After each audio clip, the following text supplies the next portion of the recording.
Hello, everybody, and good morning, UniVersus players and fans from around the world. I'm Baird Bryant, joined with Jesse Cervini. We have one more commentator, of course, today, but we are live at Atlanta, Georgia for the regional taking place here in October. And Jesse, there's only 3 left in the year leading up to Worlds, and this is that third to last one. I'm excited. Are you excited? I am. This is going to be the craziest event, I think, because the format is, everybody's talking about this format being anything and everything is viable, like level. Like there's this high tier level decks that we are going to see over the next 2 days and they're just all over the place. Like we're going to see the mutant machine decks. We're going to see the ponies. We're going to see the backup decks. Like, and then there's things hiding underneath that who knows could just run up to the top.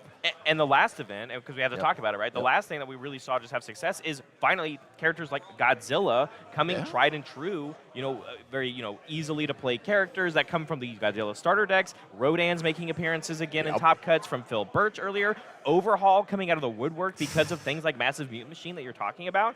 I think this is so wide open, and there are some crazy good players here today. 131 players specifically here in Atlanta, Georgia. That means we're going to play 8 rounds of Swiss today, and we are going to do a top 16 for everybody tomorrow. So I'm excited to see all these decks. Jesse, you were saying not just a wide array, but if you had to pick a favorite, not necessarily a character or a player that you might think could win this whole thing, but a deck archetype, a style of play, because like you said, it's so broad right now.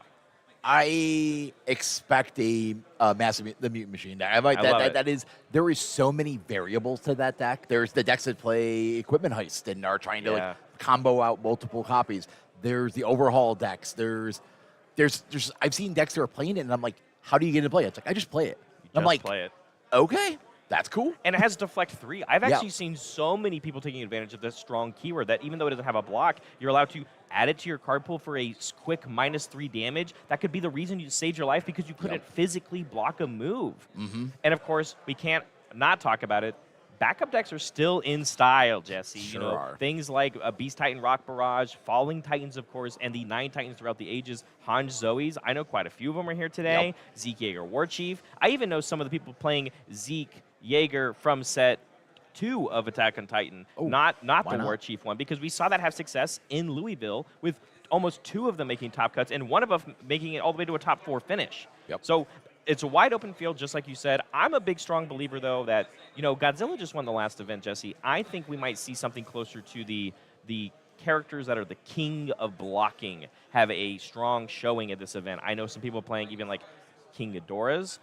Superfly Stomp being pretty good for that deck, being able to go grab anything from your deck at blitz speed, put it in your discard pile, and King Ghidorah can play it from his discard pile, of course, once returned from the decommit ability, and then even characters like Rodan.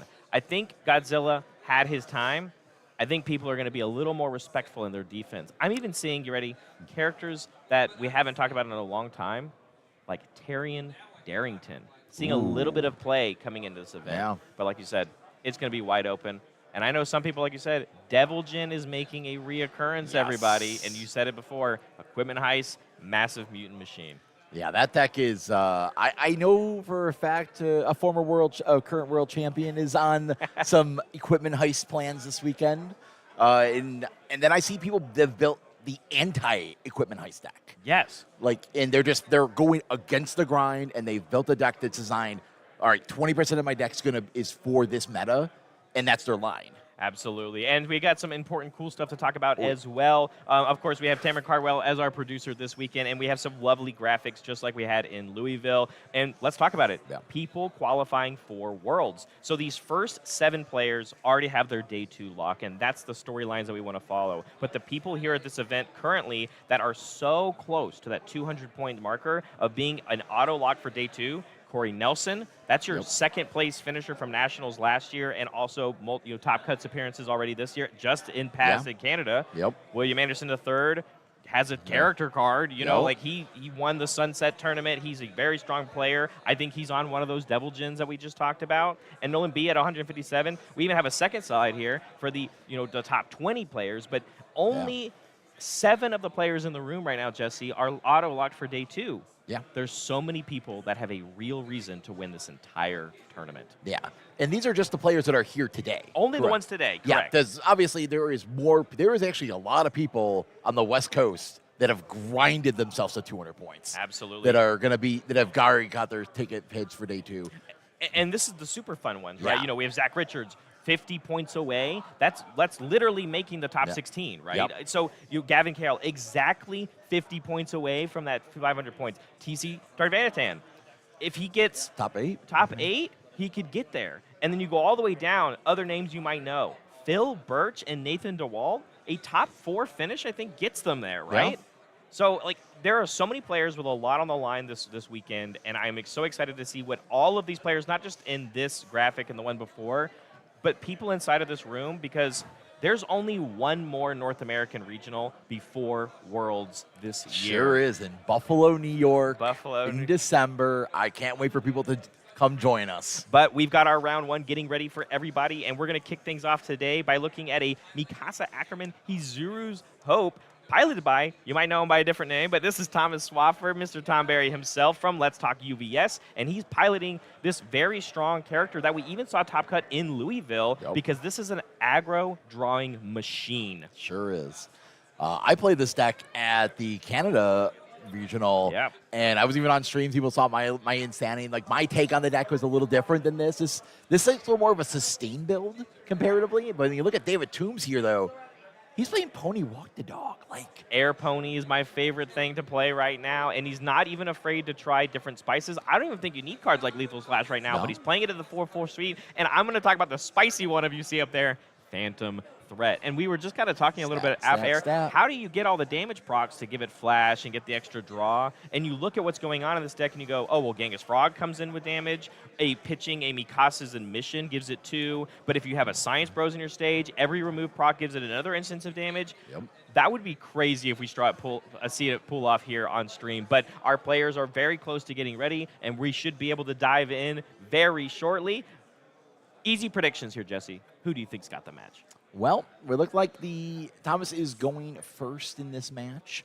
That we're playing the 5 hand size situation. It looks like he's got about 4 foundations in hand. That's a solid start for a 5 hand size. That's crazy for a 5-hander at the beginning of the game. Because, I mean, let's talk about it. Like, most people, when they hear Mikasa and what she does, people are like, this is not a 5-hander, Jesse. No. But on the first turn of the game, you absolutely are. And that first turn build very much depends on what you might have access to on turn 2 of the game. And when you have a moment of normalcy be the first thing, learning to harden coming back here. I haven't seen that card in a long time. I love that card in the stack. Battle for Dominance and a Botan's Coach in a guaranteed build 4. You cannot ask for more. No. Yeah, freaking harden, like, you're just going like, all right, you can +2 damage or -2 speed, but also you can blow it up and respond and draw 3 cards. Like, it's drawing crazy. 3 cards is so good. Like, we're gonna see this. I've been playing this deck. It is your objective is to. I've gone down to 0 foundations and just rebuilt 5 in the middle of a kill turn. I'm like, I didn't kill you. I'm like, all right, I'll build 5 pass. And that's the other thing too, is like we've seen different variances at Tanner in Louisville playing this deck with things like Anchor Toss and like just scaling up all the attacks that leave the card pool. Of course, this one using a lot more of the beams from Ghidorah's kit, which synergizes very well with Koenma's task that we talked about a little bit off stream on you and I. But this, like you said, this character is able to play Koenma's task with a straight face here.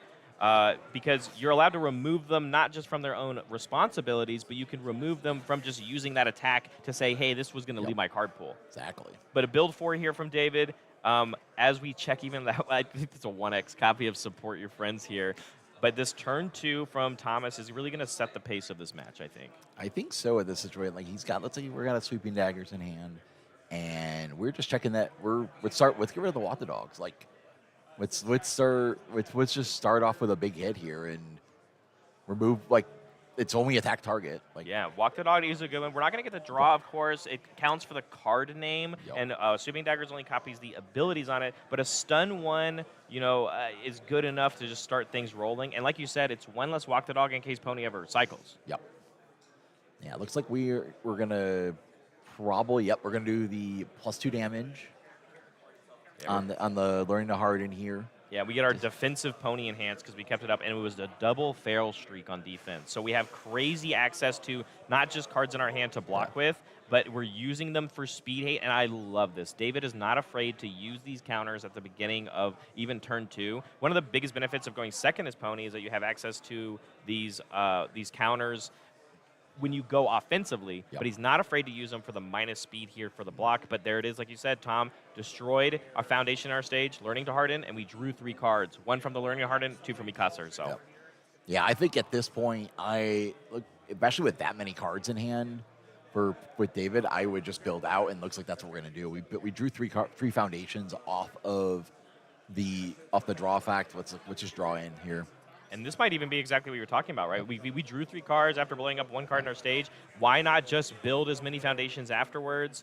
We're going to check a 3 here on this 5 diff because of the progressive. Botan's on a 4, checks that one. So a build 4 after a poke, removing that, getting a pony or a horn counter off of Pony's Inner Toy, and double feral streak. Yeah. So I think it's a pretty good turn from Thomas, but David was able to sculpt pretty well, at least blocking with the foundation and using that double feral streak. Yeah. Now here's the best part about this Mikasa deck is you have Weapon Clash out. Weapon Clash is defensively, it's essentially flip draw 2. Yes. With more steps. And that's the one thing I love about this character. It's just like there's ways to just incremental advantage a little bit here and there. And that's where you're always looking for, is that little bit of advantage. Yeah, absolutely. And we're getting this selective committal here. We're going to be able to tap down this moment of normalcy, which matters because we're leading things off with that 1x Phantom threat here. And we might not have things like Genghis Frog in our stage quite yet, but with a removal of a Wish Heart, we're going to get our pony or horn counters here, getting the extra bonus draw.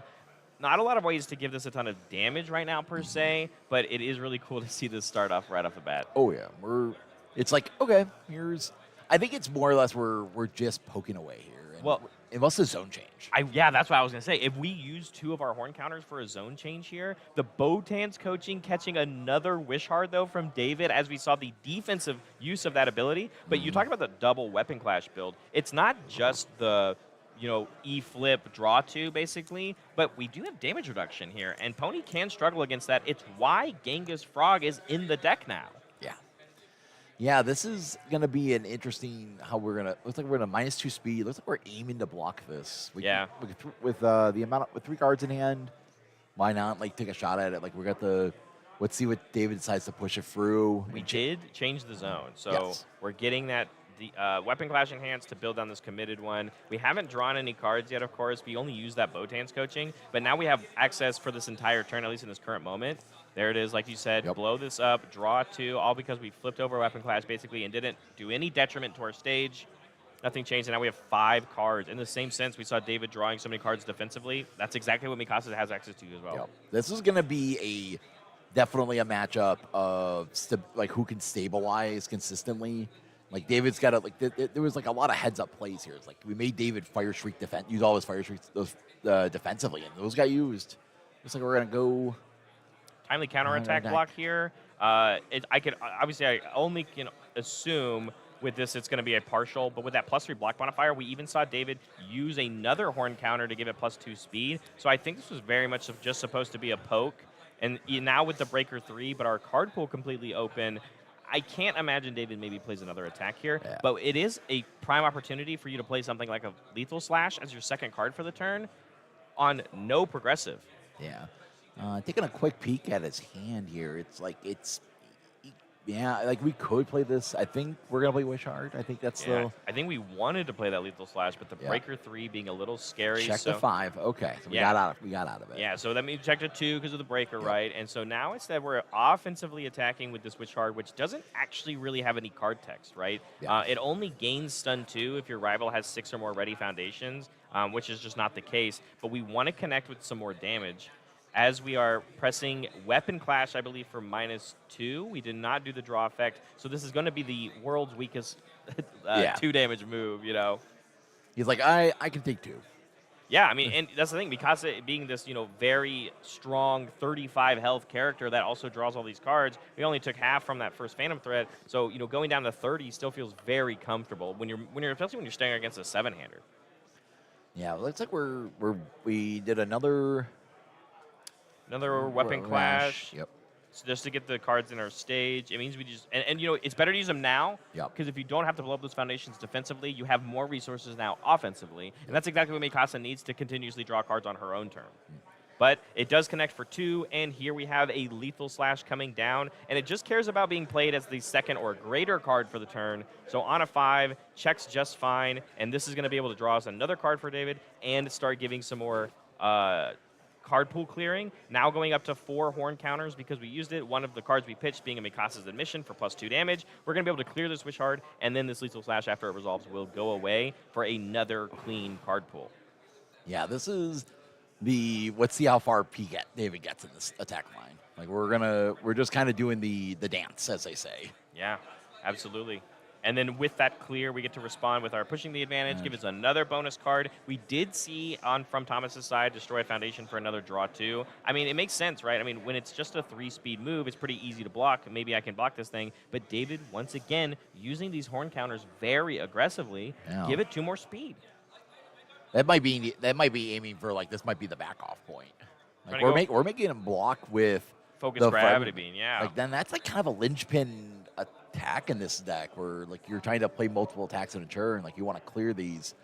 Like using those as a block is like especially because that's like a power. It's a momentum dump for powerful. It has a stun, and it's also just an off zone with the low. Like it's a really good low. I like it as a zone checker in this deck especially.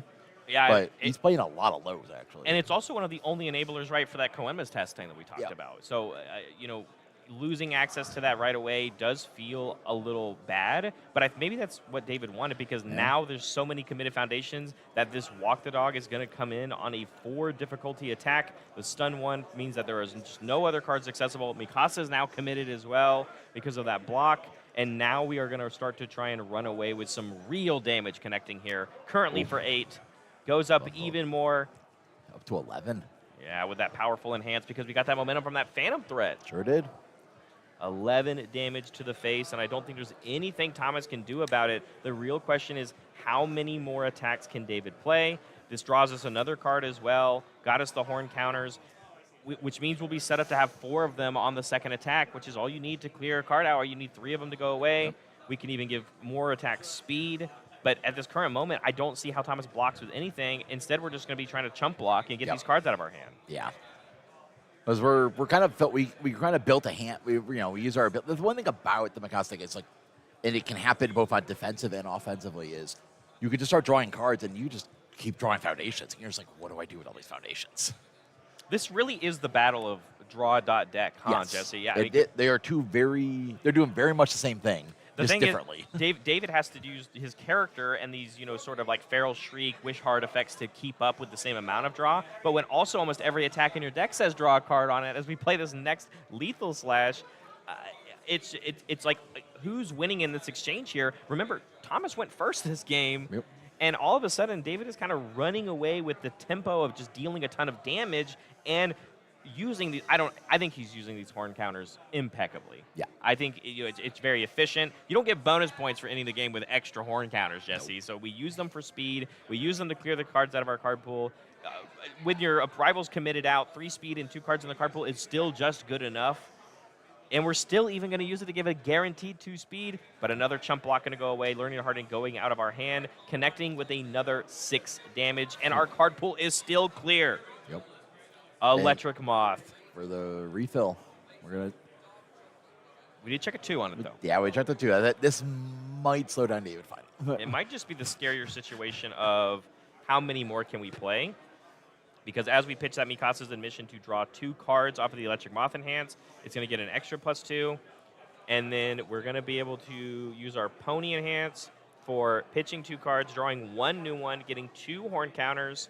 But we pitched 2 very, I'm going to call them not interesting effects, right? Yeah. They're just 2 foundations, which is also telling me that David has no interest in trying to build out even more after this. But for this 8 damage Electric Moth that's going to connect, putting down Thomas to 5, it's going to be on a chick. Oh, we just don't have another one. Wow. Now here's the thing: is like David has 1 card in hand. He doesn't unless that card initially. There's like he does. That's the promo of.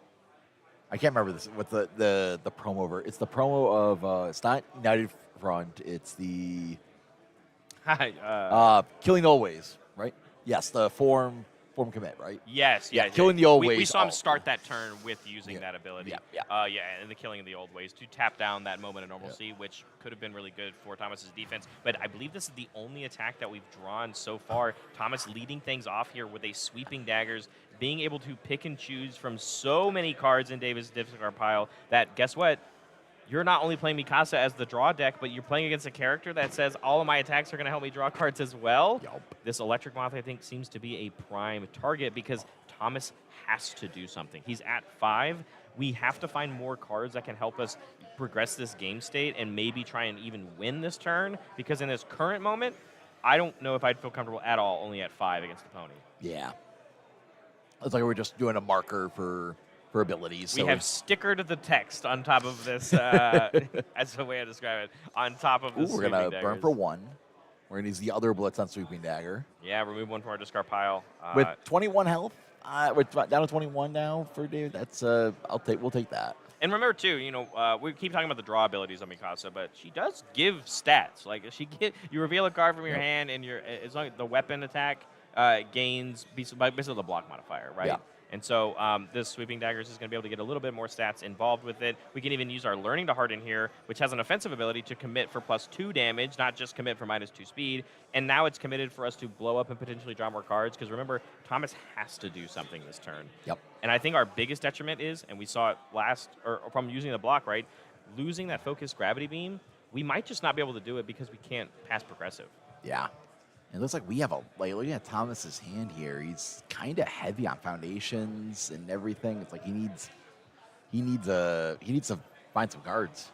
We're seeing the enhance off the incompatible quirks as well Yep. for another -2 speed. We're showing off that signature foundation combo with this kind of reveal, the Survey Core Elite, Yep. which means when it's revealed, it also gives the bonus speed. So you basically, Thomas is going to be able to give +1, +3 to every attack that they play.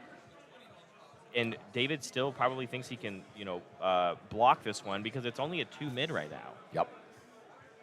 Yeah, Thomas is his hand, I think he's got 2 attacks currently, and that's what we're hoping to get somewhere with. Yeah, getting that full block from the Science Bros that David Toon had in our hand. And now it is just based off of the attacks that Thomas has access to. Horseback Charge coming in here. Not one of the most flashy moves, but its blitz ability says that we can blow up one of our ready foundations, draw a card, and then the next foundation we play is going to be able to build, which is really cool for being able to sneak in some really unique effects that could help us push a little bit more. Things like Learning to Harden. Yep. But the Horseback Charge itself is only a 2 low for 3. We are going to give it the +1, +3 like we talked about. So this is going to be for 6, putting probably David down to 14. Man, we're just gonna burn away our stage here. We need to We find. have to win this turn, I Yep. think. David's wide open. Yeah. We gotta go. We get to weave in a foundation here. I don't know if you risk it for a 2-diff, but we do want the extra bonus effect. And it checks, so that Risk feels for the really biscuit. good. We got it. Learning to Harden back in the stage. Again, more damage and more draw for us. And so next is on a +2 progressive. We've got the Mikasa's Fatal Cleave coming in, which is going to help maybe deal some damage to the stage. But checking a 3 on it, again, now the only card we have access to is that Learning to Harden that we just built down. This 4 low for 4. We can give it the 1-3 like we said. We can blow up this committed foundation, draw 2 cards, keeping the Learning to Harden ready, which can give us 2 more damage. But this is only going to get up to 7. David's at 14. We have to play 1 more. Yeah, and we can't use. Right now, we have to check a 6. We have to bank a 6, I think. Here. A 3-diff would be on a 6. You could check a 5 on a 3-diff. That would be enough. Another Horseback Charge or something like a timely counterattack that we saw as a block trick. But with that Mikasa, Horseback Charge on a 6. But we check a 3, and with that, the offensive onslaught from Thomas is not enough. Passing back to David in single-digit health. Yeah. The one difference between Thomas's version and the more all-in heavy clear version is the progressive difficulty adds up to you really Yes. quick. I do like the idea of playing Horseback Charge to swap out your best foundations in hand, but you get stuck with where you're playing things on a 6-diff and you're just tap your board and you're out the turn.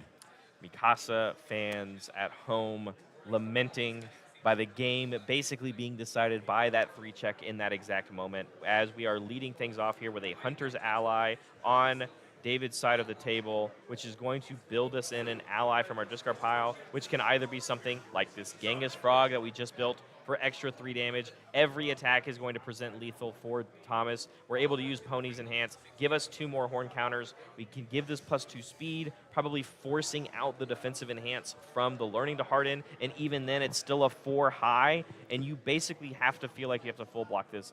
You do live on partial, but it's just still like we lose to any other attack. Yeah, and like this being a 4 base speed with especially because David pushed the speed bonus here, it's gonna be this deck is really tough on blocks.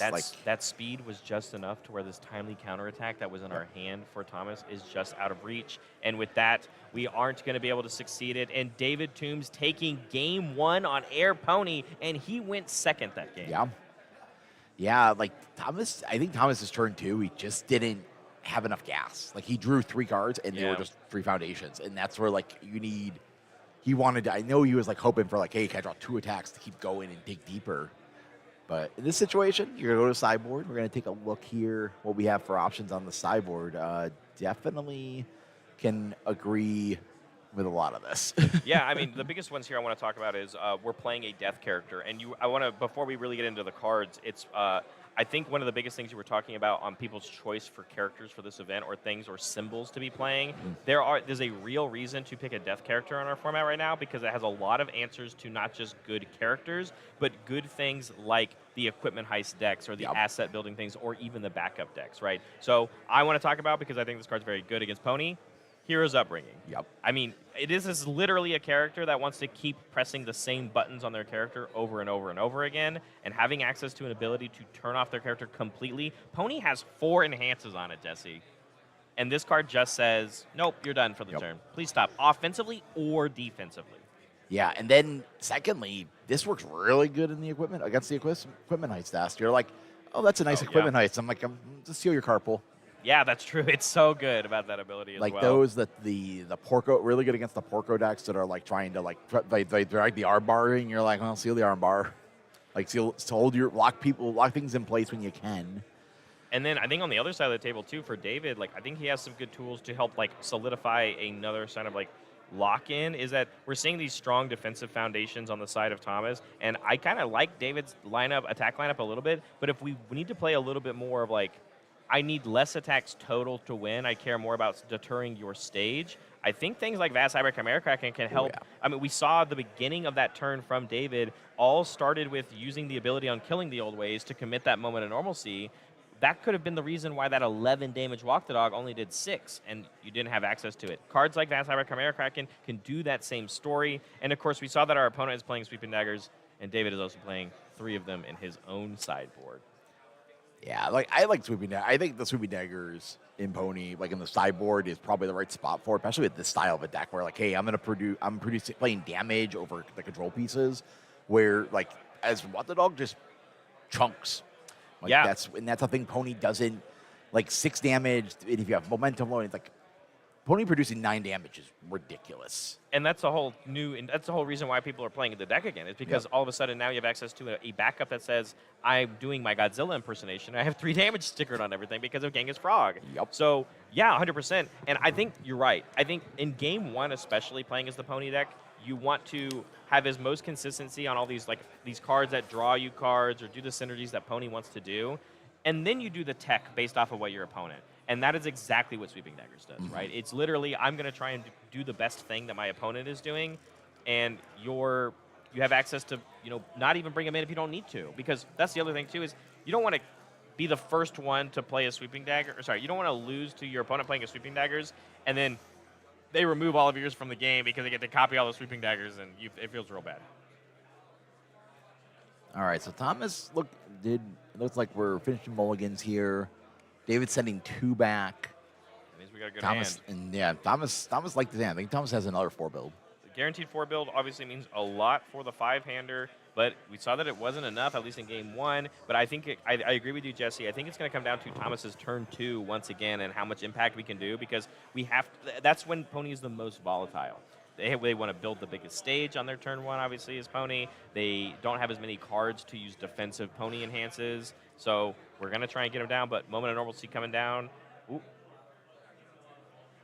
looks like we are going to hold. We flashed a survey core elite. And I'm like, I can understand because you're going 2-3. Yeah, I could see where.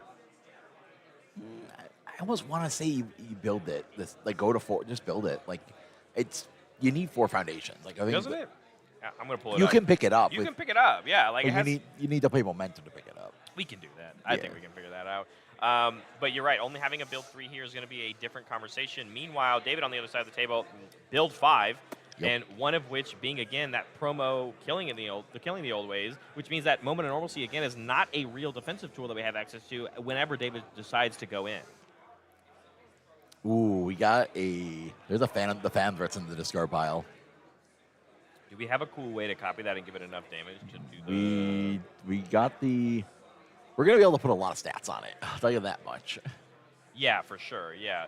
And it looks like that is going to be the choice that we get rid of. Again, remember everybody at home, it's just a 1-of in this deck, and we saw it in the beginning of both of these games, either in this game in the discard pile and in David's hand in the first one. So, Phantom Threat coming in here, it's going to be able to get even like a little bit of bonus speed because we give it damage. It has that responsibility. After it receives a damage bonus, you give it +1 speed, and if you do it 5 times. But Pony being committed here to do that 5 build means this is kind of like free reign for Thomas to kind of really take away for turn 2, as the 1/3 is going to come in, respond. As it receives a damage bonus, you can give it another speed. But we did have a minus damage come through because of a Mikasa's admission, because Thomas used an aggressive Botan's coaching. Yep. And it looks like we're going to draw here. We're going to blow up the draw 2. Are we going to flip pushing the limits or not is the question. Yeah, we looks like the ability to go ahead and resolves, right? Yep. So I think we're just going to keep our stage a little healthy and also face up. I can only imagine this is probably maybe going to be another poke. It's only going to be for 5 here because of the damage reduction. Yeah, I think we're just poking for 5 and probably building. Yeah, like that's the best thing to do here. Yep, there it is, going down to 17, which is better than what we did at least last game on just like getting damage on the board early. Because 17 is a lot easier to deal with 22, but this is the most vulnerable that we've seen David probably be in this whole match, at least at this current point, which makes sense, right? It's turn 2 still. But there it is. Now we're going to build down that Survey Core Elite just to have an extra card in our stage, and we just got ourselves a momentum. So we have a way to pick it up, of course, and then building other cards like Rabbit Finesse and Survey Core Hope for Parodies, which is so good in this deck. Yeah, just like repeatable ready this on block trick, and it also is just a 2/6 mid block, and it's also got the weapon keyword, so it works with your character as well. Yep. So it feels very good. It feels like you can block forever sometimes, as long as you have more than one of these in your stage. But with speed hate cards like the Rabbit Finesse that we built, it also feels pretty good because we have this reusable resource like the Survey Core. All right, we're going to go for it. We're killing in the old ways form ability at the beginning of the turn. We're going to tap down something. You guys, you want to pick this Survey Core parody? I think we're going to be... It's got to be Rabbit Finesse. Yeah, right? Rabbit Finesse. Yeah. Rabbit Finesse, for everybody at home, it is a commit for -2 speed, but if the foundation's been destroyed this turn, it's -3 instead. And that's exactly what our character does, right? Yes. So it's very easy synergy.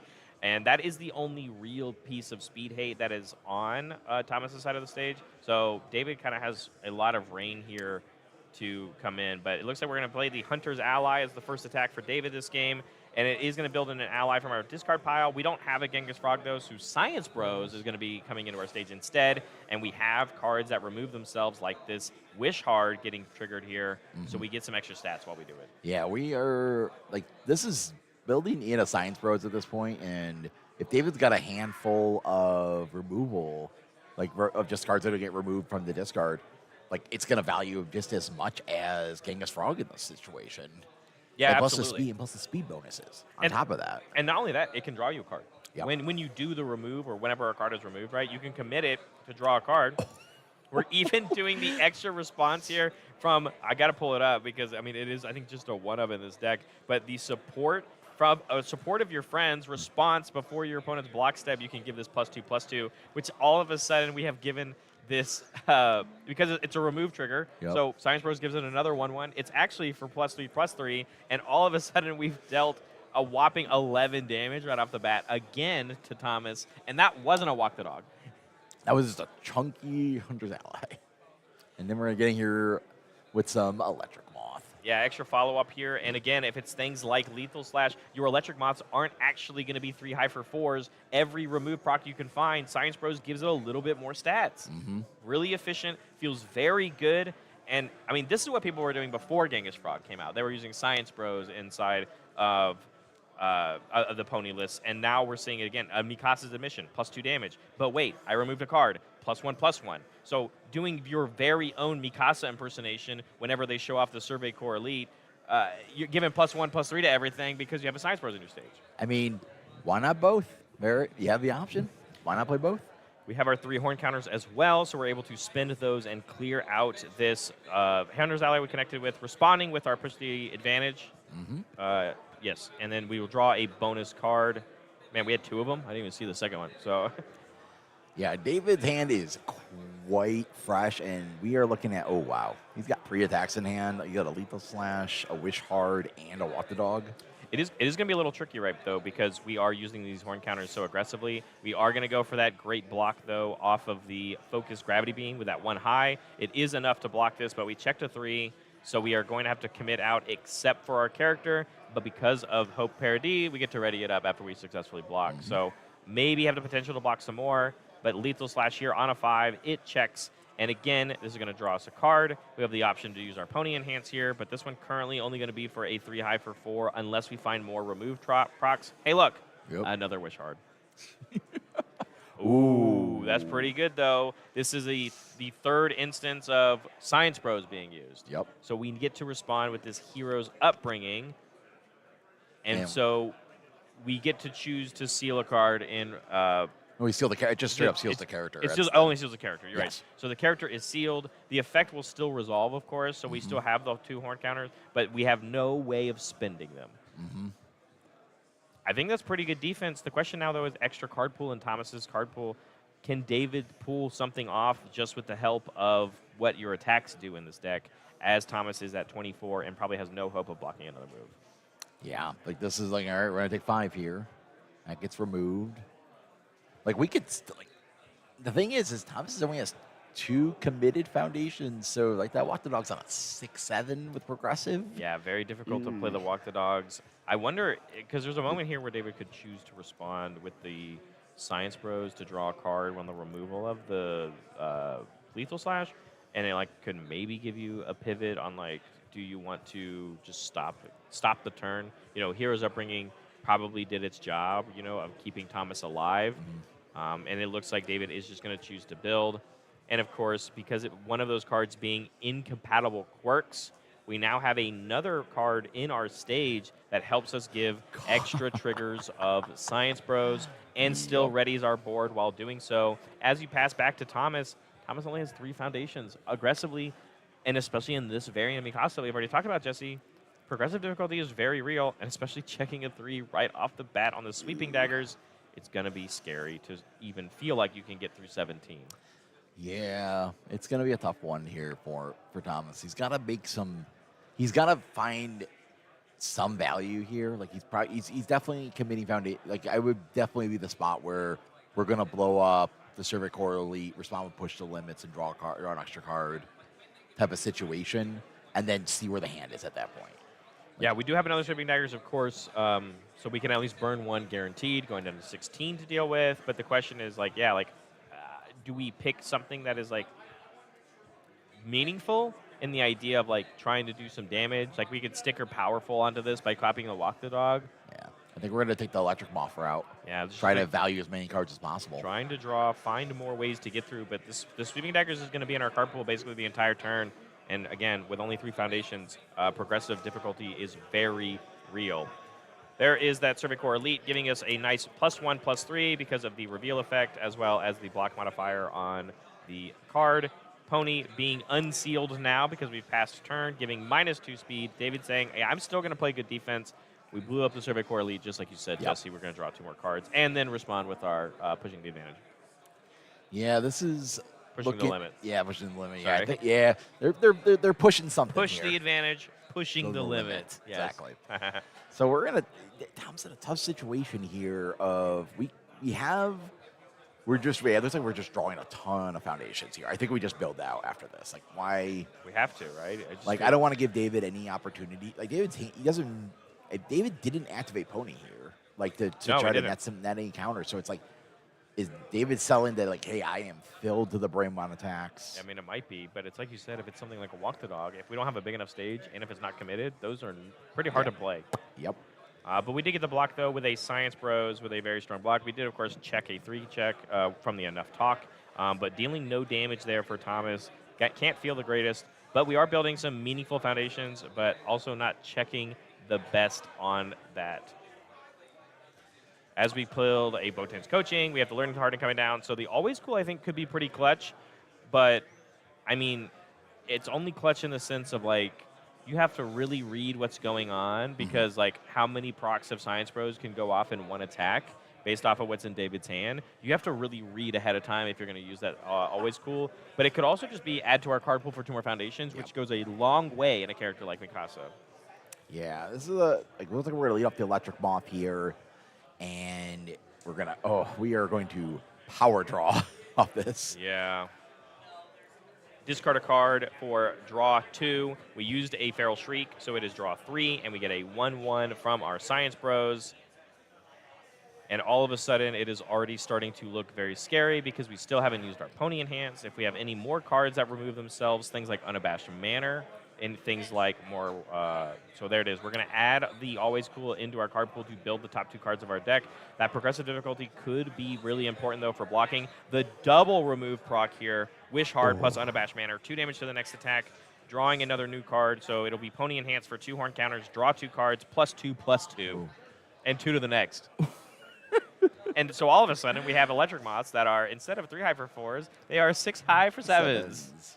Why not? Like, get in there with the Moth. Like, it's gonna do some work here. I mean, it was the biggest reason why I didn't like Earth Pony in the old formats. Yeah. It was always a 3 high for 4.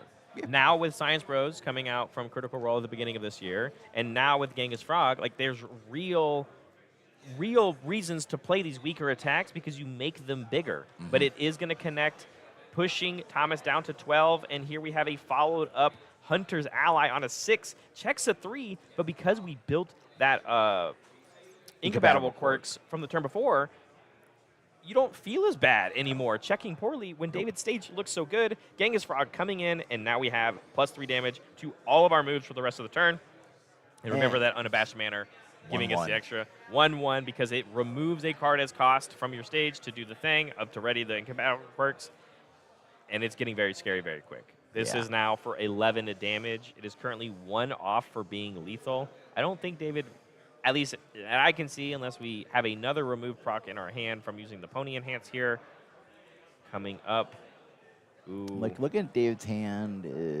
Look at Tom's hand right there. He's got options, but David's just got gas. Yeah, I don't think he has a remove proc, though. It's going to be so hard, but we're just using our horn counters offensively to give even more stats, to give more speed, forcing more tools out of Thomas. I can only imagine the Learning to Harden comes through for -2 speed. There it is. Putting this back down to 5 high, but again, we still haven't pressed the Pony Enhance. David's hand is filled to the brim with cards. Yep. Oh, I thought Mikasa was some. Yeah, we do have the Hero's Upbringing, but we have to play an ability 3 times. Yep. We're getting a clear? Is that what we did? Yep, we did a clear and draw. Oh, yep, yeah, we cleared our Electric Moth, and then we had that push the advantage to draw a bonus card here. And then we're going to go for that block. Again, with that Focus Gravity Beam, having that 1 high block feels a lot better. Having to commit 1 down, or 2 down, sorry, but the Hope Parity will come back, which feels a lot better. And we definitely saved 11 health there. Lethal Slash, though, coming in here on a 5. But again, things like Incompatible Quirks really help us continue to play all these cards out. And this is the probably best one to play here because we have no horn counters. Yeah. He's saying to build horn counters. Like, that's one of the cards that, like, really pushed Pony up a notch at that point. Was like, hey, Pony is viable because of this card existing. We did play our 3rd instance of the ability on Science Bros, but I think we're just not allowed to put the card in our card pool, Jesse. Oh, wait, no, it looks like now we're getting... We could have played this earlier, I think. Yeah. We could have played this, I think, on the 3rd response of Science Bros for the turn. Yep. And so we're going to seal out. Yeah, sealing it out, but we did check a 3 on the Hero's Upbringing, right? And it also still makes you blow one up to do the effect. So again, stage and now a card in our card pool as well. I don't think Thomas can block anything else this turn realistically, even though Pony is now sealed for the turn. This is still an 8 damage lethal slash. Yep. One more move after this is it. Yep. This is looking very much in David Toombs' favor here, especially with -3 now difficulty. Yeah, I think we got. Yeah, this is the time to go for it. Yeah, there it is. Walk the dog on only +1 difficulty. And that's going to be the match. 5, 6, it checks, and then we show the hand with what it is a triple timely counterattack. Yep. Game 2 and the match going to David Toombs playing Air Pony Sunotori. And I've always got a horse in the race, Jesse, and that horse is now 1-0 going into the Atlanta Regional. Yeah, this match definitely shows David definitely came prepared for this format for this deck. He's like, we always crack on David Toombs for like making 9th place bubble, 9th place bubbles, IDing to not make top cuts. We've seen him do this, but I think this is a good start. Like 1-0, get that first win out of the way. I mean, he had a really good run, I think, in Louisville playing Peak. And Yeah. we saw him on stream absolutely decimate his opponent. So, but you're not necessarily making the top cut in that event. It makes a lot of sense. But with this being a top 16 event, really good chances here, starting things off with a win. And again, things like Mikasa, Ackerman, Hizura's Hope, and Thomas himself are not out of the running. It's round 1, Jesse, and we have so much more UniVersus to play. And I think we've got some fun stuff to go ahead and share with our viewers. Yeah, I think so. We're waiting for the productions about to send us over some fun stats of information for the weekend. We're just waiting for everything to populate for us here. Yeah. I mean, I can't wait to see. I want to see the stat. I want to know what our breakdown is. I do too. Over under on 15% of the representation of Devil Jin, Jesse. I'm gonna take the under. I think I'm also gonna say under. But it's going to be close. Someone told me otherwise. Somebody thinks that there's going to be. Oh, sorry, everybody. My tea is in the shot. Someone told me that they think that there's going to be like 20. Look at him. Look at that. Look at that smile. We're going to have David actually come over here for a second, and we're going to have a quick question for him. Yeah, we're going to hand you this mic right here, David. David, congratulations on your round 1 win. I've always got a good horse in the race, I would say. Everybody at home, of course, loves you. You make content for the game, of course. David, why Air Pony? And not only just that, the Phantom Thread is so cool. The Phantom Thread was because my best performance as a player was with Mirio. And I just loved the card, and so I was actually testing it, and Enough Talk was doing much better. But I threw in the 1 Phantom Threat for good luck, because it feels walk the dog. Yeah. And I think a lot of pony players leave Walk the Dog at home, which is one of the best reasons to play Air. Yes. You can always side it out. You just mainboard it and side it out if it's not consistent. Jesse was literally talking about it because of the sweeping daggers, the vast hybrids you have. I'd love your list. It looks great. I hope you have a good run today, David. Congratulations on your round 1 win. I hope you feel good about it, because the fact that not only did you play the Phantom Thread, but it came out in game 1 and did a ton of work, really cool, man. It's like a baby lethal slash. It leaves for 2 counters instead of 3. But the biggest reason for Air over Earth is incompatible quirks. Absolutely. That with Science, when you get incompatible quirks with Science Bros, it's like, all right, this is over. Absolutely, absolutely. Well, congratulations once again, David. Good luck on the rest of your run, and we hope to see you tomorrow in Top Cuts. All right. Thanks. Good luck. Thanks, David. All right, everybody. So, yeah, we have this cool little new technology where we get to bring the people over, ask them a quick question, on the hot mic. Yeah, I think we got some more graphics as well that we're going to be talking about just a little bit. We don't want to fill. And we got the regional prizing, of course, here with these incredibly cool-looking TMNT play mats for the champion, the top 16 mats, these wonderful Mondo geckos as you scale up. I mean, look at it. He's so happy.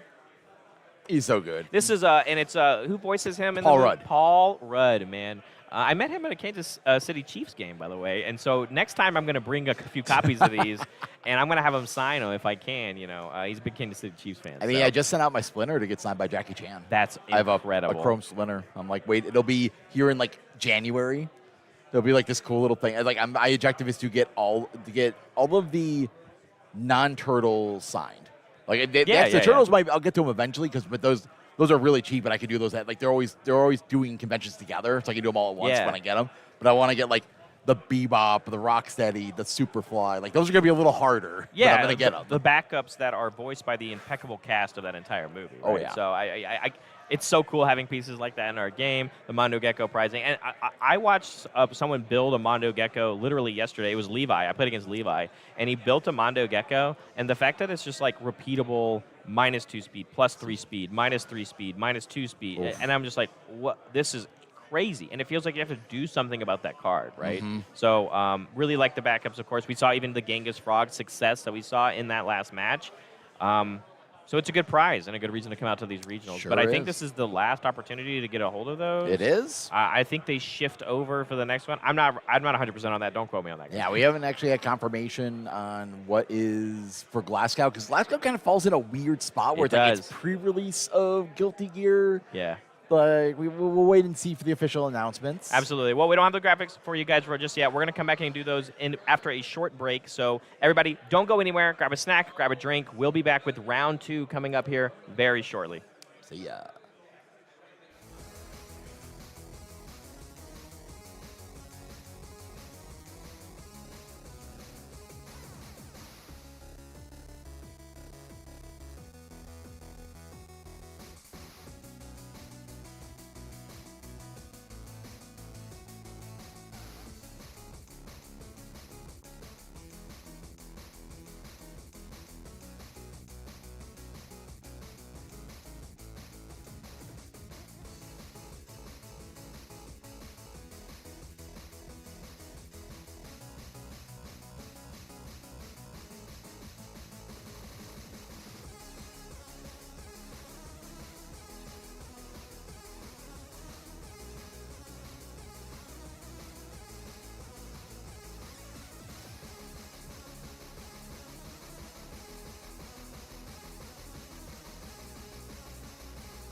Welcome back, UniVersus community. We are here for round number 2 at the Atlanta Regional, and I got Christopher Bromley here joining us for the rest for this round. We've got a really good match this round, I think. We got a rematch of finals from US Nats last year. We got Travis Tangeman on Cristo Lens on Chaos, playing kind of a City Rampage, go big or go home style deck. Yeah, that's definitely the newest, I guess, thing for this Krista deck is that he's playing Citywide Rampage in it, opting to just go straight for the 5 diffs, because all of the good ones were 5 diff anyway, right? And then on the other side of the table, we've got Thomas Swabbert. Nope, that's Corey Nelson. That looks like Corey Nelson. That's I was Corey reading the Nelson. screen. That is definitely Corey Nelson. Corey Nelson's playing his tried and true baby blue Izuku Midoriya. He got top 2 last event, just almost won last event with this deck, and there's only a few adjustments that I see from it. But it's gonna do its thing, right? It's gonna try to make a large one-shot move, you know, whether it be Phantom Thread or Wingnuts Rampage, right? Use a Fajin to set up the one-shot on a previous turn. But both are very resilient to the tricks of the trade that the other deck is gonna try to do. So you and I sat here, and the first thing you said, this is gonna be a 60-minute match. Do you still stand by that? You still think I don't it's gonna be know. 60 minutes? The City Rampage decks are not meant to go 60 minutes. Ever. Right. So, but I don't know. This hand looks pretty good for Travis here. We got a good build out to start off. So tell me a little bit about this Krista character. We haven't seen them in since Worlds, really, since the last time we saw Travis on the character.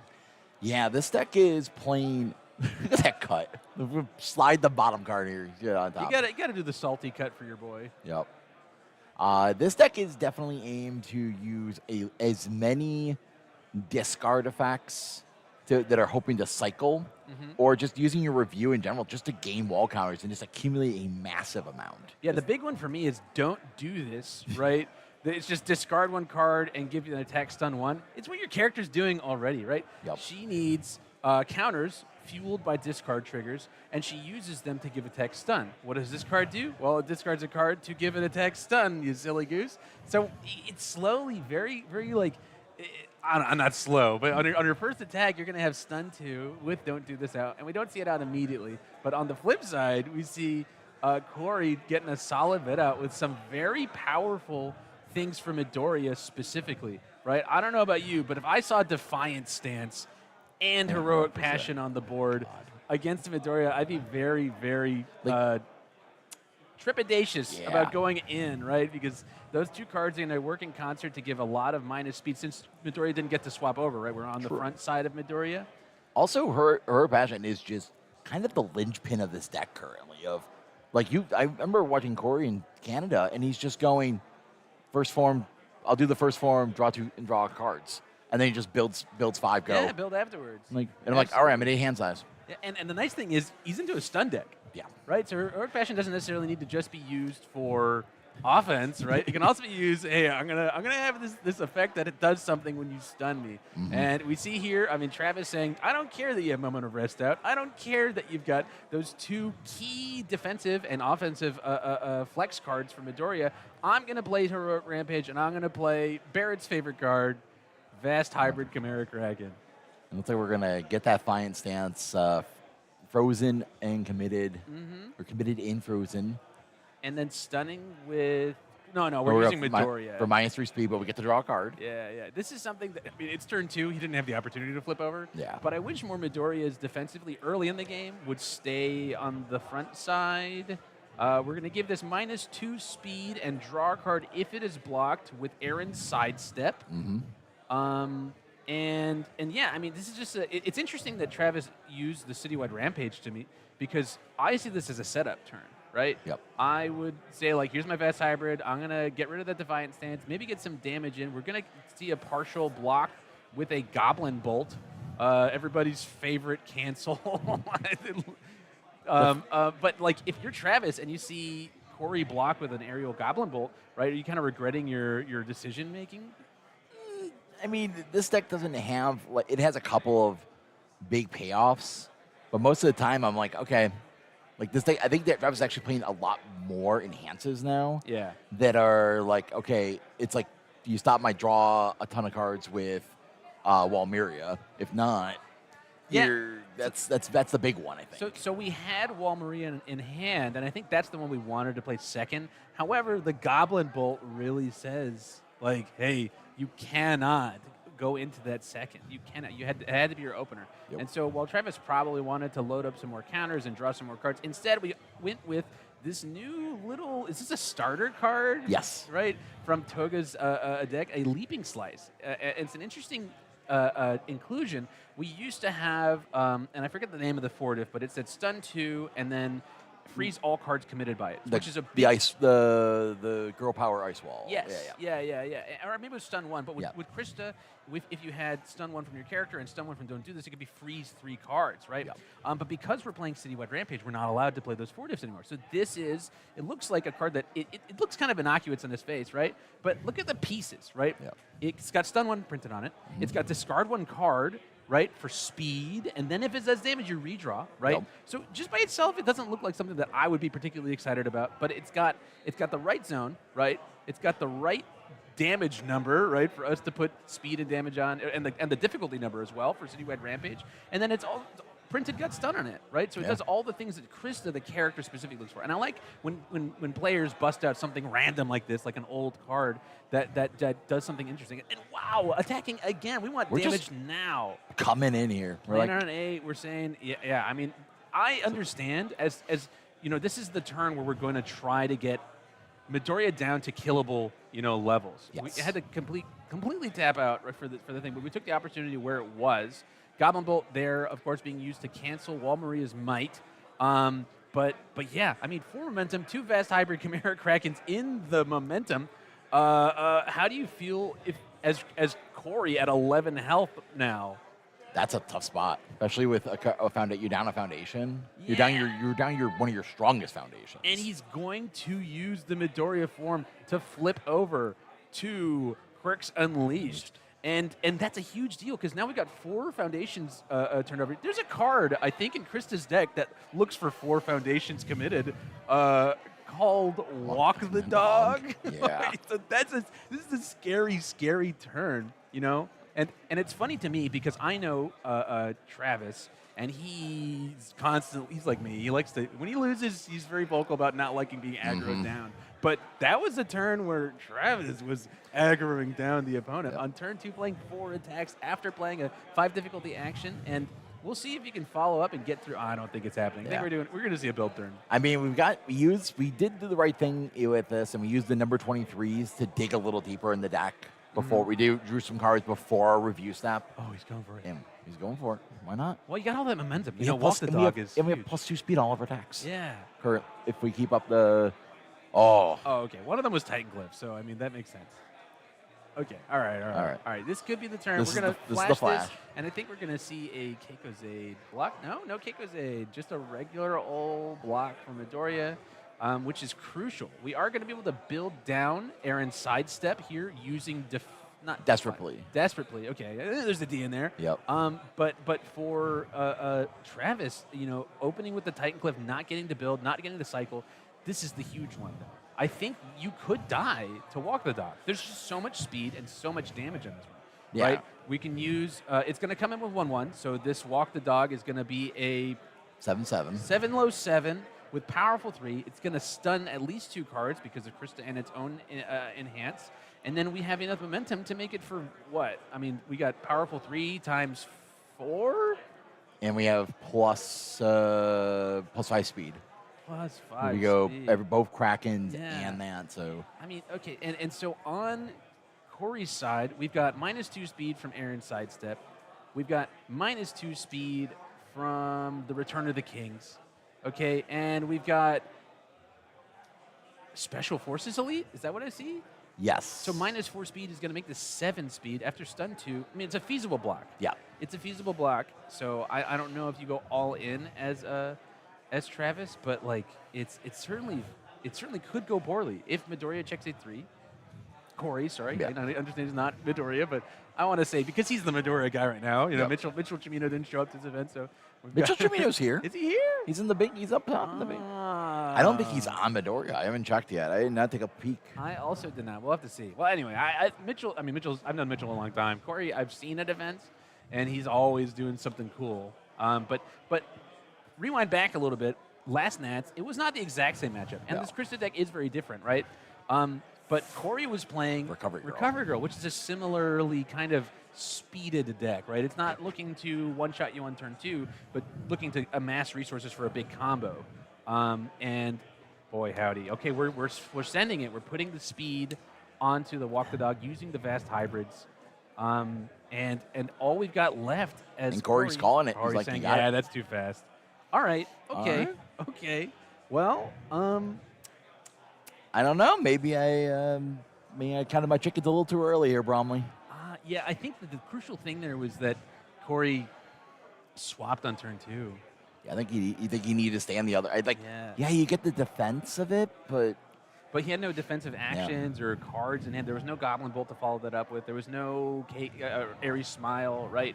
And Travis, really exploiting the early turn, right? Saying, Yep. I went first, and I'm going to full send.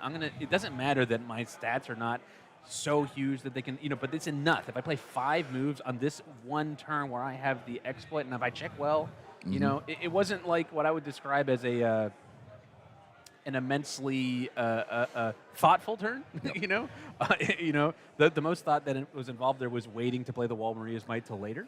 yeah. But it was an effective one, right? Into a game plan that was, resilient later on in the game, right? If you give the Midoriya another 2 turns, you could feasibly block everything and make your turn really, really sad. But yeah, I mean, that's what I would call the alley-oop game, where you set yourself up for turn 3 and knock it down from there. I'm looking at Travis going into Sideboard. Like, obviously, these players are teammates. They are. They definitely, knowledge has been shared here and there. Sure. And he's going, instead of going up onto the defensive stuff, he's pulling it out. He's taking normal moments out. He's taking the runaways out, and he's putting in Scanlan hands and incredible displays. So tell me what Galen's hand is going to do for us here. Commit Midoriya. Like, if you flip, you're like, all right, I'm just going to commit your character. You don't have that. That would be pretty good. Yeah. It's like, they don't get to draw a card. They don't get the flash. Yeah. Crucially, you do need a momentum for it, though, right? Yes. Yeah. You have to get a momentum for that. Not that it was particularly difficult last game, but and that's a thing that happens as Midoriya, anyways. That typically they're using their bulk for off blocks. That's why you see infinite potential is used in this deck. It's because all of its good actions, right? Or it's just the one. It's really just Airy Smile, right? Yep. Airy Smile is going to be the card they're going to be trying to block. They'll flash your first move or flash your most important move, and then block with Airy Smile. Infinite potential makes it so that they are able to do that a little more consistently. But yeah, Scanlan's hand is going to make it so you can't just flash my first move, which is the most frustrating thing when you're playing into Midoriya, is you have to really consider it, especially if you're on low hand size, right? Chris is a character who can draw 1,000 cards, right, but needs to stick that Wall of Maria's Might. So turning off Midoriya is going to be a big deal, especially now that you're going second. Yep. Right? Yeah, so I saw this Galen's hand coming in. Did he even put in the Filled with Doubts? I think he just put in the incredible displays. Incredible display. That one makes sense, right? If you have the momentum, both of them require momentum, crucially, right? But both of them are going to be really important for stemming the like annoying defensive trick that the Midoriya deck is so well known for. And I know we talked about Airy Smiles a lot, but this is an interesting card to me. I mean, like in my head, this is played for a defensive deck. It does absolutely nothing offensively. I mean, I guess you could play it for. I have definitely stacked a 6. That's Sure. about all I've ever done. Sure, with sure. this. But the thing is that when you're on a string where you want a 6 on top, Yeah. typically this guy's going to be on a 6 too. Yep. So you're either doing on your opener into something else or something like that. But I see it used a lot more. Whoa! What an offensive hand. Okay, good.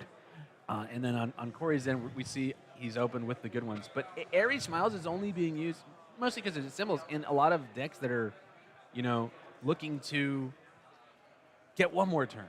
Yep. Because that's what it buys. It buys you one more turn. Oh, checks at 3. Animus Shot staying in is interesting to me. I think it's kind of that's a force through of like, you just put one pump of stats on it, and it's just your +2/+3, and they make him have to block that. I guess, but is Cristo the character that this is going to be doing effective, like hand stripping a character that has potential to draw a 9, right? Also not playing any backups. 0. Actually, 0 backups. What a build. Oh my gosh. Okay, we failed. Oh, we're going to no. get there anyway. Really? That was on a 4? Oh, it Yep. just looks like there's so many more. I know. This one's on a 6. He's Okay. like, I just want this out of my hand. Yeah, I mean, I trust it. I don't so think many- It's like he can't one-shot me back. Yeah. You're like, and the thing is, because we have Maria's Might, you kind of want to. Yeah, there it is. Yep. Especially with 2 Defiant Stance built Yeah. on turn 1. oh yeah. Right? So this is the thing, is that you're going to be looking for that. And so here, I see Midoriya's do what I would call a mistake, where they always flash the first one. Into a deck like Travis's, do you think that Midoriya, Quirks Unleashed, of course, right, should flash the first move every single time, or do we want to consider what our opponent is playing? Considering what Travis is playing and Travis is the high-level player he is, unless I would really be like, I almost never want to trust the first card. Yeah, I wouldn't. I mean, and you see here, it's going to be Citywide Rampage into probably the Titan Cliff. Yeah. Titan Cliff, he's going to be expecting it to get flashed, is the thing, though. Yeah. Right? And it's got great stats to begin with. And I don't think that Midoriya... Oh, he does set it to speed to 0. Okay. Yeah. My bad. I forgot about that bit. Oh, yeah, it flashes in zeros, yeah. So it's... Okay. So we formed with a card that Okay, we're going to form to discard 1, draw 1. Yeah, we both players discard draw. Okay, get some... traumatizing realizations. But We're going to go with that Rampage, though. But it's a cool little mind game to play, right? Yep.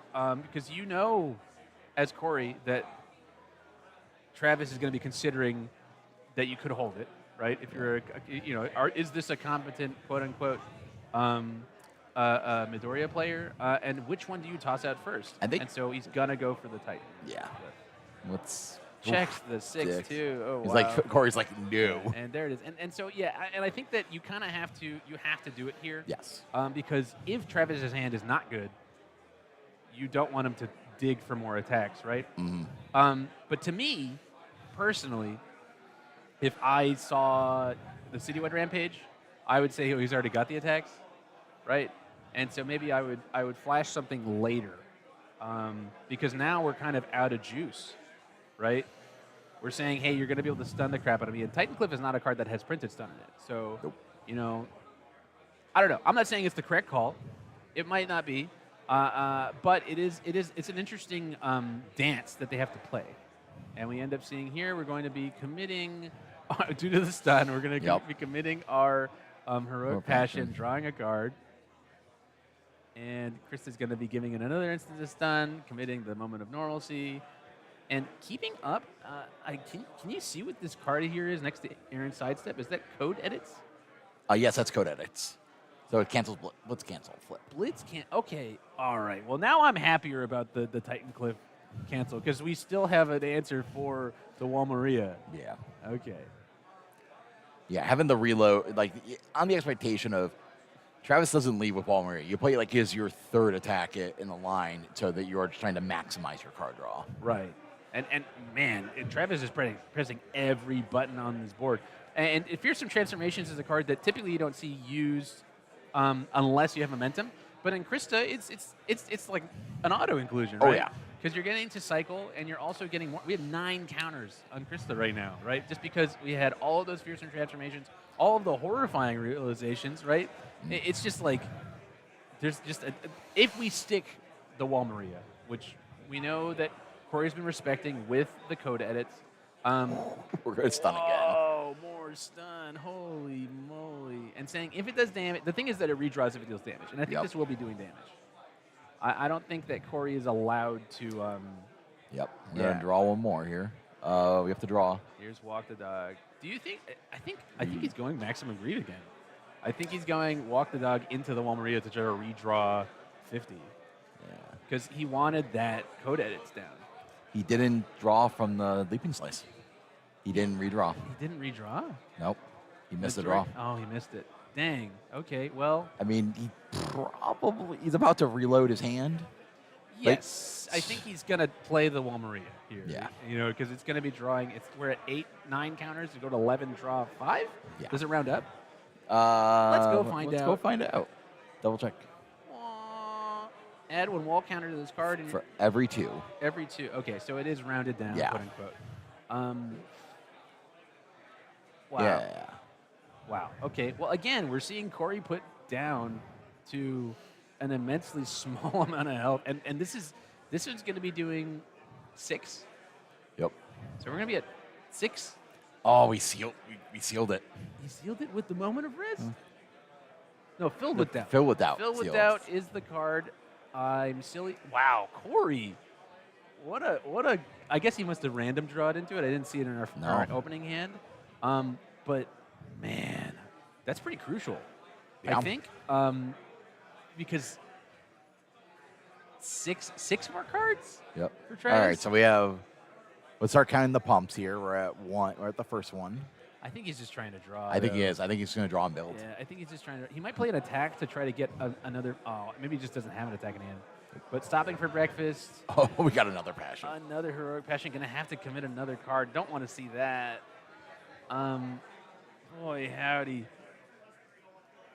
Desperate Plea, big deal when you have 2 of them, and you want to hold the good blocks. And out of the Street Fighter, The Street Hero. Street Hero is a card that replaces an old faithful. Flip to add 1 card from your card pool to your hand. Only playable if you block 2 or more attacks in hand. We do not have the Aries Smile, but into this deck, who's attacking you with a huge string, you may be trying to block more than once. Yeah. And so we'll see. I think Travis doesn't have the Titan Cliff to go here. Might be doing a big build. Yeah. Yep. Yeah, even though we have the Walk the Dog, we don't have the 4 speed from the 2 best hybrid Chimera Krakens like the first game. And yeah, I agree. I think we're just not going to be able to. Yeah, we're going into the wall now. Okay, but Corey's at 6. Yeah. So any misstep and it's over. Even though this is a really killer hand, right? With the Aries Smile, with an attack, with former foundations, right? Yeah. Yeah. Let's see what happens here. Oh, just saying, hey, I can't get you? Are we just? He drew too many cards. Oh. Because he hadn't activated the draw effect. So now. Well. So here's what happens: is if you draw too many cards especially at the start of your hand, you have to reveal your hand to your opponent, and then they remove a card from the game, and it can't be referenced in any way, shape, and form for the rest of the game. Yeah, it's in the super duper deduper removed from game zone. Okay, so you get a warning for that, obviously, for an overdraw. This is really interesting. Yeah. Obviously, this is not what I would call a regular sequence of events, right? Yep. But it's something that, as a competitive player, Jesse, okay, you can attest to that. What do you do in this situation? That hand had Fajin Flurry was the only offensive card. Yep.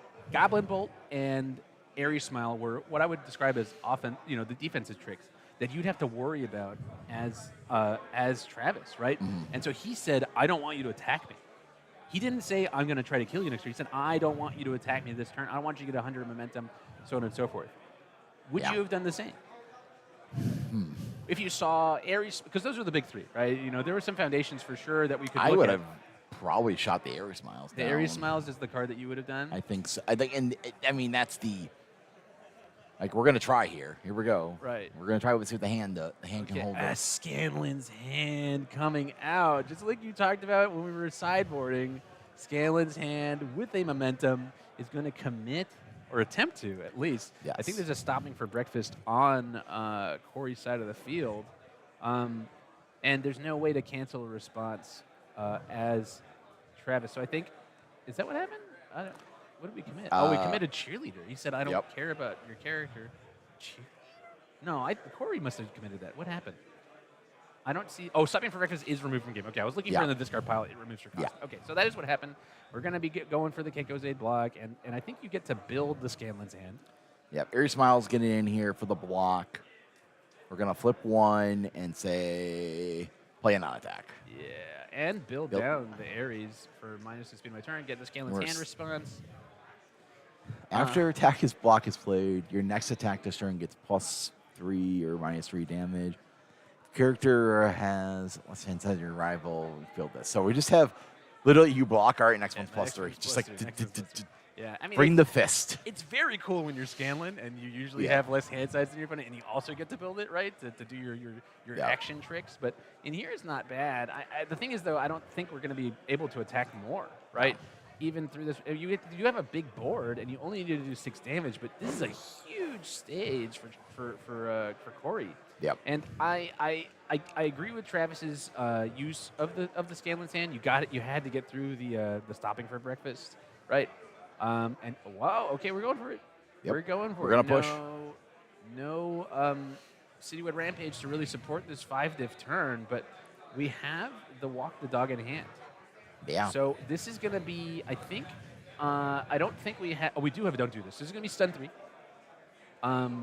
And we could see Travis using his counters to start stacking the deck.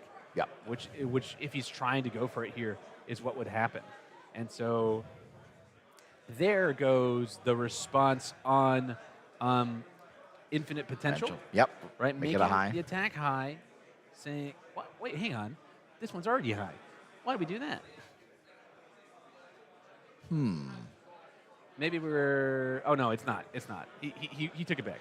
Yeah. Okay, I was like, wait, this one's pretty high. We want that one for the walk the dog. But yeah, okay. So -2 speed. It looks like from No. Aaron's sidestep. Yes. So we've done -2 speed. We did nice try nice try. Nice try. The Okay. Mirio Foundations Yeah, with -2 speed from that. And then finally free getting used by Travis to zing a momentum off the top of the deck. Boy, howdy. Okay, losing the counters, giving the attack stun one. We've stun one already. Corey gets an opportunity to play an enhance. We'll see if he's going to use anything. But I don't know. This is a pretty effective wall, if you ask me. Yeah, I've watched Corey play this deck multiple times when we were in Canada because I was like, my rounds were done in 10 minutes sometimes. And I'm just like, watching this match play, I was like, oh, this is just like the Gray War level of like, I'll just go to build the infinite. What do you got? And if no one plays, like, only matchups that ever I saw him get problems with were the one, like the Godzilla, like in the finals when he just got, the world got blowing up and he's like, yeah, I can't do much about that. Yeah. Unless you have some sort of, real tricky way to get through a deadlock board like this, it can be very, very hard to punch through. But we see that we're going to be stacking a Walk the Dog and a Phantom Threat on our deck and their deck, respectively, as from Travis's point of view, going to be trying to draw that Walk the Dog and saying, I am going for the kill here. Yep. I am, and not stacking 6s, saying I want more attacks, which is ballsy. Yeah, this will be on a 4, 5, 6, 7, 8. On an 8. I don't know how many of those we can pass without stacking 6s. And maybe it's a setup for next turn. Maybe. But if you were doing that, you wouldn't stack a Phantom Threat on your opponent's deck. No. So I think he's going to try. He's going to go for it. Leaping Slice is not terribly difficult to block, right? So stacking the 3 is at best going to make your opponent tap 1 or 2. Here's the other stun from Cristo's effect. And I'm glad he's doing that because I was stream judge at Worlds, and Travis missed so many stun triggers. He was giving stun to things left and right, forgetting the stun. So I'm glad he's doing that here. He's made the adjustment and said, hey, I'm not going to do that again. Here we go, blocking with Aerial Goblin Bolt, taking partial. Go to 3. Taking partial. Oh my God. Okay, now you got a perfect block for the rest of the game, Corey. Wowzers. And so we have an infinite potential. We've got a way to pick up this Goblin Bolt after it's, because we blocked twice now, right? After it's used, you could pick up the mid block, but you gotta, okay, I see another Goblin Bolt. I see Stopping for Breakfast. I see Moment of Rest in hand. All right, we're going. This is going to be the big check here. Yeah. And so Checks a 5. checks a 5, taps 3 to make it 8. But this one, I think, is going to get blocked. We have the Stopping for Breakfast. We're going to flip over a card. I don't know what it was. But it may have been Infinite Potential, perhaps? Yes, I think we made this up. No, because we have a Stopping for Breakfast in hand. I don't think he flipped that one because it happened after the stun happened. So I just don't know what it was. Yeah, they're playing so quick, and we're trying to catch the card. It looks like Aaron's sidestep because it has -4 speed on it right now. It should have entered with 3 damage unless Scalen's hand says full block. Let's go look. Scalen's hand. Block is played. Okay, yeah, it should have entered with if we didn't respond, we don't remember to activate the response. Yeah, that's true. And also, Corey is dead on any any amount of life loss, Yeah. basically, unless you send a 2 damage move, right? There's not any DR on Corey's side, so it may have just been like, I don't really care. But here's a 2 low 6. Yeah, it's stopping for breakfast being used. Blocking on a 4. Got to tap 1 card. I think it's like, 3. Oh, it wasn't -4 speed. He was saying this is a 4 speed. Yeah. Okay, sorry. I personally, when I use the dice, I put the number that's negative. Yep. That's how I do it. What the number is, and that's fine. So see here, we're going to keep stopping for breakfast. We're going to keep code edits, and we're going to keep a face down. I don't know if we're going to be able to block this guy. I don't know. I think Checks I the think 5. we just rolled 5s and we're gonna get there. And so I think you just kind of have to use the moment of rest to make it so it doesn't have stun. Not the filled with doubt, not Yes. moment of rest. Oh, I keep saying moment of rest. I'm like, Sorry. I think he's just getting yeah. And he He's says, got it. I've only got a mid block. Yeah. Good game. Good game. Like, that was not what we expected out of that matchup. Like, I expected this to be. We did game 2 went to where I expected it to be, but Travis, even without City Rampage, still found a way through it with Scanlan hand. Yeah. I mean, we played 4 moves on top of a Scanlan's hand and through an Ares Smiles block without using Krista's stack. So Yep. that was a heart of the cards moment. Truly. And I know guys at home, you were probably like, man, this Midoriya deck does nothing. It's just sitting there. And the reason for that is because it's not attacking more than once or twice the game. Yes. Right? If he had been given another turn, I think that could have been the end of it. Oh, Right?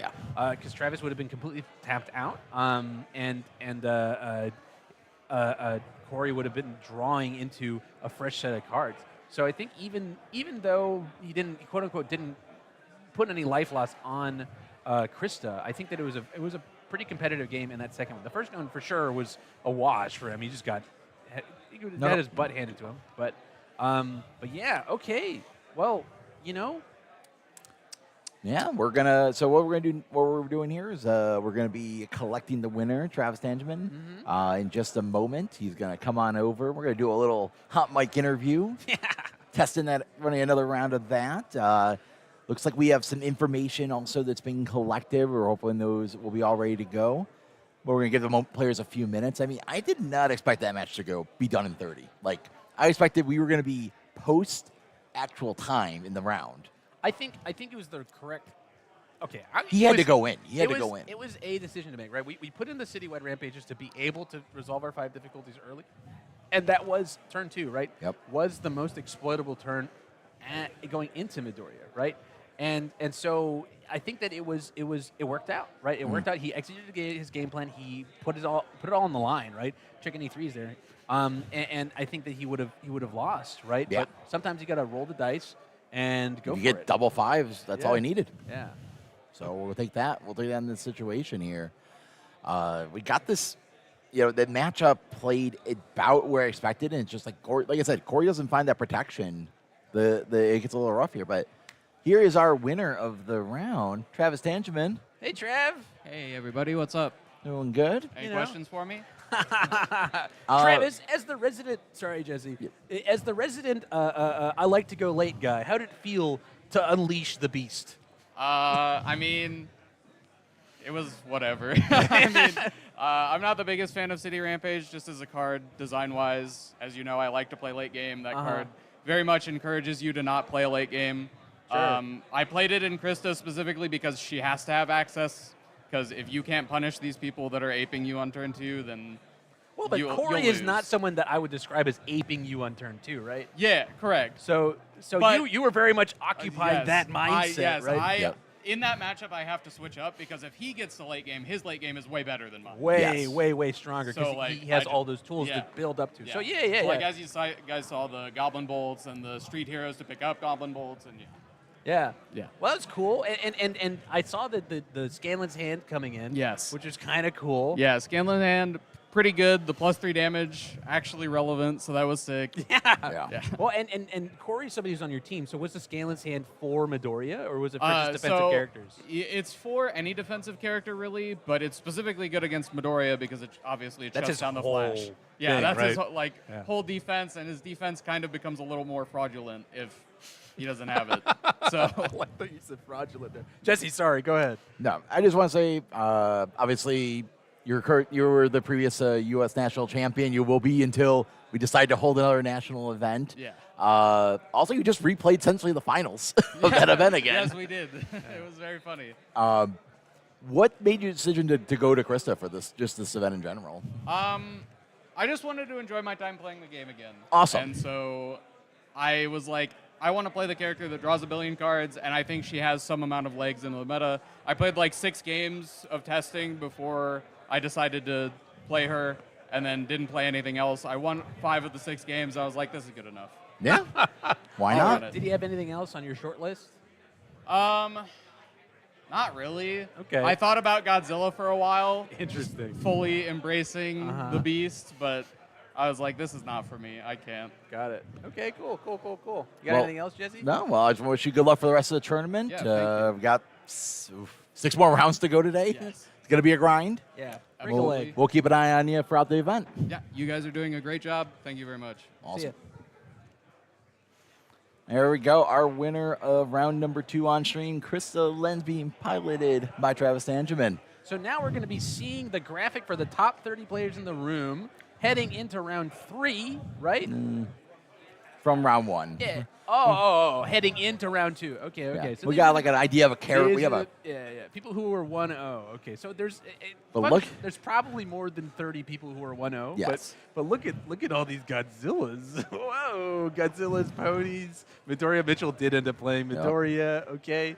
And so this is what I expected coming to the event. I did a lot of research because I've been at home, kind of like sitting and on my hands, not listening to the streams. And I said, okay, they want me to commentate again. I'll come out. I'll do the research. This is what I thought was going to be in the room. I thought there'd be ponies. I thought there'd be Godzillas. I thought there'd be Deviljins. I thought there would be Midoriyas and Rodans. Yep.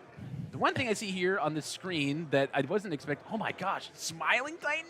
Oh my goodness. Bebop? Yeah, and then Bebop. Bebop, hell yeah, go Hayden.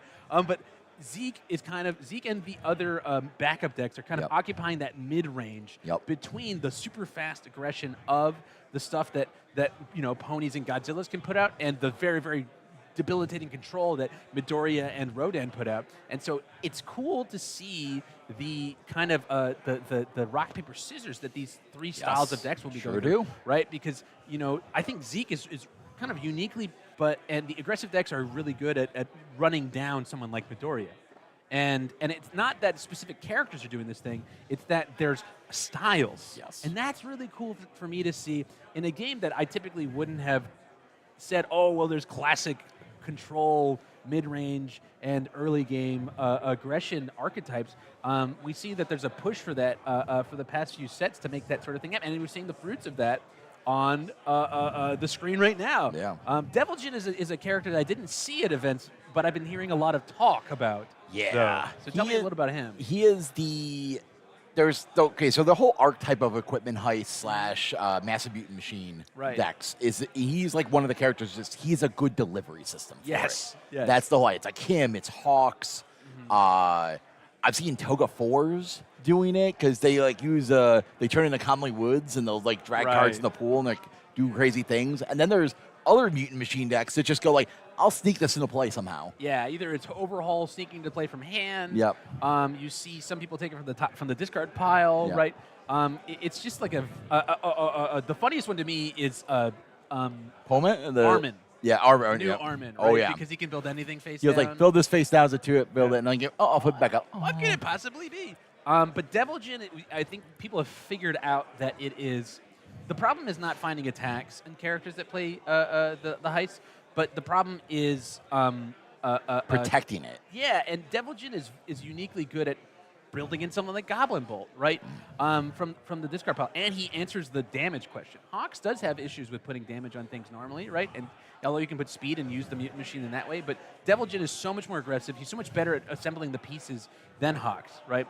And Hawks' thing was that he was just finding the attacks to be able to do it, right? He could play 2 feathers, and you just need to find a 3rd move. Well, Deviljin is a guy who also doesn't struggle to put 3 moves in your card pool. So yeah, that's the deck that I think we'll see is going to be the surprise, quote unquote, of the event. If the people at home weren't paying attention. To I have seen with the if Tim Keefe is 3-0 by the time I'm back for lunch, I am demanding him to be on stream because his deck is just the most straightforward UniVersus deck. Yeah. And you're just going to be like, what's going on here? And then you just watch people the soul disappears from them as they realize what's about to happen. I mean, it's Tim. Yep. You and I did a little bit of scouting on Yep. his deck list before, and it's very Tim. It's got all sorts of ways and tricks to deal with what he perceives as the big boogeyman of the format. Yep. And as his local, right? Oh, yeah. What do you think the boogeyman of the format is? The equipment heist The deck. equipment heist deck? Okay, it's just the equipment heist deck. So for me, I would have attacked the action. He's attacking the assets, which is interesting to see. And I am excited for Tim to do well and for us to see his cool Ken deck on stream because he's got some interesting Tim Key. Ryu deck. Oh, Ryu. Okay, Yeah. okay. Ryu, not Ken. Yeah. Ryu. And Ryu is a cool character because he's doing the stacking thing that the old Ryu that got Yeah, banned did. we get to do it once per turn, Yeah, but you're like, I'm gonna look at 3 cards, Put draw, his sticks on and then top. doop, Yeah, six on second top. stick. He's a very cool character, and I'm excited to see Tim do well because Tim's a guy who just shows up to events with his flavor, right? Yeah. He's Which- already qualified for day 2. He's like, I'm just gonna play something and see what happens. And I'm Yeah. like, and if he gets on the deck early enough, and he'll just keep iterating it, and then like the Ibarra deck from like 2 years ago in St. Louis, he just like that was a deck he was just like, I'm just gonna keep messing Yeah. with this, and then he just showed up and he came in second. You're like- I think of Tim as like the he's got like a Michael Keaton style. Where Michael Keaton has this quote where he says that he's like, "I'll do one for me and one for them." Yep. One for me, one for, For them. them. So for the one for them is the meta deck, right? He Yep. shows up with Pony, right? Yep. And he wrecks face. But then he's like, "Oh well, I think I'll show up with this Ryu deck, Yeah. And I'll do it's definitely a good deck, right? I know Yes. we've been waxing on for like 45 seconds. It's not a bad deck. It's Tim Keefe. He's gonna Tim Keefe over and over. But it's an interesting one that he's probably the only one in the room playing that character. I think There's a few Ryus I've seen people Okay. building. Will his iteration like help get that character to a new height? We'll see. Well, we will see.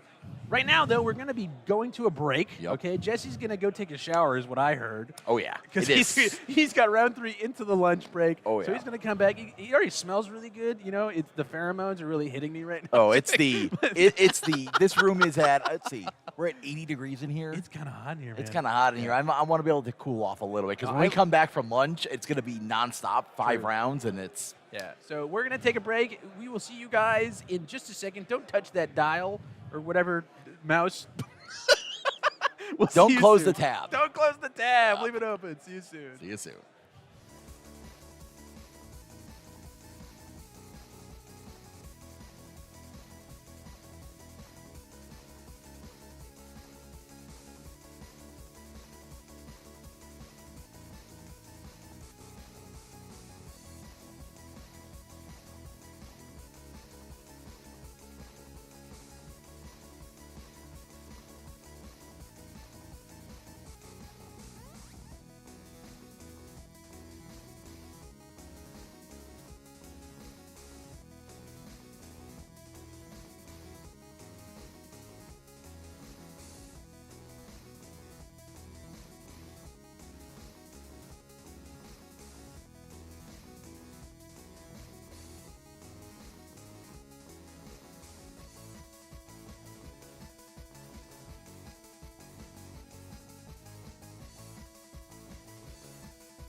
Welcome back, everybody. I'm Barrett Bryant, joined with my close personal best friend, Christopher Bromley, here for the Atlanta Regional as we are jumping into round 3.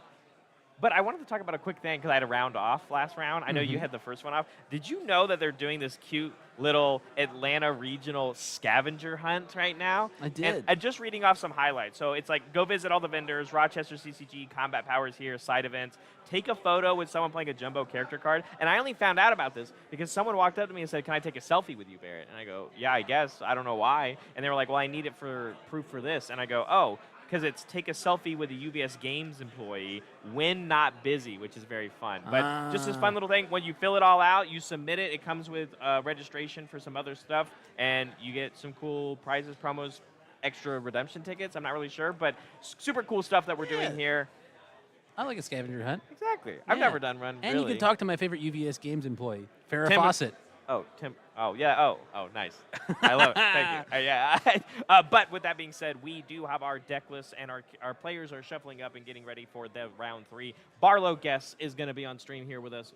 Bromley playing Hanji Zoe, the first one, on the life symbol. Backup package galore. I would never have guessed.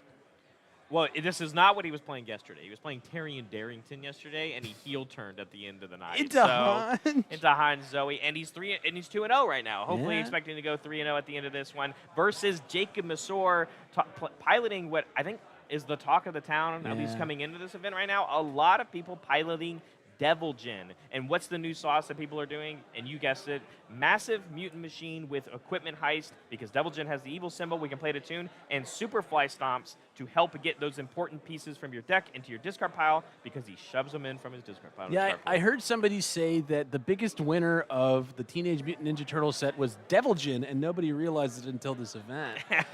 Because he got Super Fly Stomp, he got Equipment Heist, he got Massive Mutant Machine, and he got the Raphael one diff. Dream about fighting. Dream About Fighting. I mean, all of those are like lean forward cards. Yes. Right? And it's so funny to me because Equipment Heist is a card that, you know, like, I'd be like, oh, cool, I got to find a way to cheat this in. And then in the set, just Equipment Heist is there. And it's like, oh, no, this isn't funny anymore. I'm going to be beating your butt with this card. This is an ultra rare. They made a promo for it as well. Yeah, this is a deck enabler. And here's the thing, right? We've seen Devil Jin go through so many iterations, even through the errata of him not being able to work on defense anymore, where this character is still constantly finding new versions and iterations, like you said, and people are constantly looking at this guy every format. Yeah, it's interesting to see the other assets in the deck. When I see Cerritos sometimes. Military Airship is a really cool inclusion. That's one that I think people will be grabbing before they grab the massive mutant machine. Is they'll go into the string and they'll play the Equipment Heist, play an attack, pull one in, usually an aerial goblin bolt.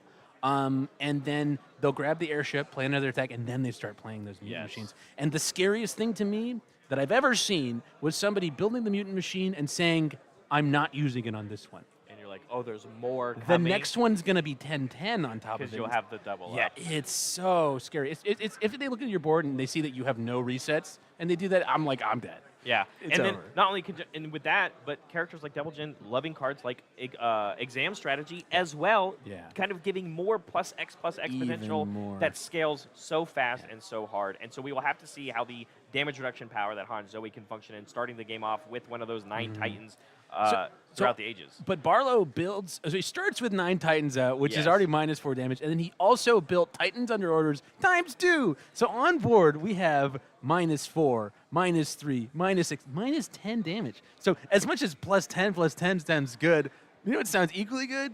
-10 damage. Yeah, and we're going to need it, right, because of exactly what we just said. I mean, that's 2 massive mutant machines when we do all the -10, of course. And then, not even just that, right, but the response speed of the 9 Titans. And you can't attack it, right? So it's going to obviously have that stamina to work with. But a beautiful build 5 from Jacob on the other side of the table, I think, is going to be very strong to see an incredible turn 2 from Jacob. Because if there's anything that I think this Hanji deck doesn't do necessarily is really kill people on turn 2. As you can see, we have 3 foundations and 3 backups. Yeah. Even though they help us pass checks, that means we're losing those defensive pieces in case we miss. Yeah, it really wants to go for a couple of big builds into a large turn 3 or 4 play, right? Using stuff like Unyielding Destruction, to reset the boards. And yeah, haha, my board's full of backups, so it's not really reset.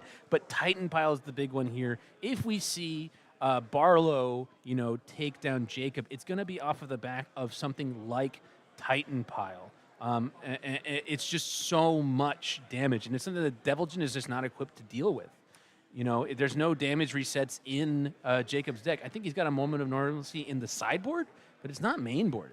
I think there's one. Is it mainboard? I Okay. just found it. It's right next to the replicate his research that he ended up building actually Yes, last he turn did. He did. in his 1X kind of slew of cards. But you're right. I mean, maybe we can play cards Like a runaway. Yeah. or a cape of no return just to get rid of something like that. But Yeah. you're right. It is a lot of damage very quickly. That if it's not necessarily Titan Pile being played as the first move, it could be the third move. It still gets all the damage, and we have the 9 Titans throughout the ages already in our stage to Yep. double it and basically one-shot somebody.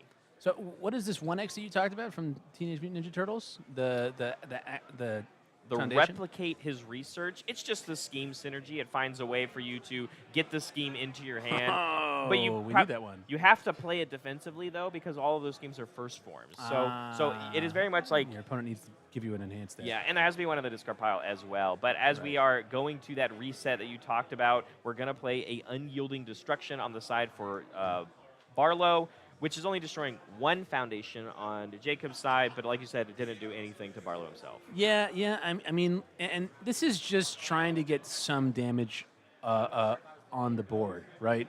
We saw Beast Titan attacks with the 9 Titans response, I think, right? Sending a giant move that did end up getting blocked. So it wasn't a throw. We didn't stack a backup off. Yeah, it could have. I think that's him saying no. You didn't hold the right zone for this, right? And No, we did. He did. If anybody's got it though, it's Jacob. I don't know if you've ever played Jacob, but I have, yes. Jacob's always got. If you think that he doesn't have the right zone with that last card, he's like, oh, he built greedy. He didn't hold the right blocks. No, he's definitely no. He has it. Whatever it is that you're about to sling, he has it for that one thing that would be the most frustrating for him to have. But does he have it in his hand as we go to Jacob's turn 2, kicking things off with not what I would guess is the lead, but Aerial Goblin Bolt, immediately getting one in the card pool, ready to go to protect the rest of this string. Yeah. And it's still going to be like for 5 damage, right, as he shoves something in. Certainly. And I don't know whether he's attacking Barlow or the Beast Titan with this, but this is, as cool an opener as you can get as Devilgen. It's usually one people throw into the card pool offensively. Used to be defensively before his errata. But, we'll see where the turn takes us. It did not start with an equipment heist, so no tricks going to be done there. But we see we're going to seal the moment of normalcy and move forward with a turn. Do you think that Barlow just takes this and responds with his help me? Frantic Rescue. Frantic Sorry, Rescue. yeah. Well, I actually loved the counterplay there, too. We got the seal, but we had a... now it's your turn to help me. No, we had a surprising skill on our stage, and normally think about this card that it's like stun hate, but it is also seal hate. yeah. So it does actually do really well against that blitz ability on the Aerial Goblin Bolt, which we made Jacob commit one more foundation, feeling like, hey, you didn't start with the scheme. You're going to play on some real progressive here as you keep shoving stuff into the card pool. But the card we committed, of course, is just to capture the target. As soon as we play our next attack, we'll be able to ready that card. Yeah, and we see Barlow using one of those Titans Under Orders to reduce the damage of the Goblin Bolt, sort of saying, hey, I'm not going to block. I'm probably going to be using the Frantic Rescue to make your aggression a little less good this turn. There it is. It's used. +1 difficulty, 2 attacks. Yeah, only attacks for the Just turn. attacks, so it doesn't, it's not. I remember Jeremy Ray said, oh, you like Shokin Prince, right? You're going to like some of the cards in this set. And I was like, Jeremy, this is not Shokin Prince. It's not. It's different. It's different, But yeah. incredible synergy with damage reduction decks and cards like this one. absolutely. Take one mini like Keiko's Aid across your entire string, right? Is really, really nice. It's for the whole turn, which is a big deal, right? And you ready? You can double up with them. If you have 2 of them, it's just a flip cost. It's most effective when you have multiple into a deck like Pony, right? Which is the deck that I used it the most in was Elder Toguro, because it's a character who's got like pseudo damage reduction. And it does a very good job of that. But we're seeing here, he did a good enough job of stemming that aggression out of Jacob. We got out of there with just 2 health lost, right? We're at 29. Yeah. And it's coming back to us. We're going to keep our Beast Titan at full health. We've still got an activation on our 9 Titans. So this could be a big turn, especially since I saw, oh my The goodness. Beast Titan Rock Barrage, I think, could come in here. Yeah, as and we, a Titan pile. 2 Rock Barrages and a, wow. I mean, And that's all it takes. That's exactly what we talked about, right? We have, that's doing the math. I'll do the math with you. We have 4 backups already in our stage because we have that Beast Titan attacks that shifted down. Yeah. And all it takes is, this is going to build us in another backup from our discard pile, go to 5. We can play the second one, go to 6. And just like that, a Titan pile will get plus 12 damage. And we already have the 9 Titans to double its damage, doing 29 damage to Double Gen, not even considering these Beast Titan Rock Barrages getting blocked. Doesn't matter, because all while that happened, these Beast Titan Rock Barrages are going to commit the entire stage of Jacob. yeah, you could die here as Jacob. I mean, unless you can block with a Goblin Bolt, right? Early, right now, it needs to be blocked with, because that's the only way you're going to be able to deal with the Titan pile. But the thing is, Barlow has one in the discard pile and can pick it up with Beast Titan, the Beast Titan. The Beast Titan, yeah. And we're seeing, I think that's exactly what's going to happen. Oh, we're using damage here. It makes sense. We're going to Yeah, get full value 'cause for we're this gonna Beast use Titan it. because it does have another ability, Yes. which is we are allowed to lose the stamina and give a give- range or Titan attack plus 2 more damage. So Yeah. makes these 3 mid for 5s actually a little scarier to potentially block with. But there it is. There is a Goblin Bolt There's the here Goblin Bolt. that we are going to be able to block with, which means we have an answer to a powerful blitz. That's exactly what you said needed to happen, Bromley. Is it still going to be enough, though? Now I feel like we're not going to block think anything he's- else for the turn. 'cause He's definitely not going to. And the thing is that Barlow can pick up the Titan pile. No. Beast Titan, you can only pick up a ranged. yeah, and it's only a Titan. Yeah, I wonder if Barlow is just going to go for, we'll see. Titan Fury. Titan, okay. Titan Fury. It could be picked up with Aaron's dad, Grisha's Titan. Grisha's attack Titan. Yes. Correct. Not that that's in this deck, but you could. We could play it. You could. Yeah, we do have the fire symbol for that. Right. Is it in the deck? Is it? It is in the deck. It is. Hey, Oh, well, you let's knew. go. Hey, I've been studying Barrett. Okay. I love that. So the thing that I would guess, right, is that Barlow was like, you gotta have it, because he was definitely building up for this Titan pile that he's holding in hand, and the interaction between 9 Titans and Blitz is a huge deal. We used to see the only way to make something like Plus Ultra, which is a similar effect, could get to nuclear numbers was if you were playing something like Jiro, or if you were passing stats to attacks. But with something like Titan Pile, which is a Blitz, which happens before your first Enhance gets played, you get to put, 4 times 2 for everybody at home is 8. And if you double 8 plus 4, goes to 12, goes to 24. We're at 22. 22? But Aerial Goblin Bolt. Aerial Goblin Bolt gonna- We held yeah. it. We didn't use it on the Beast Titan Rock Barrages, even though it was very scary and accelerated the stage. And still using it. The thing is, though... Oh, we still got there. How did we? What happened? Oh. Wait, we died. Canceled one of the blitzes on the... On the Beast Titan? Beast Titan, maybe. Oh, The I Rock definitely Barrage? just. It happened so fast. I just missed it. Yeah. Or That's on us. It's not even just that. You can also just cancel the first enhance of the 9 Titans throughout the ages. Oh, true. Right? So you had to have had an answer. Was there some... He had it. He had all the cards, and he decided to go a different way. Yeah. And just like that, game 1, as I looked away for actually a second. Yeah, true. You wanted to look at my pretty face, Barrett, and I don't blame you for that. I was also looking at hands, but yeah, that's game 1 going to Barlow Guess on Han Zoe. Yeah, true. We didn't get to see the equipment heist. No, not at all. Not at all. We had a little poke turn that got answered immediately Yes. with the frantic rescue. And we're going to see if this game, now that Jacob's going first, right? Yes. If he can get the equipment heist stuck and deal with the defensive tools that Barlow's going to put out. Because the thing is that, when you have as much... Hanji struggles with the same things that it outputs, which is stun and large numbers, Yes. right? Because it doesn't have like a very impressive board, and Hanji can only use one of the backups to pass checks. Yes. It's kind of like Mimic, right? Yeah. If you sent a 15 speed into Mimic, he had nothing for it most of the Correct. time, which is why they played things like Barrier Shield. And so decks like this struggle when numbers are really tall. They like to go, oh, this one's a 4-speed, this one's a 4-speed, I'll block that, because then they can use their backups to maximum effect. And so what we want to see Jacob do is say, no, I've got some very big moves. I'm going to two-shot you as opposed to, send 5 or 6 that are 6 or 7. And Devil Jin's very good at that. Yeah. Right? Devil Jin is all about, like, hey, even if you want to absorb my first ones, right, and then start blocking, the ones later on the string are just too big, too fast to be able to deal with. They get bigger. Yeah, they grow and grow. And so that's a very scary thing. That being said, though, and you in the same problems you were talking about for Hanji, and we're playing the life symbol, and you historically like that symbol. Love it. And how many resets does the life symbol have, Bromley? His moment of normalcy. That's on every symbol. But exactly. Yeah. You know what I'm saying? Not many. It has to do a lot more with having the strength of blocking well, or Yes. having those incremental changes across multiple attacks, or things like Frantic Rescue about making turns a little bit difficult to go through. Yep. And it seems like Devil Jin, regardless of the format and what's going on, there's constantly a new tool or something that someone hasn't necessarily built quite yet that finds a way to play around it and still be this aggressive machine. Speaking of machines. Massive mutant machine.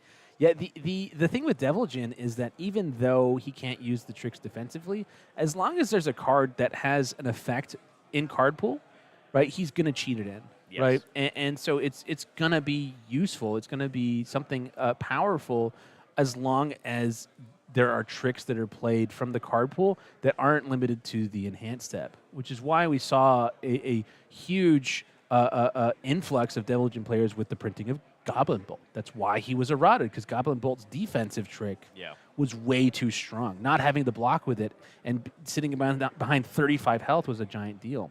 And so he had to be adjusted. And so it's interesting to see Hanji also kind of benefit in the same sort of way. In the first set, the backups were not good. No. They were not good. And they even had 2 4 difficulty ones to choose from. Just for Hanji. But they didn't have the oomph. They didn't have the... They were measured cards, right? And you see that across the board. If you compare the Beast Titan to the Colossal Titan, both of them give 2 damage. One of them has to commit for it. Yeah. Right? And they both just lose, I think, 1 stamina for it as well. Yeah. And so there was a clear adjustment from the design, right, saying, oh, we can push this a little bit. And Hanji's a character who, over time, right, when she first came out, people, I'm sure, were playing it, but they weren't getting very much traction of it. As more backups came out, right, as more attacks came out, right, Titan Pile's a card that came out in the first set.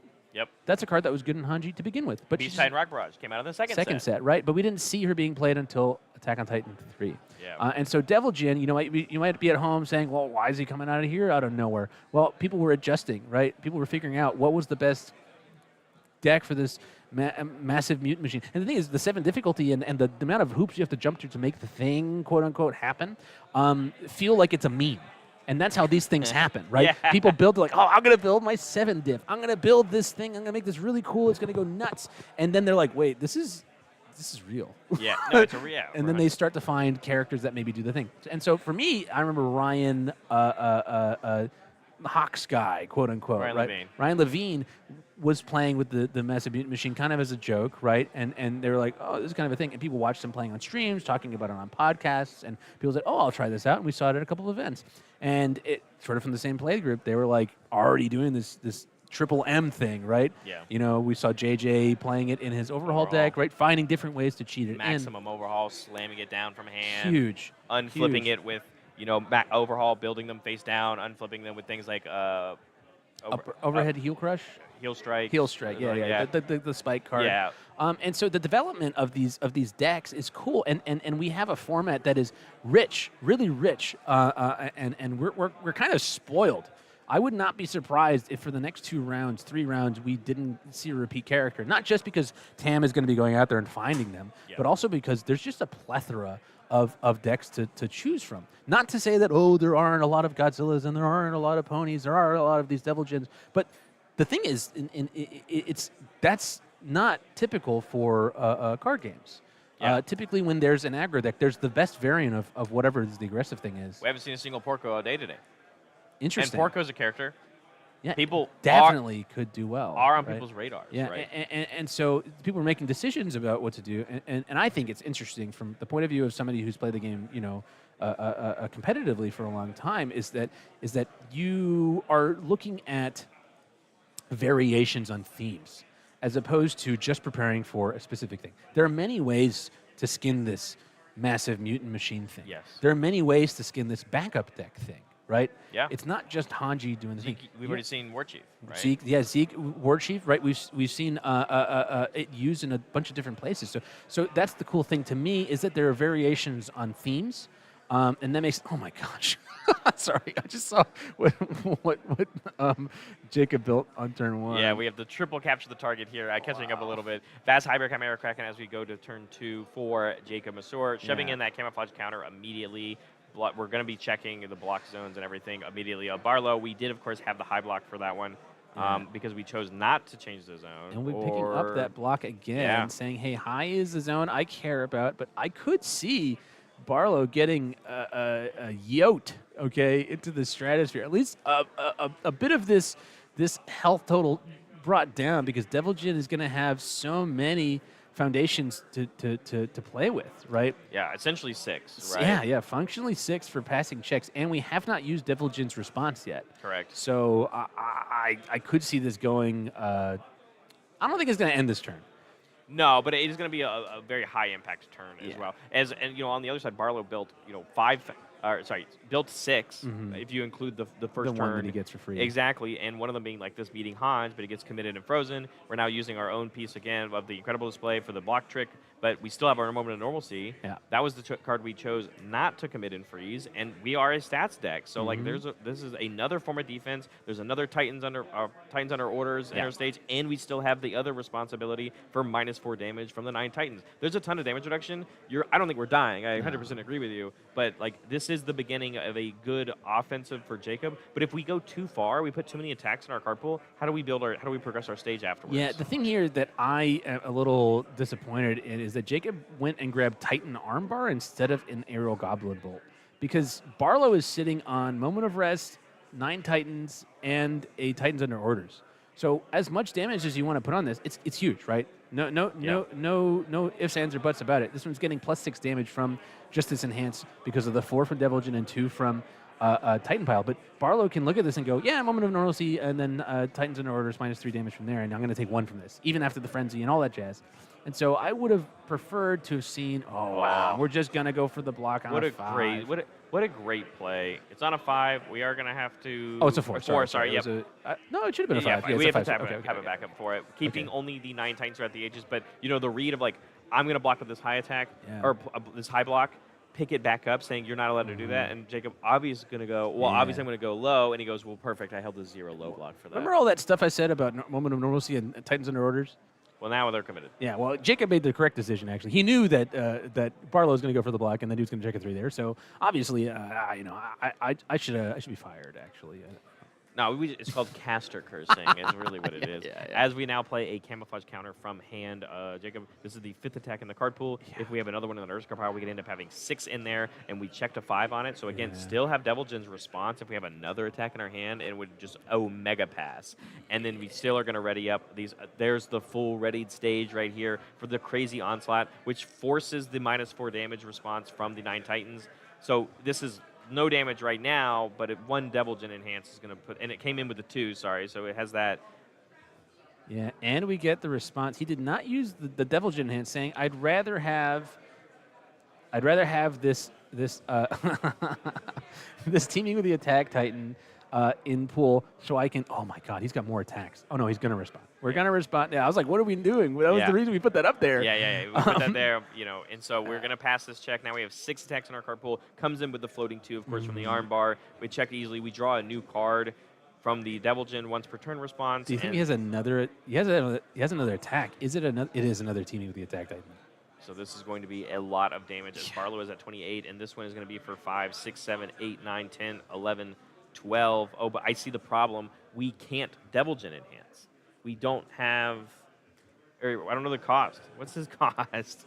Does he have to add it to card pool? I thought he can just enhance. Yeah, he has to add 1 attack from his discard pile to his card pool, and we don't have any in our discard pile. We're not getting the extra damage from Devil Jin. Jacob, you idiot! You checked too well. This is only for 7. Yeah, and the thing is, if he checks a 3 on the second attack, he's not going to be able to.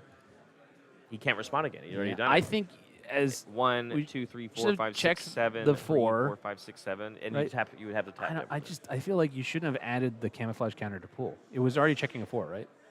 Or we would have done we could have only done the one response. We didn't get to stack both, right? Yeah. So yeah, teaming again as we check and put that card back on top of our deck. Yeah.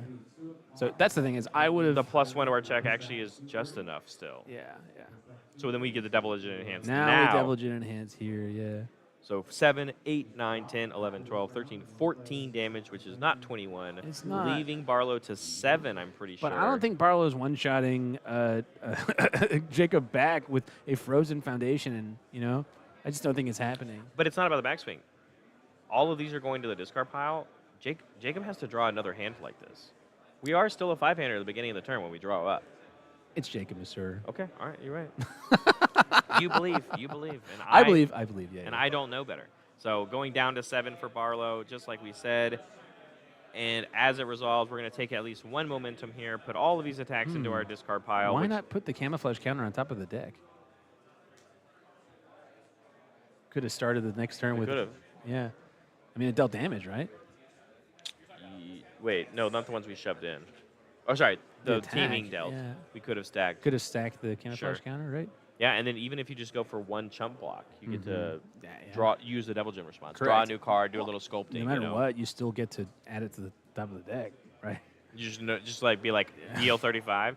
Maybe he just didn't want to put himself in that pigeonhole of like That's fair. putting a 3 on top Oh. of your deck on the defense. Well, these are not the droids. But that's okay. I think Thanks, Barlow. We Han- got a frantic rescue. Unfortunately, we don't have much health to give to be able to activate that response. But this hand means that we're going to be struggling to put damage down. That doesn't mean that the game is over. No. By any stretch of the imagination. I mean, I guess you could stretch all you want. You'd probably say, "Oh, well, Barlow's just dead," but he has the foundations to build, and these attacks have really killer block zones, right? Yeah. And with a second 9 Titans throughout the ages in our hand, we definitely have the world where we have damage reduction. And again, if we don't have the same kind of crazy hand that Jacob had in conjunction with adding all those attacks into the card pool, I think we do have enough damage reduction that the Frantic can still get used. But we need to do some sort of offense because we have to figure out how to chew through 35 health. Right, get in a this little bit scenario. in. Right, I think he's going to end up holding on to the Syndicate target because Jacob has been sending a lot of changing these guys low with the Legend Enhance, and he has incredible display. So I think that is too tempting to keep in hand. It's the 1-2 punch again, remember? He did it with the high block, picked it back up. And then blocked low. And then blocked low. We could block low, pick it back up, and then it goes high, and then things like Titan Pile that we already have in our hand can be used. Yeah, I believe it has a high block. That's me. Yeah, it does. Yeah, Sideball does have the high block, so you can mess it. But certainly, this surprising skill is going to get built. I think the other foundation in hand will likely get built. Oh no, this is the discard ball. Yeah, so they're it'll right. be Frantic Rescue plus 9 Titans, and that'll be the extra little form of defense that we have access to. Obviously, this Unyielding didn't do anything but deal 6 damage. Got some damage in. Oh, never mind. We're going in. Titan pile. Titan wow, pile, saying comment. you don't have it because you're at what 29. 29. This is going to be plus 6 damage from its Blitz ability, putting it to 10. If you were to double it, it would go to 20, which is not 29. But it is a lot. Yeah, I mean, like you said, Devilgen is a real quote-unquote 5-hander, at least for when they draw, right? And so, 8, no, 3, fail it. But you could 4. add that to card pool and draw a card. You may as well. No, okay, let fair it fail. enough. Take the 10 to the face. That means going down to 19. That's very good setup for Barlow to do something on Certainly. a future turn. Yeah. And we did it also. I guess I did not see us find the loyalty of a friend. So we're going to build that one, the Frantic Rescue, and it looks like we're going to hold on to the other 2 cards in our hand. Well, what's this other card with Armin on it in the card pool? Loyalty of a friend. This Loyalty one of a friend. is plus X or minus X. Sorry, it's minus 1 damage for each backup in your backup. save. So it's another form of damage reduction on top of the Frantic Rescue and the Titans Under Orders that we have. Right. So we have some real defense to do. I think it is coming down to what is Jacob about to Yeah. draw right here. If Jacob draws the nuts, right, then I think it will be over because I don't think Barlow's going to be able to block more than 2 or 3 moves. But Jacob crucially did not. He didn't. Oh, there's the equipment heist. But checking a 3 on it is Yeah. real because Frantic Rest is on board. but we could add it to check a card pool. 4, and then your first attack is an actual +1 progressive. Without the safety of the. I think you But got it is a camouflage counter. Yeah, That's a good one to get in there. That's what I'm saying. I think that if you're kind of going to be without the knowledge that Barlow's holding the 0 low block. Actually, if you think about it, because we checked an attack here, if you do add it in, that's 1 attack. Mm-hmm. On your first attack, you go to 2, Devil Jin Enhance, shove in the 3rd one. You're equipment heisting on the first move. Mm-hmm. There's a real choice, but it looks like You're going to be going for it. that is not the choice. Camouflage. Instead, camouflage counter on a 4. Same thing respond, here, though. As you check the 3, now this attack isn't in your card pool yet, but it was on a 4. Yeah. So now you've checked a 4, Dang. and this will still This fulfill is us. fine, yeah, Yeah. because we get to use Devil Jin's Enhance to add another attack in the card pool, probably a camouflage counter. If I were to hazard a guess, because if they hit, you get to stack them both. But we're going to be able to ready these capturing the targets. Unless Barlow presses a strong enough enhance ability for the Minus damage. or something like that, so that this Goblin Bolt gets used. Because what is important is if this camouflage counter doesn't connect, then shoving something in like another camouflage counter won't work. I think that as Jacob, you just got to put the blinders on and say, I need 3 cards in my card pool. I think that is fair, and it could be Yeah. something like that armbar that we saw earlier in the turns, which, Yeah. which would help us fight against this damage reduction we're facing. Right. Because it's already going to be for 0, as we've used our 9 Titan response on play. Yeah, and we have Loyalty of a Friend and another Titans Under Orders on board. It's a lot. It's a lot of damage reduction. There it is. Putting the Titan pile into the... Yeah, so it'll come in with 2, means it's at 2 right now. Yeah, well, 2 and... The +3, sorry, so the 5. +3, yeah. So it's getting...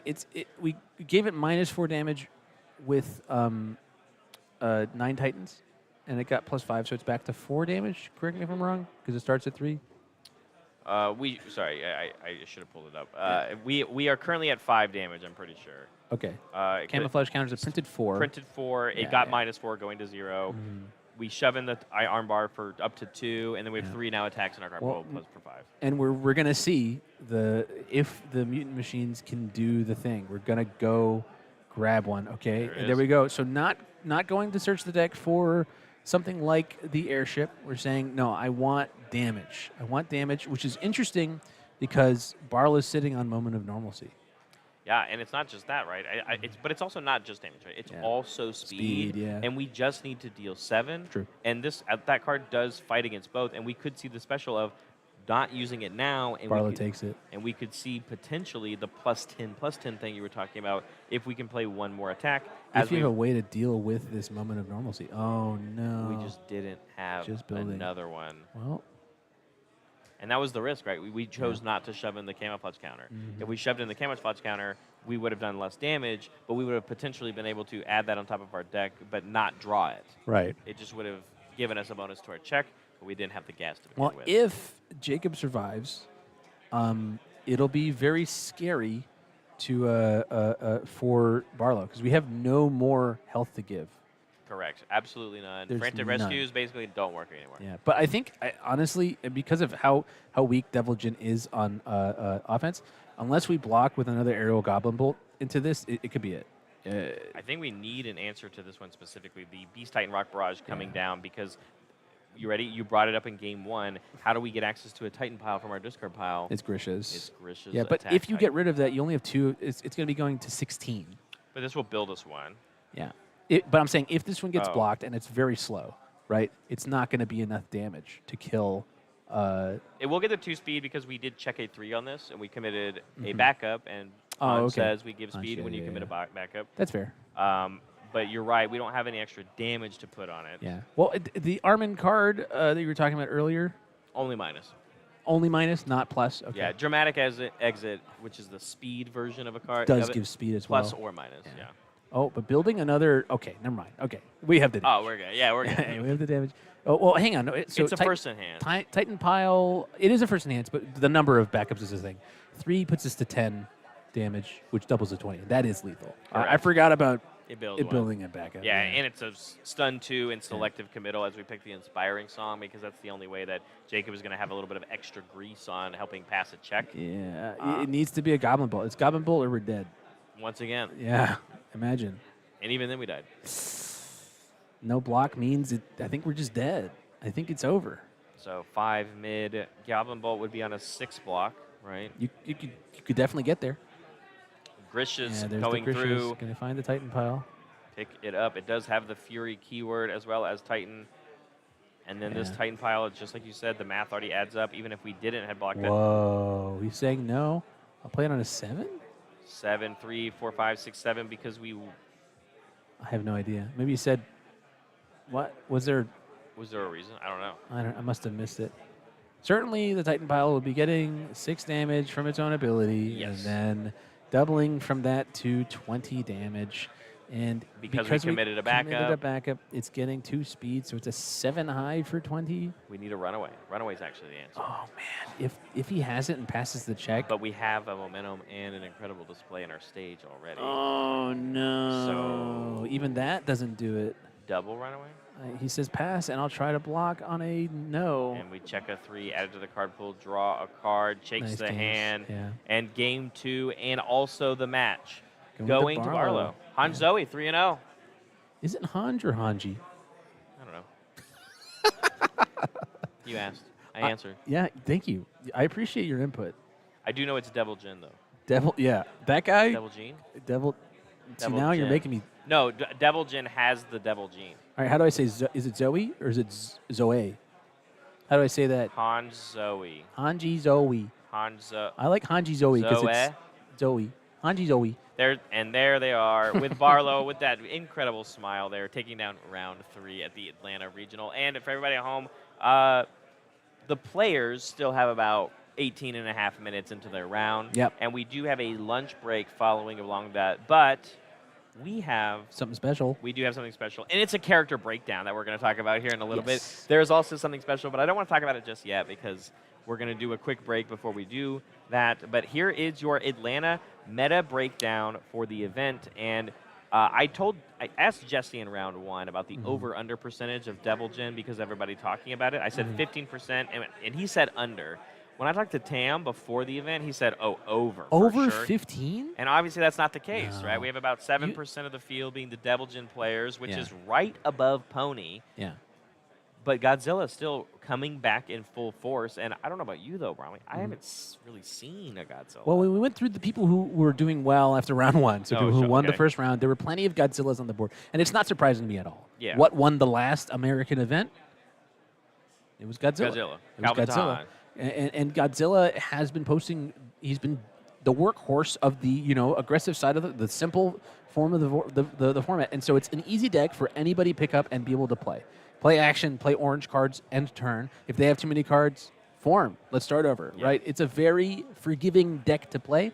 And I think that's attractive to most people. I got Barlow here. I got to talk to Barlow. Barlow, congratulations on your round 3 win. Thank you. I appreciate it. I've been kind of following you all day today, as you kind of know. I know you also have a cheerleader here today supporting you. Oh, thank you. But I want to ask you only because we talked about it briefly because I was hanging out with you yesterday, and I know you were playing Terry and Darrington. Oh, yeah. And as the classic, you came up to me at the end of the night and said, yeah, we're heel turning and we're going to play Han Zoe, and it is working out for you quite well. Yeah. Why do you think you made the swap? Is it just because, from what we talked about, the preconceived notion of Han Zoe just being one of the better, I'm going to call it one of the bigger powerhouse Swiss climber characters in the format right now? Yeah. So Tyrion is my favorite character in the game. I love him to death. He does all the cool things that I like, but he's pretty inconsistent, if I'll be honest. Sometimes you get those weird asset builds turn 1 and you just blow up to a Godzilla. And the thing, Hanji is like the complete opposite of that. It's so consistent in a tournament run. You start with it doesn't matter that it's 9 Titans, it's the best card in your deck, but it could be a blank foundation. Starting with 1 resource in play means those turn 1 builds are so consistent across the course of a long day where you're playing lots of games and get lots of variance. And so having that consistency is really good. This deck can kill very, very fast with a Titan pile, but plays a comfortable long game with control tools like Beast Titans, Rock Barrage, and Unyielding. So it just feels super good. I think it's a deck that there are counters to this deck. You can play cards that are good into it, but pound for pound, what it's doing is hard to beat. Very, very difficult. And that's exactly what we highlighted. When even in that game 1, how it's not just about it starting the game with the 9 Titans on the board that allows you to play a Titan pile with only 3 backups in your stage. It goes to 10, double to 20. Yeah. You used Hanji to commit one of them. It's got 7 speed on it for a 5 diff. You can't complain, like you can't argue with that, right? That domes most 7-handers in the entire game, and then when you have to deal with 35 life, you soften them up a little bit, just like you did in this game, or game 2, and it works out very well. Yeah, for you. in that game 1, I had to throw an unyielding that felt kind of awkward and weird, But but it I worked. knew I needed a momentum to cancel the Goblin Bolt on the following turn, so I just kind of had to throw a putter what we attack do. that he couldn't block, and then set up the line for the next turn. I got lucky in that game too. He bricked. If Yeah. he didn't brick, I died. And that's I what we would've were lost. talking about, because it was a crazy offense from him on turn 2. Yeah. And it was a lot of stuff going on, and we are like, well, he has to draw that again, and then maybe, you probably die. 'cause I certainly you're die. at 7. I think one more attack, I maybe survive. 2 more attacks, I'm dead for sure. There's no chance. Absolutely. But sometimes you get a little lucky, and that's how UniVersus goes. So. Fair enough. Well, 3-0. Congratulations. Thank you. Enjoy your lunch break as you're sitting pretty, and you're going to go back into the air conditioning, of course, after. Thanks so much wait. for joining us for the question, and good luck for the rest of the day. Thank you, okay? Barrett. I appreciate it. You too, Chris. See you around, buddy. See ya.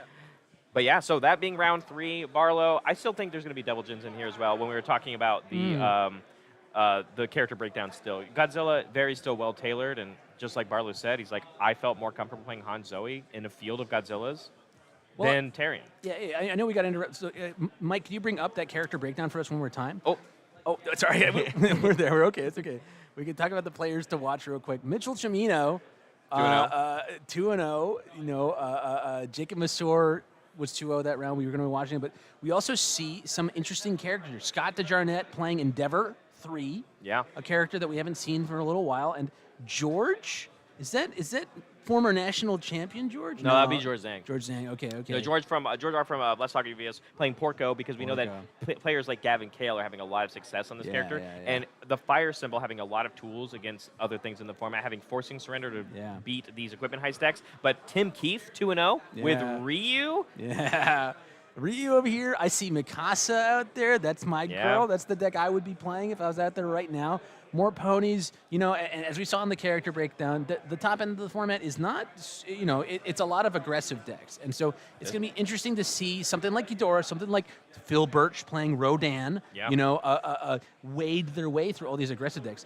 And I think that's going to be what I'm going to be looking at. Justin Martin playing the first Zeke. Yeah, the first Zeke. Zeke won. Yes. Sam Tate, fellow commentator, also sporting the Han Zoe for this decision. Carson Panos also playing Rodan on the air symbol. So a couple of these as we get a little closer to the 1-0-1 bracket as well, where characters like Smiley Titan are still here as well. Yeah, Smiling Titan. I see a giant woman over here. Yeah, Miss Mountain Lady. Miss Mountain Lady. And that's a character that I remember when it came out, I was super scared of just because of the unblockable. But yeah, here we see again the meta breakdown, and nothing super surprising for me. You were talking about Porco, we were talking about Hanji Zoe, we're talking about Midoriya we saw in the first round, Godzilla and Devil Jin. You were thinking were going to be the 2 big titans of the room? I have a small wager. It's a friendly wager with your current 2025 2-time regional winner, Andrew Porat. Okay.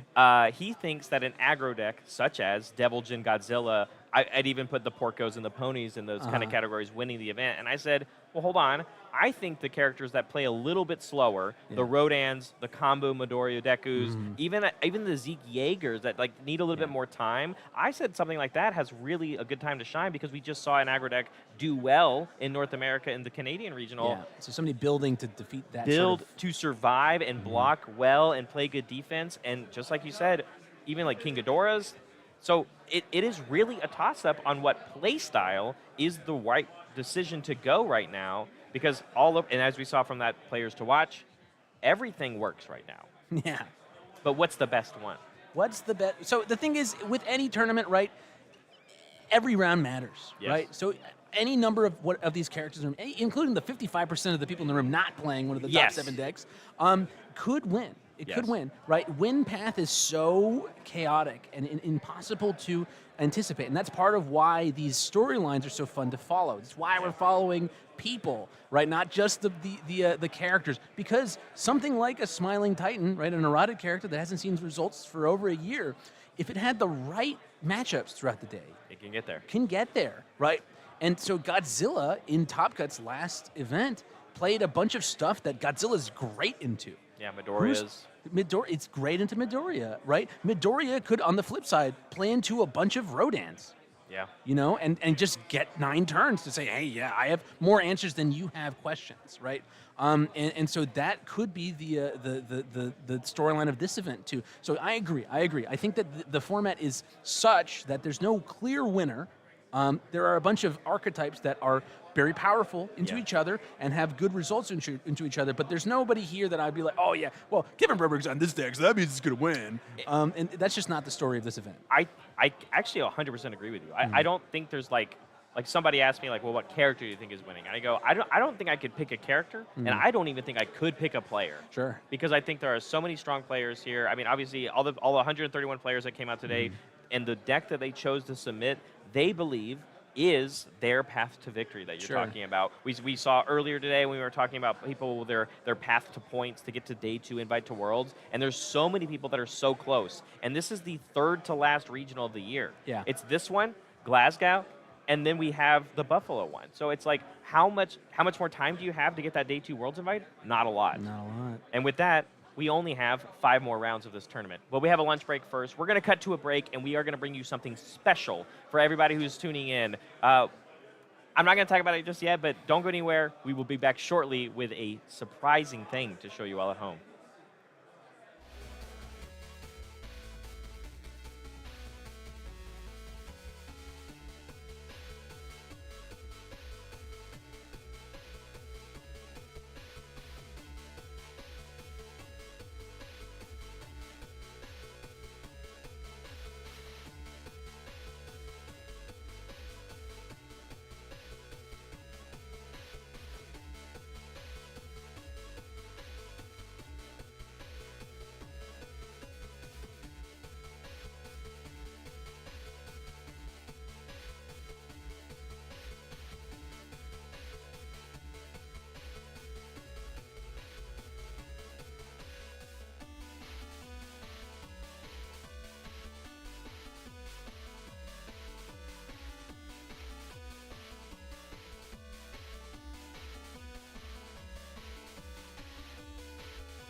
What's up, everybody, and welcome back to an in-between round. No round here officially. Welcome back to lunch break, ladies and gentlemen. I'm Tam. I'm joined here by Barrett. First and only time on the cast here today because we have a bit of a special announcement. Man, Barrett, I'm a massive, massive Critical Role fan. Absolutely. I love Critical Role. I love every campaign, 1, 2, and especially 3.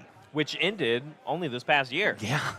Yeah. So there's a whole story to tell, There's right? a whole story to tell, and we want to share and showcase that by having a bit of a showcase match between two of our casters. We've got Chris and Jesse, who've been on production all night, playing Dorian and Fern, respectively.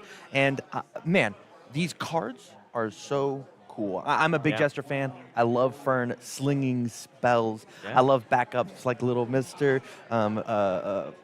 Making my mill game plan even harder. And Dorian rocks the loot and draws so many cards and knows so much information about the game. These are very cool game pieces. They're very awesome game pieces. And I'm really excited to get them in my hands and play with them. I'm bummed that I'm not over there getting to play the game for the showcase. Speaking of getting your hands on these cards, I know that they were really only available to get at Gen Con this past year. And they look great. They're phenomenal. But, Tam, that's no longer the case. On Monday, these 4 cards will be available on the reward store for Monday, and as soon as that goes live, they will be legal for constructed play as well. So if you weren't able to go to Gen Con, you are able to get your hands on these ones, which include multiple copies of Little Mister, Dorian's Loot, and have your Farron and Dorian to play with and play legal for competitive play on Monday as well. So no need to fear if you didn't go to Gen Con. You can get your hands right here. And so we're going to do this show match, and we're going to have a blast, of course. Best of 1, of course. They've already rolled things off, and it looks like we've got Jesse going first on Farron. Yeah, aggressive character, constantly wanting to play as many attacks in their card pool as possible, giving +2 damage to every single one, maybe a bit of speed if they are lucky enough to have the fire symbol. And the goal of this deck, a little behind the scenes, how the sausage made.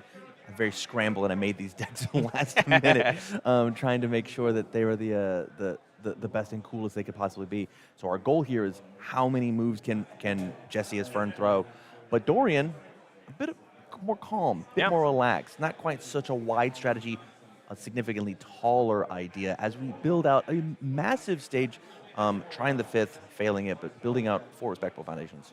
And it's interesting too, because Farron having a different way of power level stuff, of making the symbols matter a little bit more. We live in a world of attune now, so it means you can still play in Farron on Chaos, but as long as all of your cards and your spells have the fire symbol, such as one like this Lightning Storm that doubles up on having those, you can still play these synergistic pieces, or you can just play a fire deck. And guess what? Then they all probably have it, except for the attuned off symbol stuff that you might be playing. Meanwhile, the aggressive onslaught that Farron is doing, Bromley and Dorian is going to be... This is a character that's actually just also comfortable maybe not ever playing a block. Yeah. Strumming the loot, revealing the top card of their deck, depending on an attack or a non-attack, gives a bunch of speed or damage. Looks like a foundation. I believe foundation is minus speed. Or plus, but yeah, minus speed here on our opponent's move. So this is going to be a lot slower, and because it's a foundation, it's going to stay there. Yeah. I guess it's just reveal. You keep revealing it over and over again, and it is tenacious, of course, and we are showcasing our incredible block that we're going to hopefully set up here, as Jesse only built 3 foundations in their first turn, and now this mid-attack is oh so slow for us to deal with our +3, or our breaker 3 block. Yeah, makes sense. And it's crazy, too, because this Lightning Storm got +6 damage across the board. Yeah, I was talking about how wide the string, how wide the strings are. Lightning Blast kind of fights that a little bit, and it's a very, very tall move. Yeah. It's a little slow, obviously, because of Dorian, but that's a massive 4 difficulty opener for the start of this turn. Yeah, it was a half block, of course, as the Lightning Storm is a low, and so we are going to follow it up here. This is the Jester one. You built these. You're going to have to tell me what the name of this card This is. is... It's got powerful too. It's a 5 mid for 4. I'm so glad you know. It's got the fire symbol. Hey, it's got the fire symbol. It's a 6 for 6 in this character as a furtive. This is stats on stats on stats. reveals another foundation, but a +4 block modifier this time. Yeah, makes from sense. Minus or 3? I thought it was a 4. It We is gave a it a 4. speed. We gave it a speed. Yeah. I forgot. So yeah, -3 speed total in for this attack. And the question now though is that Bromley just doesn't have any cards in his hand though, and he reads his Tooth. He goes, "Is discard a cost here?" But the synergies here, being able to name the top card of our card type, and so we are able to pick up this Desperate Plea, and then we are going to be just fine on blocking with it as well. Very cool reveals. This is what you said is the strength of this character, is you know so much information at any given time. Yeah, when anytime you look at the top card of your deck, it's actually like a warning. And then Dorian gets to do it at every single enhanced step. Targeting Blast is the name of this card as it comes to the front. But hey, think about the output that Fern had this turn. I think it was a 4 for 13, and then a 6 for 6, 6 for 6. Yeah. On three foundations, we've put out like 20+ damage as Dorian drops all the way down to 9 here. After a spell connects, we're going to mill the top 2. If one of them was a spell, we're going to unflip that incredibly powerful, inspiring song. And that response isn't once per turn. It's just every time a move lands. And the coolest thing too is, using some kind of unflip synergies. This is something that this character can do because we have access to the Earth symbol on this 4-symbol character. And all that support came from Critical Role. Yeah, totally. But let's go back into the past a little bit. We've got Sword Get Longer, one of the best pieces that I think Dorian has access to. Really boosts his stage out quite nicely. Has a good symbol to enhance, which Dorian, quite the good guy. What a nice chap. Builds the top 3 cards of his deck face down so that on the following turns, he's going to have so much defense. 19 health on Dorian. Our goal here, we build up the foundations, bolster up our defensive to survive. But if we get back to our turn, we've got so many foundations. We're going to put on the onslaught, I'm sure. And I think we saw a very important piece enter Bromley's hand. We found the loot. And There it I know is. this for everybody who is watching at home. Obviously, these are Tam's cards, and so he only has 1 copy of each of these. So the good news is at home, you can find and get more copies of Dorian's loot to put in your deck. But he found the one of. He found the loot. And so this ability to draw more cards, the downside that we saw from Bromley's defensive turn last turn won't happen again as long as we have the foundations to do it. I had to run around the venue constantly asking people, hey, for no reason, do you happen to have a Dorian's loot on you? So I was able to find a second one, thank goodness. Oh, you did find a second one? I did find a second one. But here it goes. We've got Fern coming in, at this time with a Spirit Unicorns, checking a 5 on it. Massive. Yeah. Really, really huge here. And this one's huge, right? Because not only does it, still help what the deck synergy is doing because we want to play all these spells, it's not going to count towards progressive difficulty for playing those cards. As we are going to go into it, more mill synergies is kind of cool as well. As we press our in general, Jester support feels really good because that character has fire, at least going all the way back from that first Critical Role challenger deck. Yeah, EX coming through on this to give it a little bit of extra speed. And it looks like we revealed the Armored Titan attacks, a 4-mid block on the attack card. I think it's our discard pile. Is it our discard I think we pile? revealed that 0 diff. Oh, you're so foundation. right. He puts his discard pile backwards for me, and there's my issue. You put yours on top? I put mine on top. My discard pile goes on top. Oh, interesting. Okay, Yeah. fair enough. Show your opponent your checks. I get it. Yeah. I get it. But yeah, very fast move here for, again, a constant, large amount of damage. And so the question here is, are we just going to take this one? It looks like we are, and we put this. We know that there's still a good check. We have more minus speed available to us because of the repeatable enhance, obviously, from Dorian. Unluckily, though, we did not hit a spell card, but Duplicitous Attack is going to be coming through here. Although we checked a 4 on the 5, this one says that because it sorry, not on the 5. Checked a 3 on the 4. Checked a 3 on the 4. Yeah, we get to keep it already. Yeah, this is all good. This is going to give the next attack that I play Echo. Again, we want to play out these big, nice, wide strings, keep our progressive difficulty as low as possible, and we have the momentum to spare for it. Yeah. Because we decided not to EX on both momentum on this Spirit Unicorns. I can imagine there's so much more happening on this turn. Yeah, minus more speed here as we reveal the same card that we already knew was there. And so this is going to be a little bit slower as we are very closely only at 12 live. And, it is still a little harder, right? Dorian is a 5-hander, and this is a very aggressive six-hander against it. And so if you don't find necessarily the correct pieces or the right pieces you want at any given time, we are playing the game. But this is a great block trick here because we are able to make this any zone that we want it to be to help compensate and not take any more damage from here, right here. And we even have that desperate struggle still on our stage. As long as we can keep it ready, we're going to feel a little more comfortable against any heavy stat coming through. True, totally. And we have a bit of a get out of jail free card over on Dorian's side. We've got the Carnival Barker there that says commit add any card from our stage onto the top of our deck. We built 3 random face downs off of that Sword Get Longer. And so if we need to draw an attack for the follow-up on the next turn, or I have a specific block zone or card type that I want on top of my deck, I can do that. And /or the amount of options that Dorian has, we've still got the loot. I can put whatever card I want on top and then reveal it, commit a foundation, and then draw it. And so if I'm not feeling as threatened by the rest of this turn, it's possible that we can set ourselves up for something pretty big later. But it looks like Channeling Spell Seal coming in, and if we press that button on the combo, we do have an echoed version of this coming here pretty soon. Yeah, not a fire one though. Yeah. So, but it is very good, right? It's going to carry some stats forward. It's really nice for the Echo, and it has the unblock ability, right? If it's blocked, you draw a card. Correct. Yeah. So or if it deals damage. If it deals damage. If they block it, the block is sealed.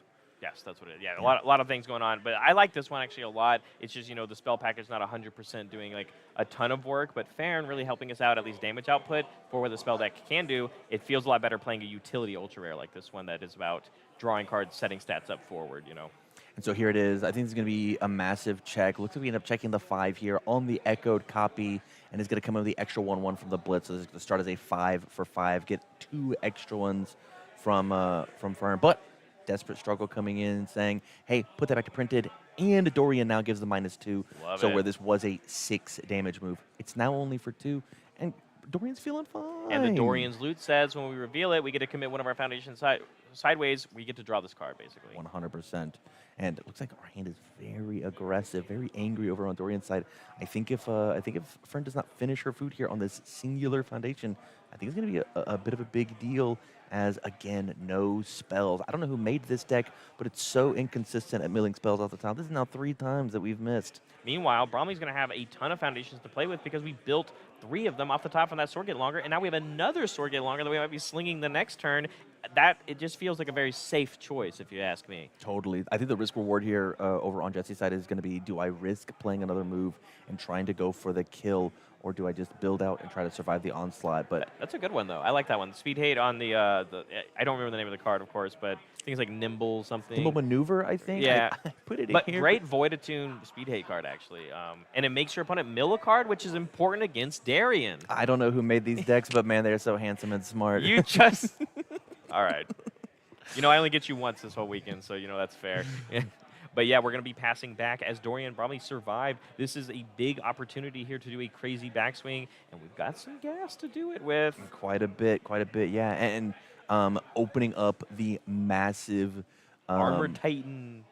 Not Rush, it's right? attacks. It's the first one. It's yeah, the first one. Armor Titan attacks, and it does shift down as well. And it's got a +4 block modifier, so the synergy in the character matters a lot. When you reveal it off the top, you can give +4 or -4 on top of your deck. But we did check a 3 on it, of course, so turning 5 of our foundations sideways, revealing another attack, giving even more damage to the move. And with only 3 ready foundations on the side of Jesse's board, these big Titan moves they're pretty fast already. Yeah, I think this is going to connect, I'd imagine.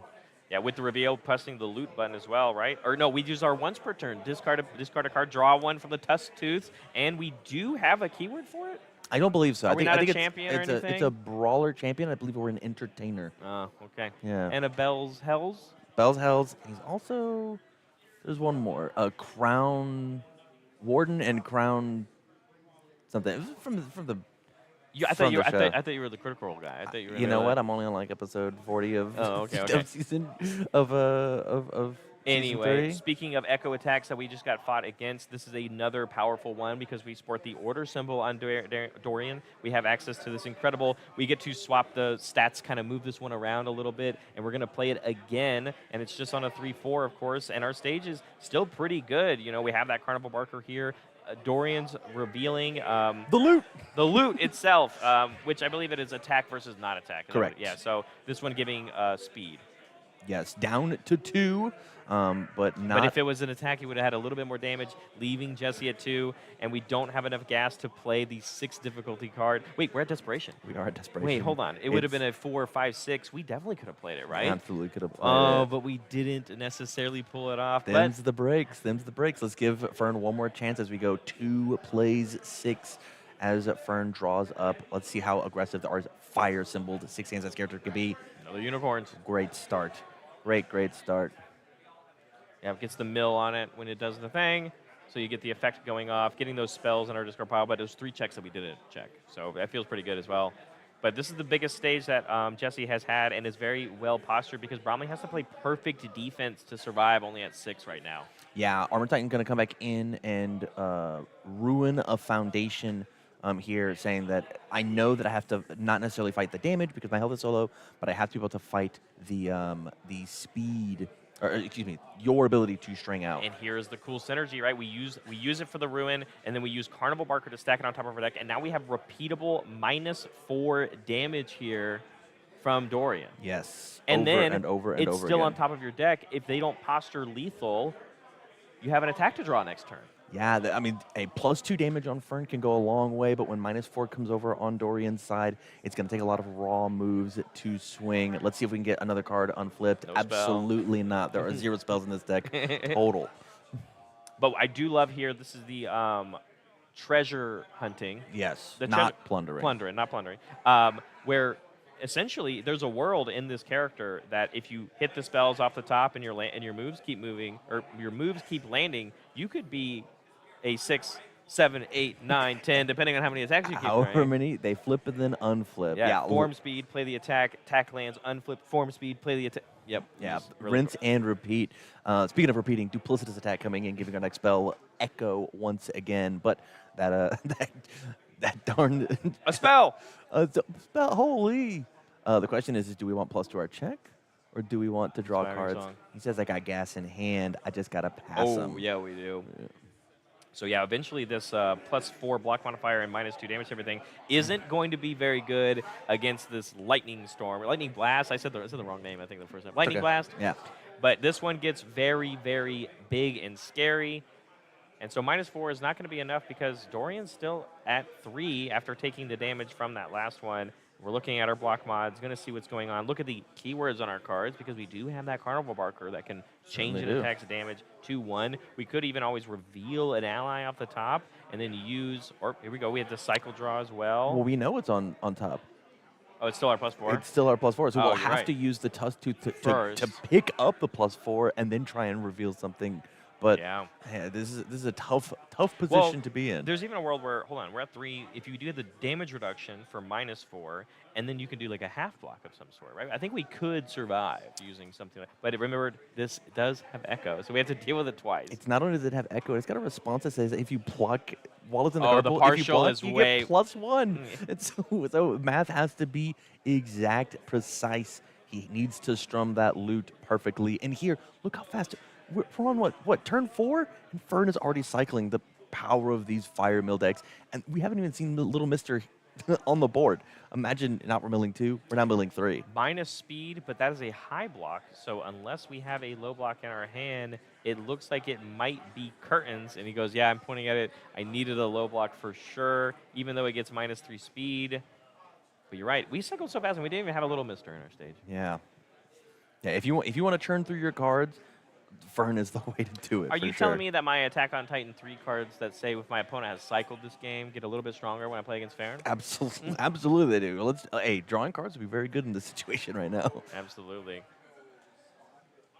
So we're gonna do the reveal, and then we already did we have the draw, but that would give us the high block. Did we realize that what's happening? Where did our singing fish come from? I'm unsure. Fair enough. That's okay. Hey, these players have not had a chance to play with these decks That's either. true. I did certainly surprise them this morning. I said, hey, by the way, you're going to be playing with a couple decks that you've never played and that I made very late into the night, Thursday night. Yeah, and then we drew the high block off the top, committing that singing fish, and then we need the ally keyword on one of these cards in our hand. go for the partial here on our Checks plus a 4. And 3. checks a 3. Game and the match going to Jesse Cervini, sporting Farron. So obviously Farron's the better character, and that's who I should be spending my redemption, my loyalty points on, right? Absolutely, I totally agree. Yeah. Even though, I mean, it was very close. Look, it was 2 health to 3 health. Maybe we forgot that Desperation was on a sword get longer to potentially try and play another attack. But great showcase by both these gentlemen for 2 incredibly fun characters. Absolutely. I'm excited to play them. And again, like you said, more critical role in the world of UniVersus, especially more so leaning at that Campaign 3, and you can get them once again on the reward store on Monday, which is when they will be legal for standard constructed play. That was fun. I enjoyed that. It was a great Yeah. little job there. So, but that's eating a little into our lunch break, and I'd like to get some food in me. So we're going to cut away from a break. We have round 4 of the Atlanta Regional coming up afterwards. Don't go anywhere, but get a little bit of a refresher. Take a little break, because we will be back in a little while.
Welcome back, UniVersus community. We are here for round number 4 of the Atlanta Regional. As you can see, I got Tamron Cardwell.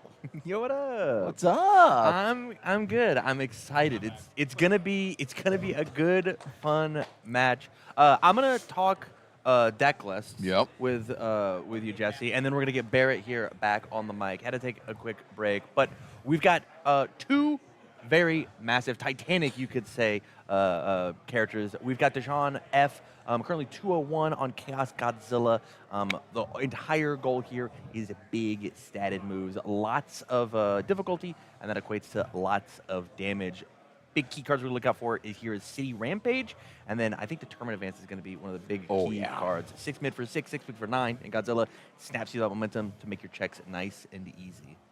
Yeah, the smashing stomps in that deck are just something crazy. But on the other side of the table, we got TC on the Smiling Titan. Been a minute since we've seen this creepy smile staring at us from the other side. That's true. I picked this match because stats is king. Yes. I wanted to see a lot of big numbers be thrown around inside this matchup. Yeah, that's definitely a situation here in this match. I mean, thinking about like playing this aggressive deck, but now we've got some, we haven't seen this character in a while, and he picked up a couple things in Apocalypse. We've got those 9 Titans, and we also got Phil down. Like, hey, I have a little bit of defense to go with this, and then once in a while, I'm just going to double the speed or damage of these Titan attacks. Yeah, very reminiscent 9 Titans, kind of unerratas Smiling Titan a little bit, you could say. Exactly. Cool match. I'm excited to see what these 2 players can do and showcase. But I'm gonna actually hand it over to Barrett as we push into this round. Mm-hmm. Barrett, welcome back. Thank you, everybody. Yes, I had the misfortune of having the bad break timing because I didn't get to eat when everybody else did. I'm back, though. Thank you, everybody. Sorry for the unprofessionalism. But I'm excited for this. Smiling Titan and Godzilla. This is our first time having Smiling Titan on in a long time, like you said as well, and playing these high difficulty moves.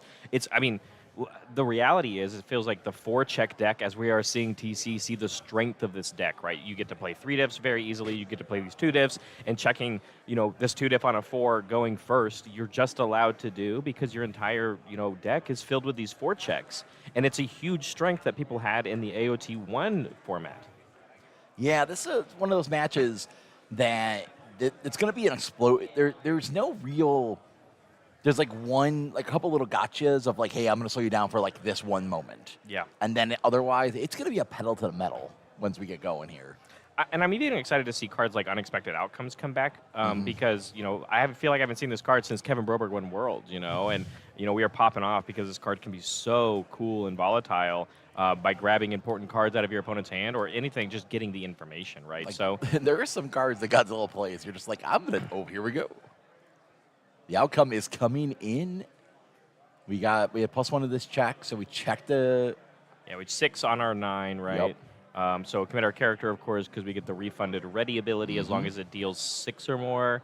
And then, of course, we're going to be able to look at our opponent's hand and figure out what's going on. What do you got? Yeah. No attack cards, so this isn't going to be able to be played as another thing, but we do know now perfect block knowledge and what might be coming if they choose to build afterwards. Yeah. I mean, that was actually kind of lucky, because usually the Godzilla's holding something. If they hold their Determined Advance for the next turn, there's and it's gone. Yep. But it's also good information to be like, hey, does my opponent?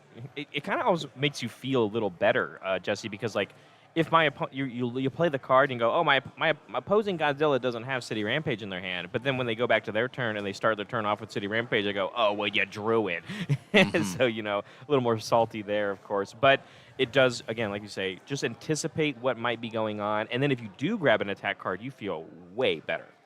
We are just filtering. We've activated almost all of our enhanced filters here to try to find something, try to block this. Yeah, a reasonable block, but we already had this military airship in our hand, of course, so we are going to go with that. And then we even check the 6 here, so getting some of these cards off the top of our deck really did go a long way. And you ready? If anything, now that hand knowledge that TC did have access to just doesn't exist anymore. Yep. And then here's the other thing, because the move doesn't connect, we don't get the ready on our, or I guess it does connect, but it's not for enough. No, we failed the block. I'm confused. Yeah, we failed. Yeah.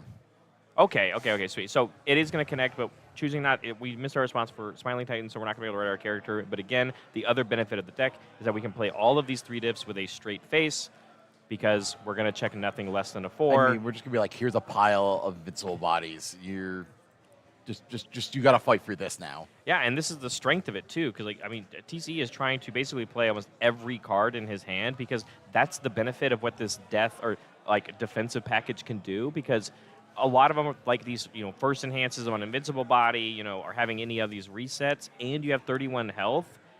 Your opponent is constantly having to go through it. But if there's anyone that can do it, we know that Godzilla can push through the damage even with, all of your attacks coming in with the +3 damage because that's the floating effect. So cards like Invincible Body do feel very good against Godzilla. Mm-hmm. Yeah, this is, let's see what the Deshaun can get here. Looks like we're going to traumatizing realization here to start. Yeah, we're going to decide what we're going to pitch here, and it looks like we're going to lose an attack card from TC's side of the board so that we don't have to commit a foundation, of course. We really do value the cards on our stage. And then kicking things off with that City Rampage on a 5, we're good to go on it, which means this could be a very good turn for Godzilla. I definitely seen a Titanfall. Oh, we're going to double up. How about the double City Rampage and checking a 6 on it as well into the Titan Cliff, 6, 7, 8, checks a 3, 4, 5, 6, 7, so just have to commit 1 foundation, and we know that this is just going to build us in another one. Mm-hmm.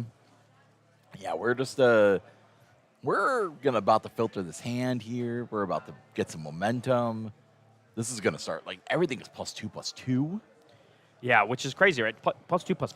Oh, yeah, +2/+5. Because of our Godzilla and the way that we build this deck, of course. But again, we want to have to figure out what we're going to do and play around these invincible bodies because it's going to come out a lot of damage, and we're not going to be able to give it any more. But instead, we are going to hopefully get a cycle draw of we are able to review up to 3 cards, and then we'll draw back for equal to the number of cards that we reviewed. So this is really now we're in a game of footsie of how many of these enhances, like what enhances do you prioritize, and then eventually you just pass. Like it looks like I think that's the situation happened. Like he didn't do any of the build. Yeah. He didn't do the cycle. Well, we didn't get to do any of them. It's blank now. Okay, we're responding. I apologize. Yeah, it's okay. It was floating stats coming in. We wanted to make sure that we got the check knowledge right of what that was correct for. And then also, of course, this comes in with the floating stats no matter what. And then the filled with doubt response coming in from TC says that none of those enhance matter, and we don't have any momentum. So this is a good one to seal. And the question is, do we use another resource, and do we also maybe use an invincible body? Because it still hits really hard. Yep. Yeah, this is, yep, we're going to send to 0. Send it away here, which is, I think, the right play. If we send this away, we can just line up everything, line it up properly.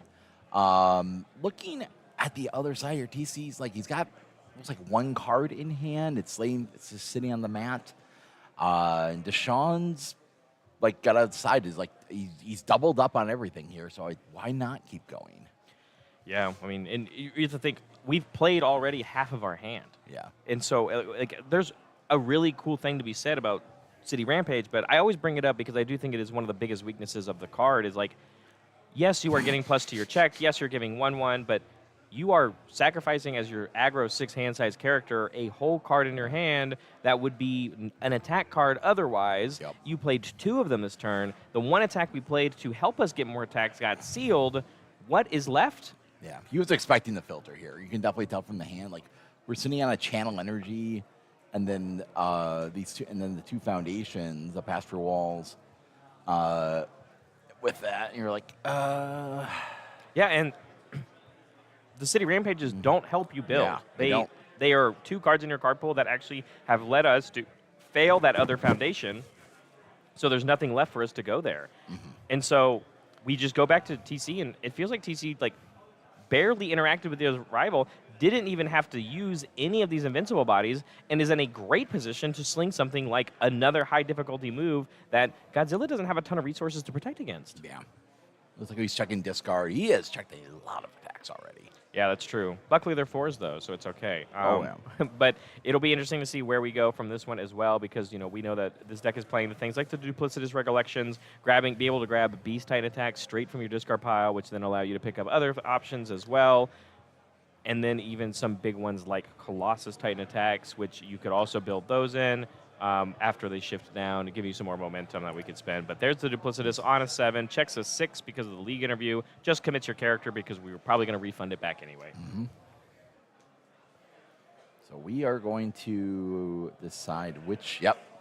There it is. 9 Titans throughout the realms. Nice. Another key piece that this character has gained access to, but like you said, Jesse, we just haven't really seen this character be in the forefront of any sort of conversations necessarily. But you play a bunch of Titan attacks because you're playing mono 4-check, so you're able to double the speed and damage of anything as a person hands. So right now it looks like, double the speed. It's rounded down, correct? For Smiling Titan? I can't. It's been so long since I have read her. Let's get her up on. Oh, a Smiling Titan is it's like X minus, right? Yeah, plus X damage or speed, and it's 4 minus its Prentice difficulty. So it's a 7. You get 3 of whatever stat of your choice. Yeah, we'll see. Looks like we're gonna come in here. We got the speed. Looks like we decided we're gonna double the speed and throw some damage on. And we're going to see what we can put together here. This is going to be a tough one. Yeah, right, because, we have to consider that you can just double the speed of the move and you're already doing, so the first enhance, it doesn't really work with getting the stats on it. So it's very fast for a lot of damage, and then, there's still more things to come through. You get the ready your character, and it feels like, again, there's just not a lot of things going the way for Godzilla here, and we're already down to 12, which could essentially be a single attack. Yeah. And it looks like we're just gonna build out. Like he just I'm gonna get it and get out and just redefend and defend again. Like, yeah. Fight. How is Godzilla gonna fight? He has to go through another 9 Titans of the realm, 2 invincible bodies, and a disarming glance. And we're out 2 city rampages because of that. Yeah. That turn that we got very much full stopped because of the Filled with Doubt. So how many city rampages can we find? Not a lot. And again, our stage is pretty blank. We don't have any momentum. We haven't generated any momentum in this game, and we still have to chew through 31 health. It just feels like everything has gone to Smiling Titan this game for sure. Sure has. Let's see what he can decide on this. Again, the Disarming Glance. I think we're checking maybe Deadlock potential cards because we might be building a lot of foundations in our hand because obviously I think if we had another attack, we would have played it. But instead, it's going to be the build 2, one of which being the Botan's coaching. Having that second 9 Titans, we use 1 aggressively. Now we have 1 defensively. Yep. And as we pass back to Deshaun, and it's Godzilla's time to claw back into this game. And at least when it comes to orange cards, we got a bunch of them. All 6. All 6 orange. Man, I wish we had double city rampage this time. Yeah. But yeah, This is going to be you need to fire off the determined advance. Get the momentum and start chaining momentum bumps. But it's hard, right? Because you're going to open with a 6, and if you check a 3, it could completely full stop a lot of what this turn is trying to be about, even with the momentum generation. Yeah, but it is also one of the best answers that Godzilla has against staring across these invincible bodies. True. I think is best. I think if we're looking at this hand, how to get through this situation, if we don't have a good chain, maybe we just go Titanfall and start there. Yeah, and it's weird. It's hard too, right? Because you're staring across a Disarming Glance that just got built. So if you wanted to try and get that filter, but again, our whole entire hand is stacked, Jesse. There's no reason to filter. It would just build you a 6-check. But it's like you said, that is also generating momentum. The classic Godzilla play that we might see at some point, which is Titan Cliff plus finally free, so you can easily get that momentum. But the Determined Advance is the choice. You called it correctly, and it is going to go through. No seal coming through, no Filled with Doubt. And this one is pretty safe against those invincible bodies, so it's up to TC if he just wants to leverage his health total here, or if we have a good block for this. Yeah. TC's got 2 cards in hand from the side of the hand cam, and it looks like Deshaun is deciding, we're going to go +2 to our next jack. You're going to have to, right? We need to be able to play all these. I can only imagine it's to play that Titan Cliff next, which, on a 7, we have +2 to the check. Just got to check a 5. And it will help us get a little bit closer. But it looks like the 9 is going to connect as we go down even further. Yep, we'll take that. We moment of normalcy. Oh, we did know. I was like, took it was 6. 6, yeah. Yep. Which, I mean, probably one of the better places to play it. Yeah, there's like because Godzilla doesn't have a slow attack. Like he doesn't have something that starts at like 4. It gets a giant pile of damage added to it. So it's better at the situation. Just take what you can get. Like this is a good play. Like Yeah, Vast Hyper coming here. This is going to help deal with either the Disarming Glance if we want to get rid of it and if we want to use something like the Titan Cliff abilities, or at least one of those invincible bodies getting dealt with. And it looks like that is going to be the call to commit and freeze that one. And again, even if you got rid of one of those, there's still one on the stage, and we still have the 9 Titans throughout the ages. So, again, and we checked well on this. We haven't really committed any more cards on the side of Deshaun, but we don't have a momentum from this one. This one is just a 4 high for 9. we're gonna send to 0 though.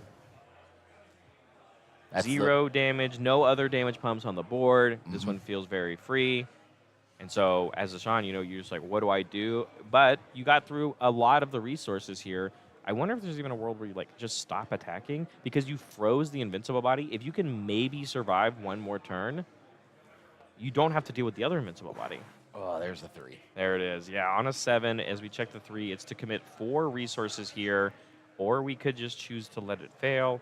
And I think he's very much considering it, and I don't necessarily think it's a bad play.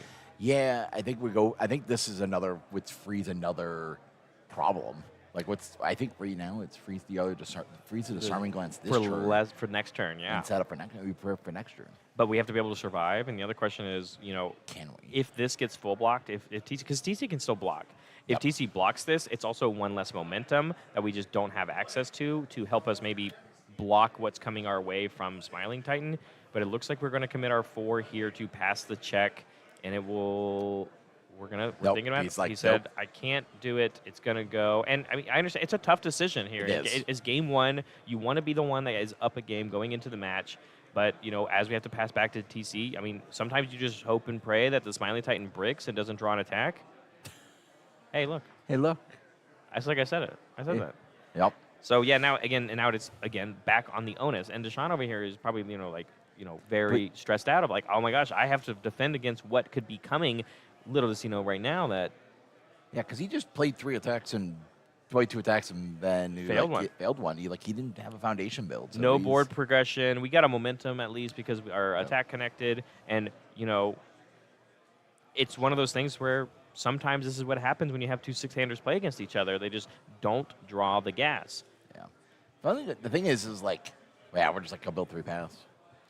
And they're good ones, though, of course. Desperate Struggle, more interaction. The Always Cool, which is less good against Godzilla, of course. But at the end of the day, it could always still just help you build 2 more foundations. As we pass back into Deshaun, as he's going to draw up more cards. And as long as we still had all those other ones, we review the Titan Cliff because we stare across that. We're booming. We are going to go ahead and use our once per game. He said the stage is too big. We are going to go up and get rid of everything. And the 2 cards that Deshaun have are, of course, 2 foundations. And we will build those back. And we will ask TC to politely Luckily, it looks like TC once again kept drawing. He drew 1 attack and 2 foundations. So a full build is very possible here. Yeah, it's going to feel very nice. But maybe there's still an opportunity for Deshaun to maybe, he has 1 momentum and 2 foundations. You see Deshaun's reaction. He's like, really? He's like, yeah, man. I mean, it's crazy because, Jesse, I've played against a lot of Smiling Titan. Yep. As I was, helping before I was really getting into things. But, Smiling Titan was a menace of a format, right? I think, really? It's funny we're talking about this. Atlanta last year when Kevin Broberg won with Irwin was the Smiling Titan tournament. Yeah. That was before a rotted Smiling Titan. Playing things, Risky Counter still existed in our format. But here we are again in Atlanta talking about Smiling Titan, and what just happened. Yes, you got board reset. Yes, you built a couple foundations, but this is just something that this deck is just always been good at. Mm-hmm. You're just allowed to play these highly defensive death cards because your character is just enough with the combined attacks that you're playing to do such an incredible offense that you don't feel as bad of just build 5 pass. Yeah, build 5 pass, and eventually you'll draw the attacks and you'll pass them all because you made your stage big enough. Yeah, looks like we're just going to build 4 here, and we're just going to pass back. I mean... But now is the scary opportunity because TC it's as if TC went first again, kind of, right? And with Deshaun at 12, it's a little tough here. Let's see. Drawing up. We have a Duplicitous in our hand. We take a look. Double Duplicitous. So as long as we have good things to pick, we could potentially find, the Beast Titan attacks coming in and getting built into the stage, which would then leverage us to pick up even more moves. Yep. So we could see a play like that coming through here. But again, I mean, yes, we built 5, but we did only build 5. You'd have to tap 3 of them if we checked a 4 here. But one of them could be our character card, of course, and we could refund that back. I think there is 100% a world here where TC could win this turn. Yeah. I think especially with like the amount of 9 Titans across the ages here, like you could just go like leave with Duplicitous, do everything, activate for double, plus 3 speed, plus 5 speed, and plus 3 damage, like send it for 9, play the second one, go and call it a day. I think that probably is the best play, right? I mean, we already have double 9 Titans in our stage. There's another one in the discard pile, but Duplicitous build in 9 Titans is good enough. We did check a 4 on this, like I said, so we are going to have to commit 3 cards, which is our character and our 2 other things. But, like we could double the speed because that's the probably more important stat to give because we only need to deal 12. And then, of course, this one gives even more stats, of course. You can lose a stamina and commit it for even more speed. So again, really valuing that extra stuff because what you could do is you could double the damage per se, and maybe 2 speed is just good enough to get through it. But to me, 2 speed is just the same as Godzilla spending that momentum that we have. That's true. Now, we're going to activate the 9 Titans, and what are we deciding to double here? Is the question. Double damage would be enough for lethal, as we are at 12, and 6 times 2 is 12. Yep. But then that would say, and that looks like it is going to be the choice, we're going to use a copy of a Finally Free in Deshaun's board as their enhance to get another momentum. And yeah, I mean, speed-wise, if you want to give it some help, it is only +2 from that transformed female Titan.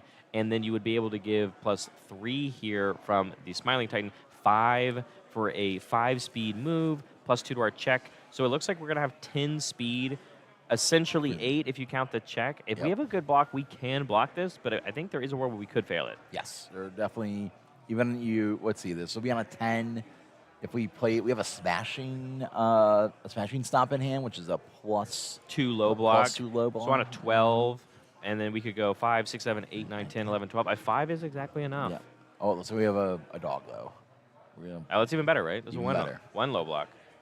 So this one's on an 11, and we check a 6, actually. So that makes all of this math even better. 6, 7, 8, 9, 10, and 11. That would be, it's actually just enough. I actually did some weird math. But this is on an 8, and depending on the check here, 5, 6, 7, 8, it is exactly to get there, which means we do have to double its damage, and it is too fast now with completely tapped out. Game 1 going to Smiling Titan. Wow. This is... I love it when people go back to decks that were like really big, and there's like, hey, look at these cards that got added. Is this what the deck needed to like get back in the game? Especially like I always think about younger Toguro.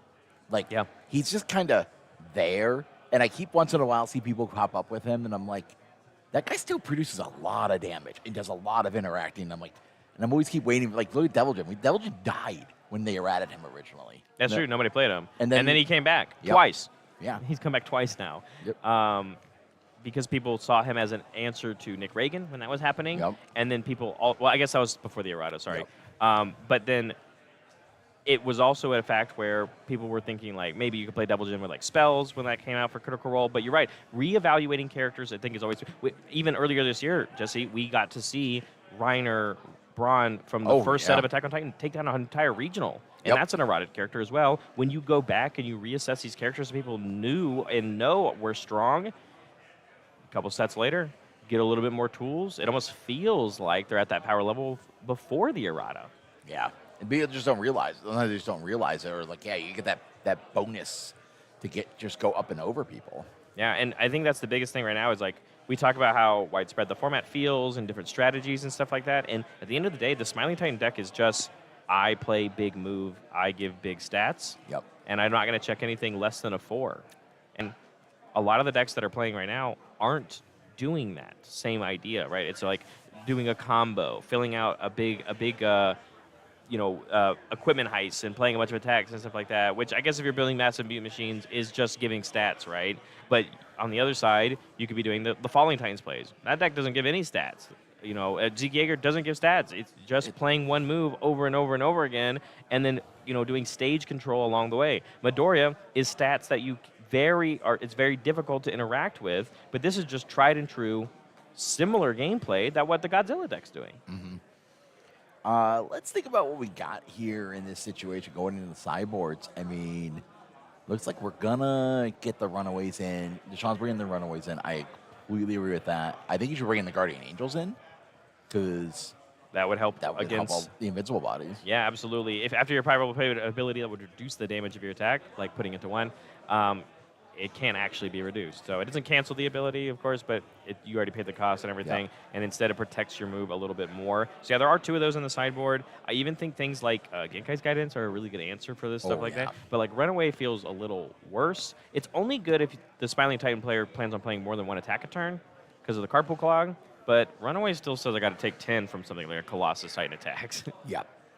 So they got some work to do here. Like, it's not they're still in a situation where they got to make some plays. But TC being up a game at this point is perfect. Like, I think the situation we're looking at is on his side, we got an extra fill with doubt, which is awesome. Yeah. I don't think Heroes Upbringing doing much here in this matchup. It's not where expected. Forcing Surrender is not great in this matchup. The Dark Ward, trying to think of everything on hit on Responses in the card pool. I mean, there's so many of them. You have to think about. Yeah, right? like the Smashing Stomp is True. that's it's something, but I don't think Heat Ray is a response in the card pool. The flip. Yep. Yep. Yeah. There's really not a ton of them, like you said. And even if it is, like Smashing Stomp response is not really the one I'm looking to, side in a whole extra, 2/5 with a low block to really deal with. I think the good news is that TC won game 1, so he feels very comfortable, and it's just about how successful will his deck be going second with a partial mulligan. Yep. Because I think it'll be a lot more volatile for Deshaun here on how many foundations do we build in the beginning of the game to do early aggression to Smiling Titan. Because at least if you're just trying to race Smiling Titan, because that is a real strategy. You can just race Smiling Titan. Going first, your first turn build matters so much because you can almost guarantee that on Smiling Titan's turn 2, they're only really going to play 1 move. Yep. And that's the one you're allowed to take if you're even a 7-hander in the game, right? You're like, that's the one I get to take. But if I'm trying to out-aggressive my opponent, I need to find a way to do 31 across 2 turns, turn 2 and turn 3. Let's see what we can do here on this first build. I've seen Deshaun's hand for the most part. It looks like we got a safe 3 build, and then we go for the. I think it's like we're gonna build. I think we go for this 3 build and then try for the 4. Yeah, checks a 3 on it. Checks a 3 on it. Yep. Not exactly what we were looking for, but one of those cards that we did build was the short-lived promotion. So it is going to give us, +1 hand size, which is not necessarily something we might need to use right away. But what it could be is that it could be a resource we use when we might make the decision to reset the board, and you actually get to go to 3 foundations instead of the 2 that you would normally do so otherwise. Look at that. That's such a clean hand. Look at that. He's just like. And you're going to be able to play so many of them, right? Especially with none of these being 3 diffs. You go 2 diff, 2 diff, 2 diff, all guaranteed to pass. Yep. You go 1 diff, guaranteed to pass. And then you start maybe getting a little. No, you don't even care about the 1 diff. You're like, Botan's guaranteed, and then you just build 5. And it's so easy to do this with this character and the way that this deck is built. And we could have committed Smiling Titan at any point if we checked poorly, but they were all unfailable. Yeah. And now we go back to Sean here. This is like 3 foundations. This is tough. This is where hey, you want to fire off one of your big attacks, but I would here's the thing is I'm scared to walk into fill without.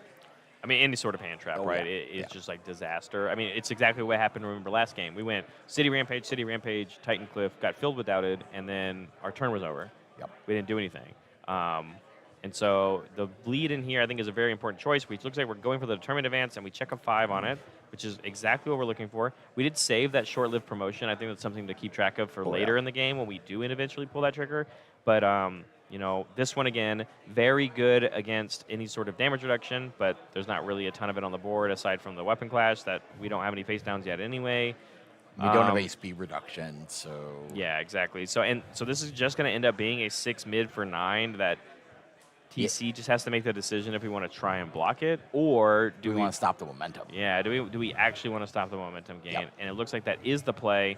We are going to field without this, which also then means that stats can be manipulated, but we don't have any of that right now. Yeah. I think at this point we're just looking at with it being sealed, we're looking at a situation of like TC's like, okay, I'm going to use it here because I don't think you can play anything else. I mean, that's pretty fair, yeah. though, right? You know, if you even attempted to play a 5 diff after this, it's on a 6, 1-3 check, and your turn's over. And how well can you build out afterwards? Yep. I think we just double. Yeah, we're just gonna build out. I don't think you got anything else. Yeah, here. this is the classic. You know, not only did I build 5 foundations, I actually built 6 because if you don't feel threatened to Smiling Titan, even if you just take this move that is for 9, you now have a giant stage versus your opponent. Yep. And it kind of like gives Deshaun like a false sense of, oh, he's wide open. Double weapon clash with it as well. Like Yeah, we our build 5 like actually turned into build 8. Yeah. Which is insane. We could play easily 2 attacks as Smiling Titan on their turn 2, which is something you just don't normally see unless you build this series of cards. But yeah, 6 mid 9, and we're even going to go for a block here. And it does, yeah, we do Why get to not? pass it. It's a partial, I think, on the display being blocked here. Display of might, I think, yeah. Yeah, display of might block. Yep. So it is going to still connect, give a momentum to Deshaun for later. But like you said, not having that momentum, no grease to the check. Do you even attempt to play a 5 diff here? It will pass. Like, you can pass it no matter what, but you will tap out if you check a 3. It's like the problem now is, like, do you build out or do you risk? It might just be what's up in your hand. And it looks like we're going to go for the Bass Hybrid on a 6, and there is a 3 check. And I just don't think you're allowed to fail this one. I think you have to play this. We went first this game, and if you fail this card, you essentially said that I went second. And, oh, by the way, my opponent went first and built 8. Yeah. Because you lost basically almost a whole turn, and all we really did was deal 5 damage. But there it is. It's going to come in with the 3, and we are going to get this commit and freeze on one of these Botan's coachings. They're both the same card. So one less resource for later, so 7 instead of 8. Yep. Does it connect as well? Yeah, I don't think TC has any cards in hand now because we built and played everything. So 9 damage locked in for sure, going down to 15, which is a lot, or 17, sorry. It's a lot more doable later, but depending on how big our stage gets, it matters a lot. Guardian of Chinatown, looks like they did come in, and I think it could be big because if TC doesn't draw enough attacks to win the game, which 34 is a lot, we have an answer now to something like an Invincible Body. Well, let's see what TC can populate here. We got 7 ready foundations in character. That's 2 pretty aggressive right off There's the some bat. big attacks. Okay, so we have a 9 and a 10 diff, and then some foundations, like you were saying. Unexpected outcome to just get fired off immediately. I can only think, based off of how many. Yeah, it's the read, right? How many cards did my opponent hold on to? How many of them were actually attack cards? Could I even get a benefit of playing this one? And again, like we talked about earlier in game 1, the hand knowledge is so important. About just trying to survive. He's thinking about playing the Colossal Titan attacks here. It's a cool one. I like that one. It's also a threat in the stage if your opponent doesn't finish their food, remember? Yeah. So if they don't end up attacking it. But instead, that is not the case here. We're going to go with the unexpected outcomes. We're going to go take a look. And we checked a 4 on it, though, so we are committing 5 more resources, including our character, only 3 ready foundations, and we get either, hey, Titan Cliff or Titan Cliff. And so, yeah, it's going to be gone. And we are then also allowed to play this unexpected outcomes as a Titan Cliff. And guess what? We play plenty of 6 checks. We would actually get some pretty good value from playing that as TC. Yep. This right now, so this is a +5 on bonus. So, and I think you just always pick damage. It's 10 speed, Jesse. Yeah. 13 damage. It's the same reason why Kevin was playing this in Hanji, Zoe, 4 Eyes. Oh, yeah. It's already a 10-speed move, and my character gives damage. It just feels so good if you put any amount of damage on it. Mm-hmm. Especially with, only 2 ready foundations. Godzilla completely committed. The character-wise, can't spend the momentum. So, yeah, I mean, it's just going to be able to deal 13 here. which 21 more to go. That's a good start. And I then think we're going to we're- play the Titan Cliff on a 6. Yep. Sticker that onto it. That's what we, Sticker it. that's why I say that's because people play sweeping daggers. I think it's Yeah. easy to say that, and people kind of like show the card and they put it by it, right? But it's on a 6, of course, and we checked a 5, so we're going to commit one of our foundations sideways. But it will build us in another 6 check as long as we have one, and we might even see the review effect come in. Yep. I think at this point, like we've committed out so much at this point. I think we are just going to maybe we'll filter something. If like I think we have 2 moment of normalcy, so maybe Can't build 2 of those. Yeah, so might as well send one of those flying. I love that. That sounds great. Yeah, like I think it's like, hey, we'll filter one. He's like, we're checking discard piles right now. It's like, do you have a target? We have. We checked we play those consume your might, or That's yep. I said it earlier. Display of might. might. Those check 6s, and we blocked with one earlier, right? Yep. So, yeah, it's for sure in our discard Got a pile. league interview. The league interview is way better though, because it's also defense. It's Yes. also defense. It's not just the offensive ability on why it's in this deck. Yeah, we'll see what they can decide in this situation. What TC's got for this. Yep, display might. We're just like, all right, send it up. We did also choose. This is a 6-diff move, so we did also choose with the Smiling Titan. We do get to give this 2 damage. So Yep. it is a. I guess it's funny. I assumed I couldn't pull up Titan Cliff because it was on the Smiling Titan's turn, but I can just go grab it from the other other side. deck. But yeah, so we do have a 5 high for 8 right now, and we are really just deciding if we want to press the review button. And then I think regardless, like Deshaun doesn't really feel comfortable eating 8 here, and I can only imagine the 5 high is the closest one you can block. But it looks like we're going to go down to 13. Yeah. And so now we have a face down. So I have a question, Barrett, because there's a lot of things we get into the crazy ins and outs. Does that face down attack get to go to momentum? It does. I believe it's played as a copy of the attack, and copies can go to your momentum. There we go. But if you play things like retro, multiples have a specific rule where multiple copies are not allowed to go to momentum. That is correct. They are just literally worded. You cannot do that. Yeah, you were quizzing me. I see. Yes. I see. I understand. Yes, I took my judge test, Jesse. I do know a couple rules here and there. But no, you were 100% correct, which means, but we don't need the momentum because I think if you look throughout all of TC's deck, There's no use for it. we don't have any outs. So we Yeah. want those in our discard pile in case we ever end up cycling. Yep. Short-lived promotion coming in here, so we're actually going to be a 7-hander. And we have some decent choices here. Obviously, there's always the option where we could reset the board. There's also the option where we just need to try and win, and Titan Cliff on a 6 is a good start. Checking a 3 is not. That's always a tough start. It's right. Deshaun has had some pretty bad check luck this entire Yeah. match so far. I still think he can probably climb out of it and get a win here because there's only 17 to deal with, and the only stat reset on your opponent's side of the stage is the moment of normalcy, There we and go. we have an answer to it. Yep. And so now we're going to see the disarming glance come through, which still lets you build. Wait, hold on.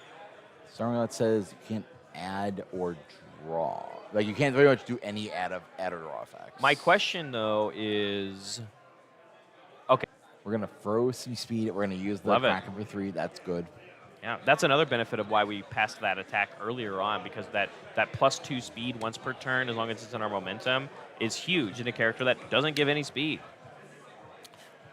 Let's see what he can decide here. 7 high 9, staring at the moment of normalcy, and you can just raw cancel them or not cancel them. No, sorry. Okay, so here's the big choice. You ready? Yep. Moment of normalcy does work here, resetting the speed, and Yeah. you can respond technically using the Guardian of Chinatown, but it wouldn't do anything. You're not Yeah. messing with the damage. It doesn't cancel the ability. Yep. So it looks like Well, this- you go activate the ability. Is it good?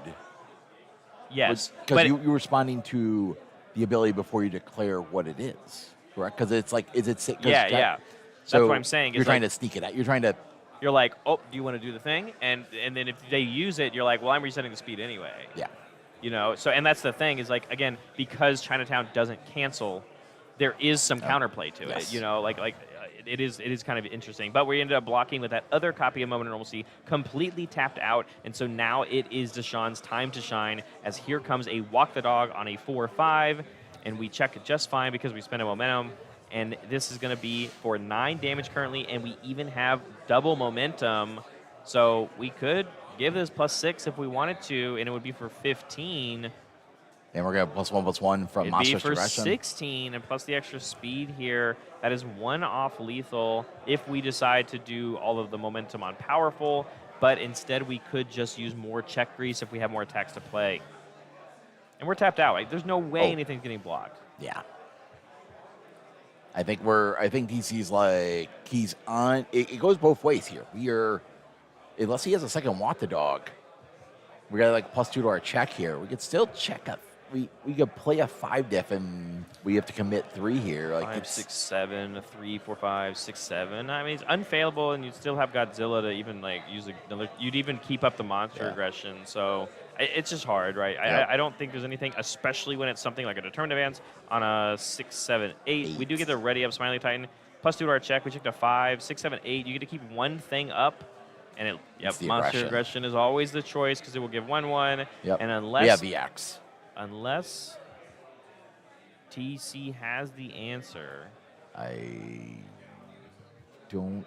Let's double check the yeah, we're gonna. And there it is. Game 2 going to Deshaun. I was a little worried there, Jesse. I was afraid of us getting a 2-0 from Smiling Time, but we've got a match on our hand because Game 2 is going to Godzilla, and Smiling Time's going to be able to go first in Game 3. Yeah, let's take a quick look here. Obviously, these players are shuffling up for Game 3. I don't see any of them heading for the sideboard. I'm just taking a quick peek on some updates. Updates. Ooh, my boy Ryan Fields, 4-0 on the Godzilla. Travis Tangeman's up there.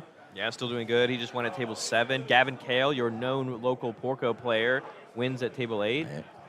And so now we have Sheree at table 10, winning 2-1. Our own Sam Tate has just took down the current world champion, Kevin Broberg, getting a loss there. But it's still I think early. Kevin has played against 3 Zeeks today already. Because he's on Zeke. He's on Hanji. Yeah. He's played against 3 backup decks today. Yeah, he's on Hanji. We were looking at him earlier because we had the graphic of players to watch, of course. But again, you're looking at a lot of tables that are on top tables. So if you're at home and you're still rooting for some of these players, this is a top 16. Just because you win 1 or draw 1 or whatever, you're still doing okay right now. So, but our players are getting pretty close. They're shuffling up. We're going to have some mulligans here in a little bit. What do you think is going to happen? Do you think we're going to see a repeat of Game 1 here?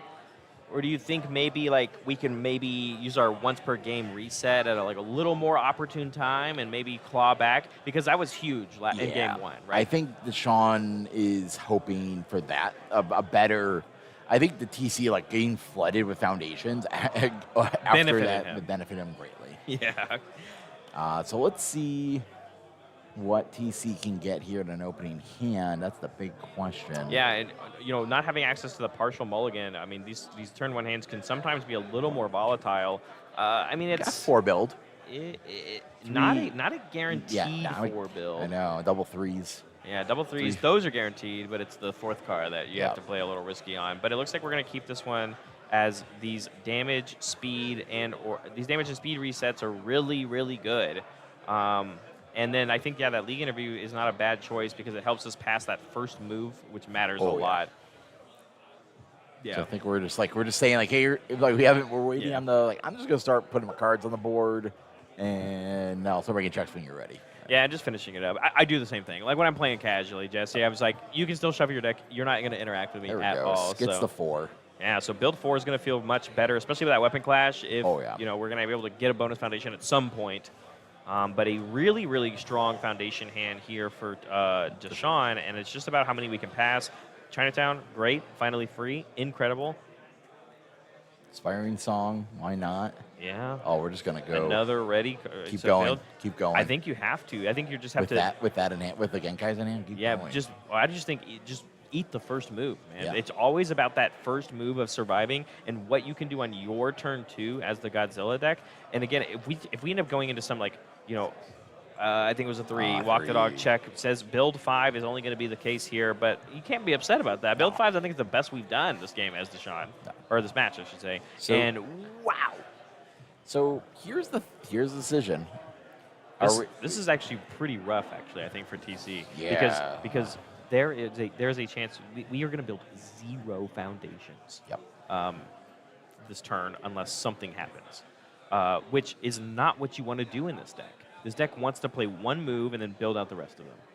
He's taking a look at everything, getting an idea what's he got, what could he have. There's a world where TC goes to play the unexpected and like hopefully snags like a Titan Cliff out of his rival's hand, and like that would be playable. But You're a female for try to draw a card. Just draw a card. Yeah, draw a card. 5, Random one 6, is not 7. bad. 5, 6, 7 because of the League interview, just like you're correct. And if this connects, we'll be able to get this. We'll be able to. We're going to draw the card regardless, but if it connects, you'll even just ready the Smiling Titan, right? So. Yeah. Like I think we just sit on the Genkais as a like, hey, if this happens, this happens. If I need to press that button, I will, but that's only if it's like you're presenting lethal. Yeah. Finally free, given the momentum on the other side of the table. I'm really interested to find out what that card is that we drew, but it looks like we're just going to give the damage here to the Smiling Titan, just calling out, hey, do you have the block, do you not? Inspiring Song coming through here for +1 or -1 to somebody's check. We're not sure quite I think yet. he's going to say -1 towards TC, yeah. Which is, I mean, not a bad, I mean, yeah, -1 is not bad to do here when your opponent is playing such high difficulty cards. He's got to take the 10.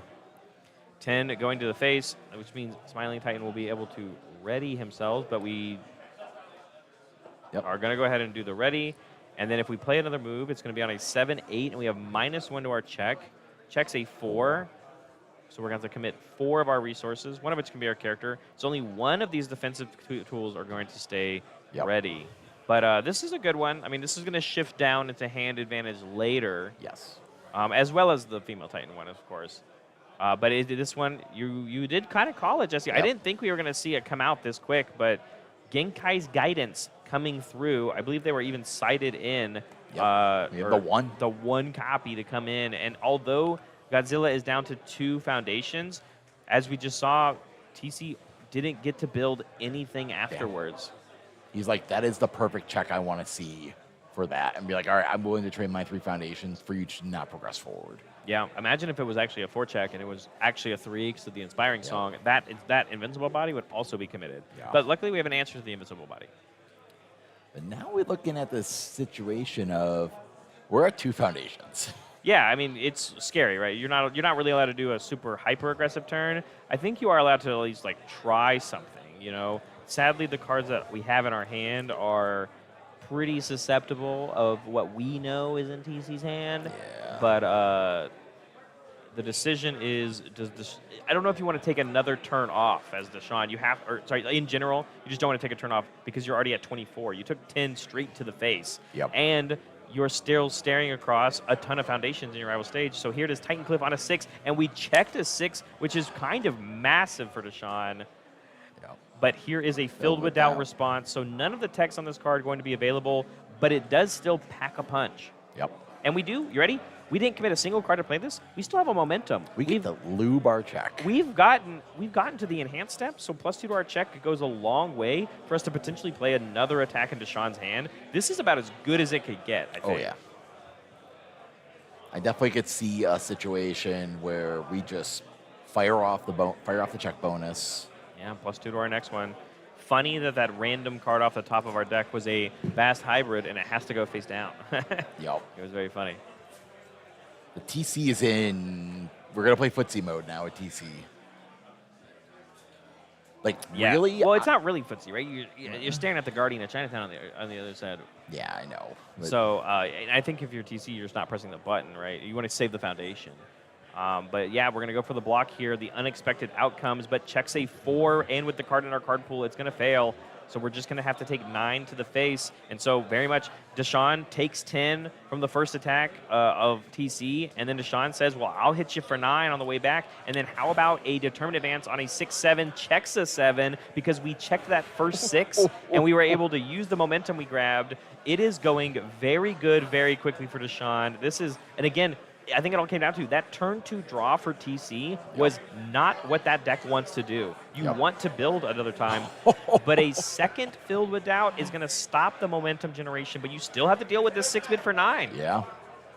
And you can't, like I said, it's so funny, right? It's sealed so you can mess with the stats, but you're still staring across the ready card that deals with your damage reset, right? Or your damage set. So it is It is a scary spot for TC, but I do think double filled without is successful. Oh my! We're doing some reading. I'm pretty sure it says reduce, so it just doesn't work. So Yeah, you it just doesn't say set. It says. yeah, or change or whatever. Yeah, it doesn't say. Are we? 1-1. Okay. We're gonna get Oh, one. he has to read it. Okay, that's what you. I thought it was activated. I'm like, are we activating this? No, it was just taking Yeah. a look at it. But yeah, we're going to get the 1-1 here from the swallowed by an abnormal. So this is actually going to be for 10, which is going to knock TC down to 12. But I think the good news is that I don't think you can expect another attack to be played here. 12. Is it not? 6, 7, 8, 9, sorry, 10. 10. Putting us to 12, sorry. Yep. I say it weird. He's Going through. now- Wait, we did push the button? I guess you get the resource off of the stage. It makes Yeah. sense, right? The Guardian is now gone. It means your Desperate Struggle is now live. Any future resets you build are now live. It's actually fine. Like, I think it's actually a real play to make that decision for. I think he's on that Deshaun doesn't have lethal. Yeah, and I think that's fair. That's like I don't think with your board state you can. He's gonna try. You go for it. 5, 6, 7. It's not lethal though. I go and draw. I go and I draw a card. I don't know, because then you can't pass whatever you get anyway. 5, 6, 7. Even if you check a 5, it's just Godzilla up. I get that it's a lot of damage in, but so I mean, Check yeah, a so six. you Check you a are six. you're saying there's no way that TC deals 24 to me, but checking the 3 means your turn is over and your board does not progress at all. It takes the double momentum, which is all we really need, of course, in a Godzilla deck. But passing back to TC with 4 foundations and a female Titan in the stage draws up, and we do have some playables here. Yeah. Here's the thing is, I'm getting the stomp out of the hand. Means that this Wait, unexpected outcome the doesn't outcome- do anything, Yeah. except for hand knowledge, right? Yes. But yeah, we're thinking about. I mean, so this would be on a 9. If you check a 4, you tap your entire stage sideways, Yep. which means this is the only attack that you're playing. We're gonna take a look. Maybe Duplicitous gets us something better. And like, there are some options. There's a 9 Titans right here, of course. You know, we could build in a shifted attack from something else. But it looks like unexpected on a 9. Checking a 5 means you get to keep 1 or sorry, we checked a 6 because of the Yep. league interview, of 7, 8, course. 9. I did forget about that one. So you just have your 2 face-up foundations to remain ready, and we're going to get the blitz off. And just like you said, Jesse, because we attempted Yep. to play that attack, there's nothing for this to become into. Yeah. I thought we just put some stats on. We'll put 5 damage on it and be like, that doesn't. Ooh. We're gonna, man, I don't, yeah. So we immediately spend a momentum saying, I think I can block this. But isn't it +2 to your next attack card? No, it's just 2 to your next check Oh. to play a card. Oh. But it doesn't matter because that immediate check was met with the female Titan in the stage to commit and give +2 speed. Yeah. So it's, if anything, TC just got a freebie out of Deshaun. 1 less momentum he has to worry about if we don't end up winning this or killing this turn. Taking 13. Down to 11, which is essentially a lot of things in TC's deck is just lethal.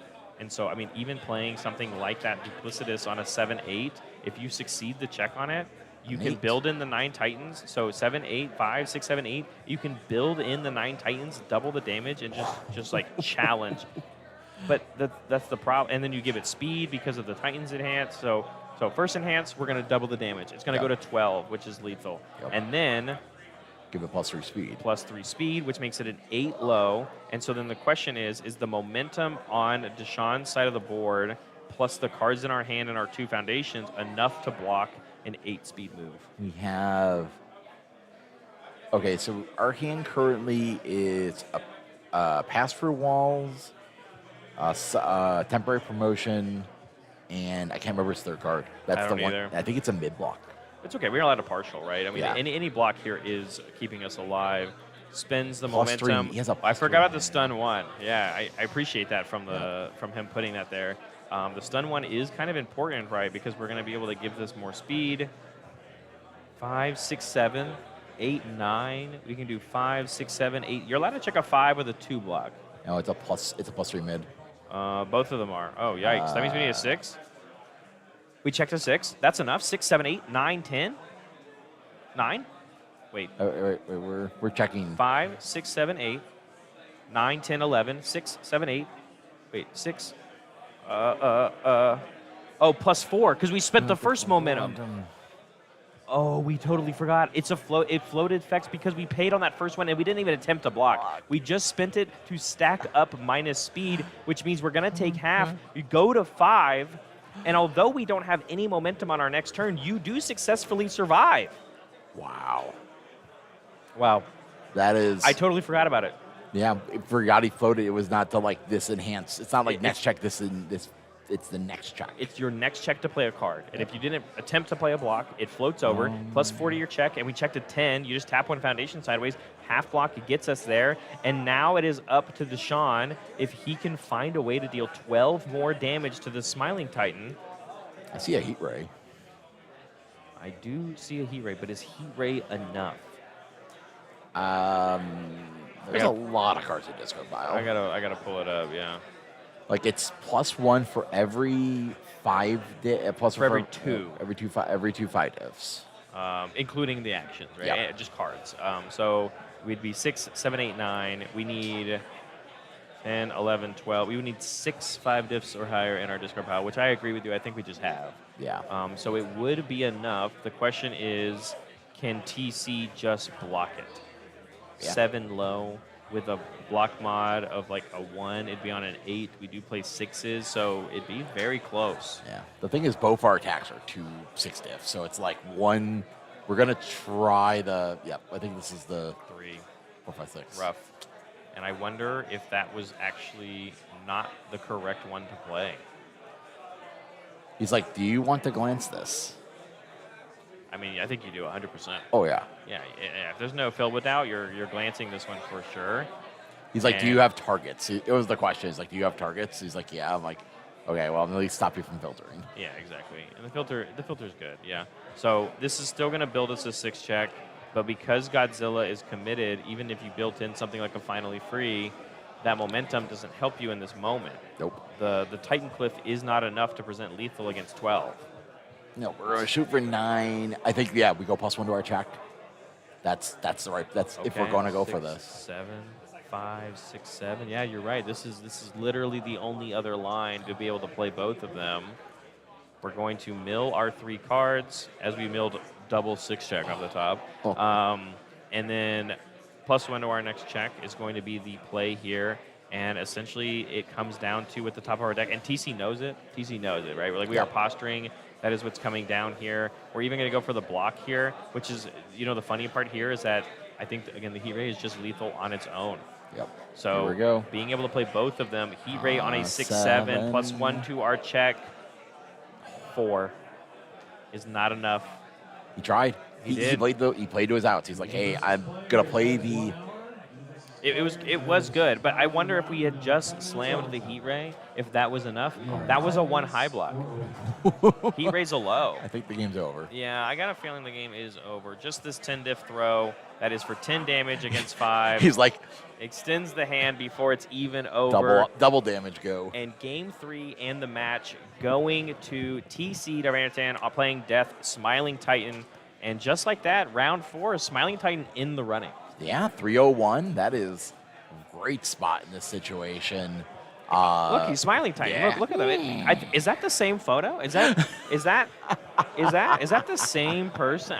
Of course I'm kidding. TC, a wonderful looking man, and I think Smiling Titan is also a wonderful looking Titan as well. But we're gonna have TC walk over here, and we're gonna probably ask him a short question. I specifically want to ask about the character choice in the Resurgence. TC, welcome over to the desk.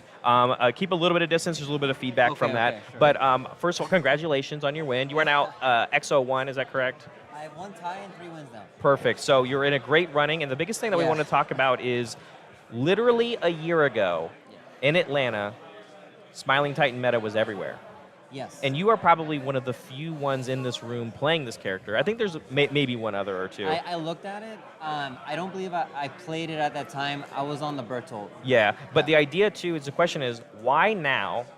Yeah. And it's having a lot of success. So what made you so confident in making this choice? Because you're this close to day 2 at Worlds, bud. You're close. And so you obviously do believe in this deck to make you get to that run. Why'd you pick this one?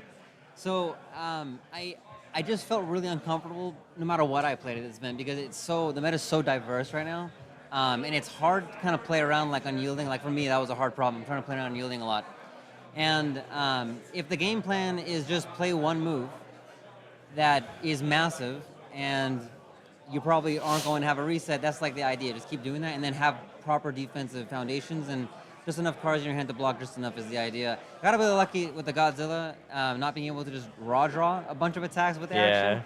But I think I stopped him a couple of times with the disarming glances and the ability outs. Remember, it went both ways. Remember, Yeah. you were like, oh, I'm going to Yeah. kill this guy, and you drew up to 6 Yeah. gray, and you were like, well, this wasn't in the plan. Like, it happened both times for both of you. Absolutely, yeah. And, I was, Deshaun had some pretty rough checks in the early games, but that game one, what you just described is your path to victory of, I can just play one attack and build out, play one attack, build out. And, like, the fact is, like, the reset came through, and you went, all right, man, build 5. Yeah, and the unexpected outcomes, too. I was doing some testing, so Drew initially gave me this list, and he's like, this is really good, because that doesn't come with Pony. Because I was like, if I can't deal with unyielding, just try to kill him turn 2, maybe 3, and just Or a deal Porco or with something, Or Porco, yeah. right? Something like that. I had a funny Pony list I wanted to bring, so I was going to bring that. And then Drew showed me this, and I was like, man, I miss playing my Hanji, and this is very similar to my Hanji list. Yeah. But this actually has legs because of 9 Titans. It's 9 Titans that gave it Love it. like the legs it needed. Duplicitous 9 Titans is a great play, Yeah. and it also still functions as that defense as well. Yeah, I never got to do it on this game, but the other line that's really funny is you duplicitous the Beast Titan to pick up a Beast Titan, Yep. and then end with a throw too. If you need Love to end it. with a throw, that's another way to do it too. Absolutely. Well, congratulations, Yeah. TC. Continue your run. Good luck. We hope to see you tomorrow in Top Cuts, but keep it up, and you have a good one, okay? And that is going to be, we have more graphics we're going to talk about before Oh, we send yeah. you all the way to a break. As we said, filling as much dead air. We are currently about 3 minutes into overtime for the rest of Look the at- players. But again, this is going into Yeah. this round. Yeah. So, Look at these. yeah. Look, Godzilla's Tim Keefe, though. Tim Keefe with I've been with keeping an eye on Tim. Ryu. I've been keeping an eye on him because he was 2-0 the last time we looked at this. Ryan Field, like you said, taking the win Yep. there, and now he's 3-0. And now, as we know, after this, he's actually 4-0, Yeah. right? So he's moving on. Another Godzilla.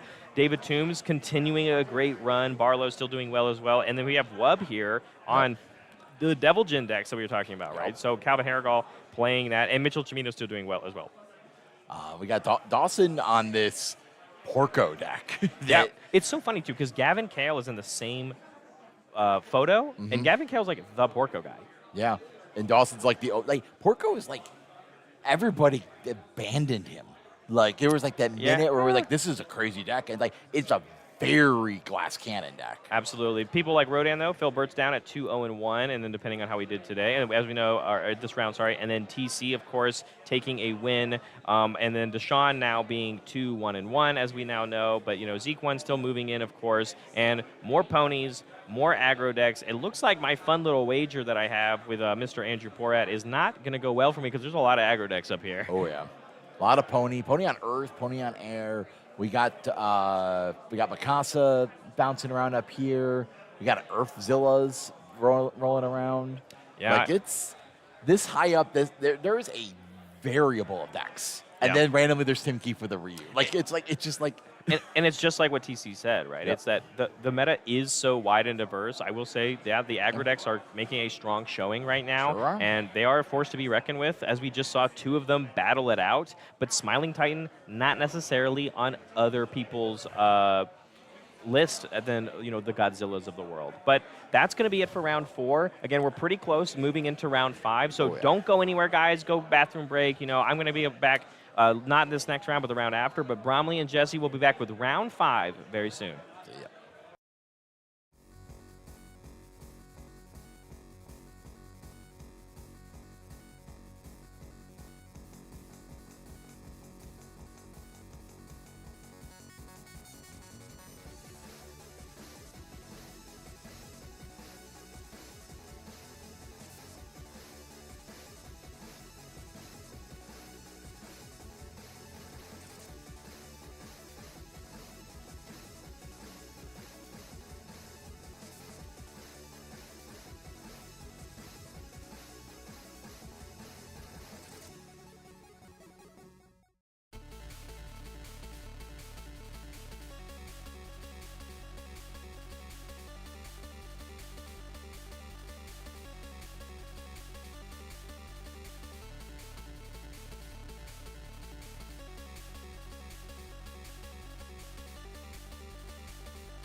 Hello, everybody, and welcome back to another round of UniVersus, the card game. I'm here joined by my good friend Jesse Zeravini, and we're going to get right into the next round. Round 5? Round 5. Round 5. Today we've got Carson Panos and Guillermo M. I don't know his last name, but Guillermo's playing this cool Mikasa deck, okay? Jesse, you and I are Mikasa stands. We love this deck. This is going to be going fast, forward, and if it wins, it's going to win early, right? Whereas on the other side, we've got Carson playing This. We have a third row. We're deep into the third row here. It's a 92-card main deck. Yep. With one-ups. Yeah. So many one-ups. Yeah, a lot of one-ups. Yeah, Carson's playing a late game. I would describe a late game style Rodan deck, trying to wrest control of the deck away from somebody like a Mikasa. And I actually played Mikasa into Carson a couple months ago in Jacksonville at an event, and I had a lot of fun playing against him in the matchup. But my deck was a lot less aggressive than this Mikasa is, so I'm excited to see how this one goes.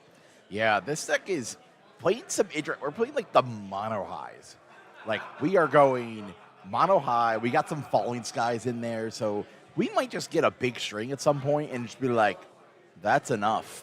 So that's the thing, is that the one criticism that a lot of people have for Rodan is that he struggles to actually seal the deal, right? And so oftentimes they answered it with things like Ice Sword Execution, right? That could get large and they answer things on the board and things. But Carson's on an entirely different symbol. I think it's an air. Yes. As opposed to void. And that gives him access to something like Falling Skies, which is a throw, right? So it's good by itself, but also if you assemble a string of attacks in your mono high deck, you put hella speed on it, you put hella damage on it, and you can really take come for somebody's lunch. Yeah.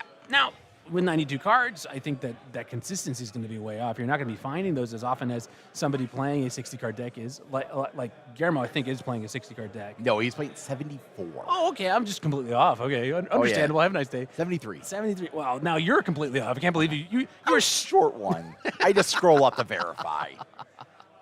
What we see here, we're check. I'm assuming this is the discard Like pile. we're playing. That's Levi's Retribution. Yes. Yes. That's a like what's ready up here. What's hit him? What's hit with the good stuff? Yeah. I mean, so this is in Carson's deck, right? We see he's got a couple of these spicy cards, right? Like Lightning Rod and the what's Aerial Retribution, Aerial Assault, something like that. The Porco, not Porco. Levi. No. Aerial Reinforcement. Oh, That's the aerial attack. reinforcement. Yes. Yeah, I don't know the name of that character. Falco. Falco. It's Yep. called Falco? Yeah, his name's Falco. Wonderful. All right. Well, anyway, here's some death cards, and we're seeing my favorite card in the Mikasa deck, single gravity beam. Yeah. It is the focus gravity beam. Yeah, it's all of the three heads hitting at once. Yep. And this is a card that's not good normally, right? Remove a card from hand to remove this from the card pool. It says it's like a 1-4 with powerful 3 and stun. It's so poorly statted. But in Mikasa, who fuels both damage and card draw, it's potent, okay? Oh, yeah. When I name this card with Koenma's Task, I win. That's just how that works. If I get 3 or more of these in my hand and I get to draw 6, 8 cards before my card pool is even non-progressive, oftentimes that means it's the end of the game. We see Carson's going to open here with Barrett's favorite move, the Vast Hybrid Chimera Kraken. As simple of an opener as you can possibly get. Let's commit down the best defensive piece on your board, and it's going to be gone for 2 turns, right? Because it's committed this turn, and it's going to be frozen for the next turn cycle.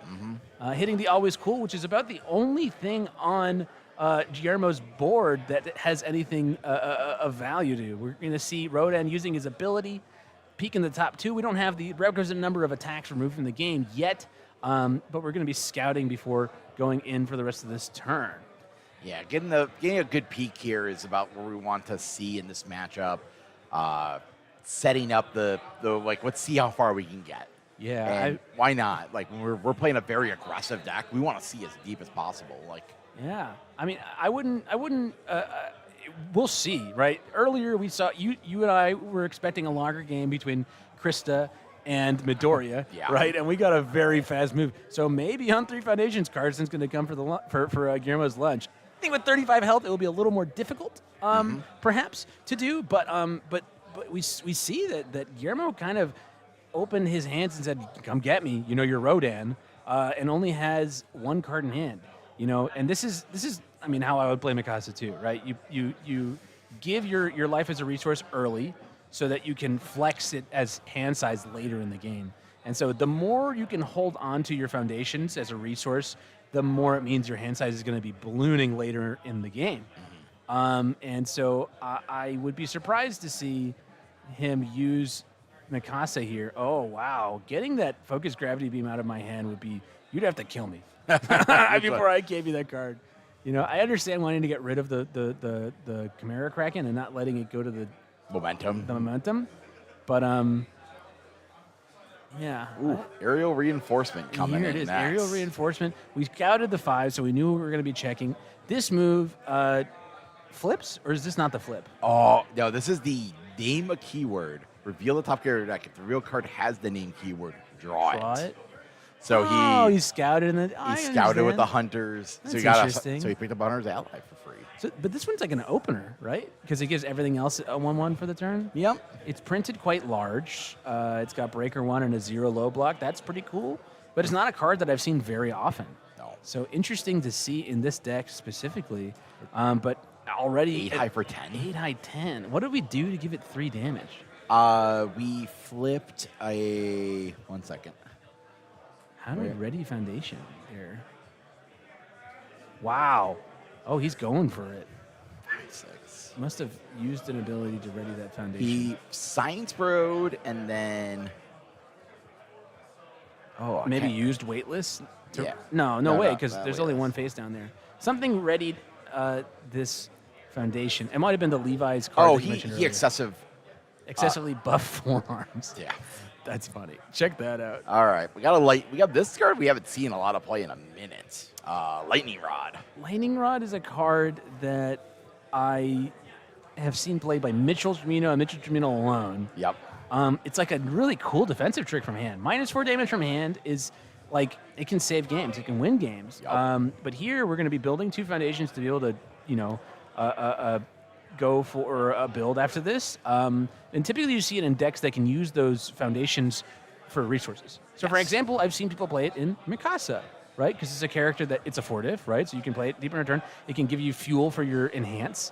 And whoa, okay, so we attempted a block, failed it. We're going to go down to 19. 19 from 35 is a lot, man. Yeah. Goodness gracious. And so, yeah, I would hazard a guess that we're probably going to be stopping here unless we have that Falling Skies. That Falling Skies would be gigantic. I think we have another Lightning Rod. No way, really? Yep. Holy hell of it. And now we're going to start using the Levi's Relentless Spirit here. I think he used that already. But you get to use it multiple times. Right, but once you've used it 3 times, it flips over or something? It is Tenacious after attack deals damage to a character. Ready this card. If it's the 3rd or greater time, you'll play the ability flip this card. What a cool card for a deck like Rodan. Oh, yeah. Who's oftentimes people's solution to them is to just ignore their offense. Yep. This says, hey, I am going to try to pass my checks, and it's reusable. So we'll see if Carson ends up. We drew with Science Bros. Interesting. Whoa, that's He's cool. like, So he put the stats on. He's saying this is my last attack for turn. Yeah. But this is kind of the point where Rodan, it's hard to block him on the early turn. He's putting 5 speed. This is a 9 high for 6. I like that we just built like 4 extra foundations. For the turn. Like, I'm gonna get 4 foundations for the turn. I'm gonna see how deep I can go. This is how you beat a Mikasa. You don't 35 them. You take them to like 18 on one turn. Sure. And then you gotta dance them. My thing there is that right now we only have 1 foundation that's going to be ready unless we use the 3rd activation of Levi's Relentless Spirit. And so on defense, you're going to be using Rodan and pretty much Rodan alone. And this Mikasa deck could certainly come for 21 in a turn. Yeah. Especially with 5 foundations, right? It's definitely a possibility here. And so I would be... Sorry, you go ahead. I want to see if we go for that loot box here. I love the all-two loot boxes. They look really cool. Is that what's in the card pool right now? Yep, that's the card loot box. That's So cool. that's the it lets you build a face down foundation, and then that card goes to your hand at the end of the turn. Oh. Okay, So- that's cool. It's kind of a weird delayed draw. Yeah. It's +1 hand size, but I Yeah. just don't get to use it on my turn. Yeah. Oh, man, these aren't the droids we're looking for. Nope. Yeah, I mean, you're going to be building, buddy. Building and hoping that the Rodan doesn't draw a hand like that again. I know. Even if they do, though, I mean, how I mean, looking at this Rodan deck, play 5? Wow, we're just man. go built. Here's the thing: is we didn't like Mikasa and like draw cards last turn. We didn't need to. We're just like, yeah, screw it. This is crazy. But the biggest thing is we have options here to pick up. Like we have a plus. We could pick up the No Mercy Percy, Yeah. and we have a +1 high. We could pick up a dual needle for a +3 low. Right. So we got lines. There but- is, yeah, but those are specific block zones. Oh wow, 2 mods. This might be it. Yeah. Wow. This definitely could be the situation. Let's see what we I'm get the lead here. constantly astounded by Carson's ability to draw the same move in his 92 card decks. He's like, I found him. Oh, And, like, this is the second one we found of this specific card in what? The second pair? yeah. In about if we've seen 5 cards built, 5 attacks play or 4 attacks played, and then 4 from the lightning rods, and then plus the bonus cards in hand. So let's call it 20. 22. 22 cards out of your 92 card pile. What are the odds of finding pairs of all of those? Well, not a lot, but I don't want to do the math. Fair enough. I think we are going to see the loot box then. Here, Mikasa is going to be grabbing our draw 2. It is 2 random ones. And again, right, this aerial reinforcement is going to be doing work over the course of the turn. For if you have another string of 4 moves, right, it's going to be functionally like an 11 damage move, right? Because Yeah. it's putting juice on every move for the turn. Think fast.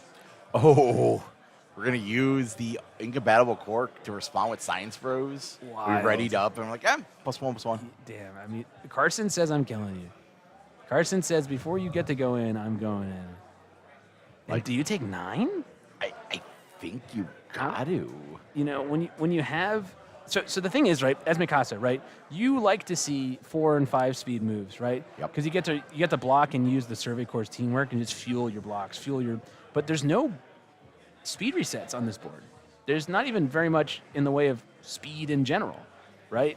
And so here, as you were saying, we're going to go to try to stack some tech We're cards. trying to guarantee a 5-track. Yeah. And this is here's the thing is, I don't disagree with this play. Uh-huh. Especially when the speed is hit us or that. The thing is,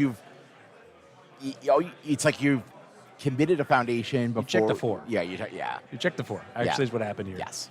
Yeah. So you risked the 3, right? Or you said I don't want to risk a 3, and instead I will check a quote unquote a 4, unless you have a 6 stack on top. Yeah. Yeah. I'm with you. I don't really like the move. Blocking with a Lunatic Harris is not the thing you want to do. Nope. And this is we're saying we're gonna be. Oh, dude, we got the Hope of Paradise right there. Ready it. No, come on, man. Respond. Please respond. Well, we have to complete the block still. Sure. I'm hoping. I'm praying. Boy, howdy. Look at the face on the Lunatics. I wish Mike could zoom in. Do we have the regular art? Oh yeah, I think ours is the regular one. Yeah. It's over on the left. Yeah, little Yeah. Lunatic. But the zoom in on her face is so funny. I encourage Oh, yeah. anybody at home to go look up the alt art of Luna Harris because it's a wild. It just looks like it's just pure comedy. All right, and here's Hunter's Ally. Crucially, it goes and grabs Science Bros, right? Which is important for your 92 card deck. It also builds in a plethora of other ally cards. We got a little judge thing going on here. And we did forget the Survey Corps. I don't know if it matters on this turn to begin with, but like, come on. Do the Read thing. your cards. Play your cards. Play your cards. Play read your cards. Play your cards. And so I don't know what's happening here. I will posit that the moon exploded. And as is customary, when the moon explodes, you have to pause game state. Yep. It's just in the rules, guys. I don't make the rules. I just report on them. But I assume after this we will be going for. Is this a champion hunter's ally?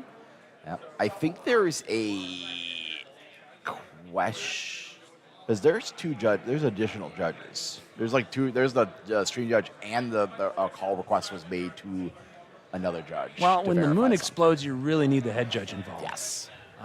It's important. So. Yep. So I think it was just I think there was just a verification process. Yeah, I think perhaps they wanted to make sure that Carson put the 2 cards back on top of his deck when he did his scout. He hasn't even done the scout. I'm making stuff up. He did it when he removed he put the foundation he removed for incompatible quirk. He put it in his discard pile. Oh, okay. Because that's what's there. That's Yeah, what's there. That makes sense. Yeah. Okay, so here we go. We're going to be removing a card. So it's Blitz. We build in this Nejire Foundation. Yes. I like this card. This is a card with the Deadlock. Ryukyu Agency Trainees. I don't think we're going to be seeing it used here, but it's got a relevant Deadlock response, and it has that ally keyboard for this deck that plays 4 Hunter's allies. And although the target is Science Bros, you need something to grab when you don't have Science Bros on board. Yep. There we go. We see Mikasa is going to be sealing Levi's. Remind me again. Which one? The Levi's Relentless Spirit. Yeah, Yes. yeah. I think it's pretty funny that Levi's shtick in the card game is just attacking you 90 times. Yep. That's what he does. Like even his version from Apocalypse, he's like, I'll pick this up on with the hands, and then later on, it's just like I just do this for free now. Yeah, I just get it. Here we go. Yeah, and I feel like there's more to Levi than I attack you 100 times. Oh, he blocks really well. That's true. He picks up the timely counterattack, and you're just like, True. I'm gonna breaker 3 or breaker 5 you, and you're like, okay, and then I'm gonna pick up at the end of the turn. And you're like, yeah. Yeah. I love that we have the Rodan sleeves on the Rodan, so yeah. the momentum is just like 4 of the character. They're just multiplying. Every time you get a momentum, you got to deal with more Rodan. All right, going to 1. Going to 1, and I think this Electric Moth could spell the end of this think first so. game. Yeah, here's another He's like, one. I have another one. He's like, all right, go next one. Yeah. Let's shuffle up and head to Sideboard. I have a competitive question for you, Jesse. Sure. Handshakes after the first game or after the match? After the match. That's how I feel. I I'm think like- handshakes between each game. I'm wasting 0.8 seconds.